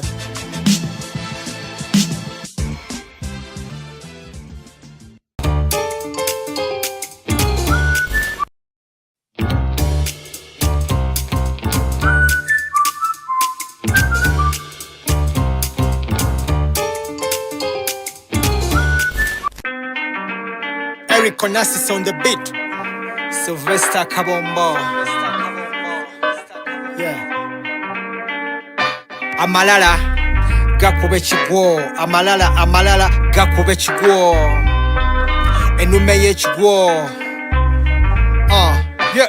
Volume nyongere. Oba owamala. Yeah. Awamala. Volume nyongere muko. Oba owamala. Nedda yongera mu. Volume nyongere. Oba owamala. Yeah. Awamala. Volume nyongere muko. Oba owamala. Nedda yongera mu. Tula kalira ulize mbozi bula muto walira byenkubulira passport nga chali wange walakira ebyo byolepuka bijja kulakira kotandisa agabozi kwaba basibekira okoze kene nyo enzijjo kuzibikira oja kuna kuwalala gasana kuluyira Sylvester ku ngoma rhymes gankwira I get the job done call me whatever you want to I hope to make you a person they look up to not to divide society into two and put two there's nowhere you are going to mutuntu bulirira ne burubaruba tu bulambwe muchomatu kankusibirire tu ensijozanyise kugayanga meketu weketu muganda witu wetereze mwatu volume nyongere oba owamala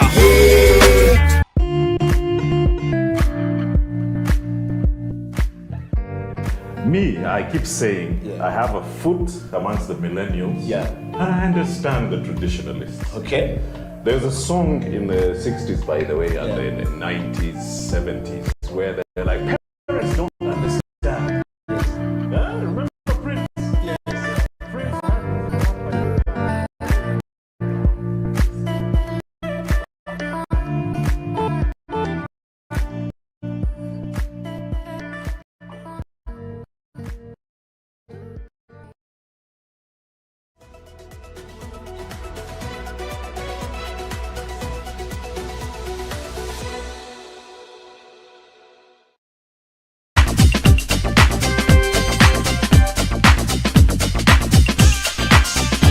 Sitting down with people just trying to make ends meet. Everybody wants to bite off a piece that's bigger than what they deserve. That is Uganda's major problem in my eyes. If only we could curb the greed, if only we could share out that pie equally and of course responsibly, then we will be the best country on the planet. In the next 5 years, I really wish and hope that Ugandans can look at the bigger picture, can look at Uganda as a country, can look at their neighbors, their friends, and see that everybody needs equal opportunity. Because in the next 5 years, I don't want people to be calling me up saying, please, can you find me a job? I want people to be calling me up and saying, would you like to come and work with me? That is what I'd like to see. In the next 50 years, I don't want to see my child suffering. I want to see him prosperous. I want to see him with a good wife, with children, with a family of his own, living the dream. That's what I would like to see in Uganda. That's my honest opinion. And I'm Mark Kaheru, I'm Ugandan. What do you say?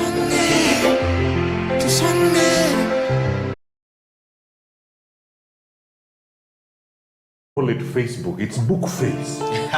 Why are you on Bookface? Dad, it's Facebook. Yes.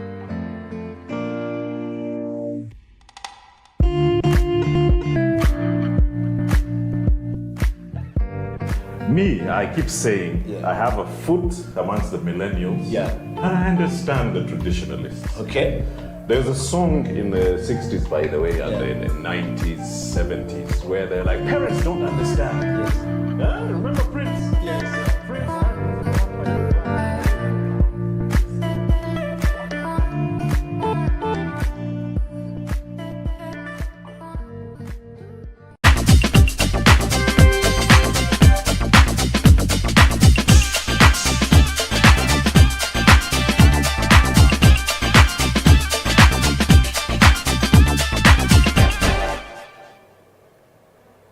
Welcome to the Elders Wisdom Circle. My name is Eddie Okila, straight out of Kampala, the Pearl of Africa, to the rest of the world. We are serving the elders and the wisdom of the elders to the young. How are you all doing? All the followers and everyone who loves to chill and rock and roll with the elders. Welcome to the show. You will probably find this show very boring if you do not want to hear from the elders. If you're one of those people who say, they get into my nuts, they run me crazy, you don't know, do not actually know what you're missing. You don't know how important is or are elders in our life. Sharing the heart of the elders at 54 years of age is the one and only Jaffa Raymond Amin, the son of the former President Idi Amin Dada. And just before we bring Jaffa on the show, I would like to tell you that the Elders Wisdom Circle on this day is very special. And the topic is, I am because we are. The cultural wholesomeness of sharing and caring for each other is very important going forward. Ladies and gentlemen, before I talk about the Ubuntu, I would like to bring the one and only, the son of the former President Idi Amin Dada, the third born son, the man with the wisdom of Amin, the man with the secret box of the former President Idi Amin Dada. Jaffa, welcome to the show. Thank you. How are you doing? It's a pleasure. And today, contrary, you're dressed like Baba. This is Senator. Senator. But I tend to like the ones from Ghana. Yes. Yeah, there's a good shop. Okay. At Victoria Mall. Yes. And another one at Mabirizi. They always take care of me. Senator. Yes. And we would like to say welcome to the Elders Wisdom Circle. Thank you. And we want to start with, first of all, I know we talked about it, the celebration around the former president of Tanzania and the things that he has said. Today on the show, we are seeing people celebrating when he says, get out of your comfort zone and go and work. Wonderful. And people are like, this is coming from the president? There are a lot of mixed reactions about the man, but actually he was a man of character, a man. He was a driven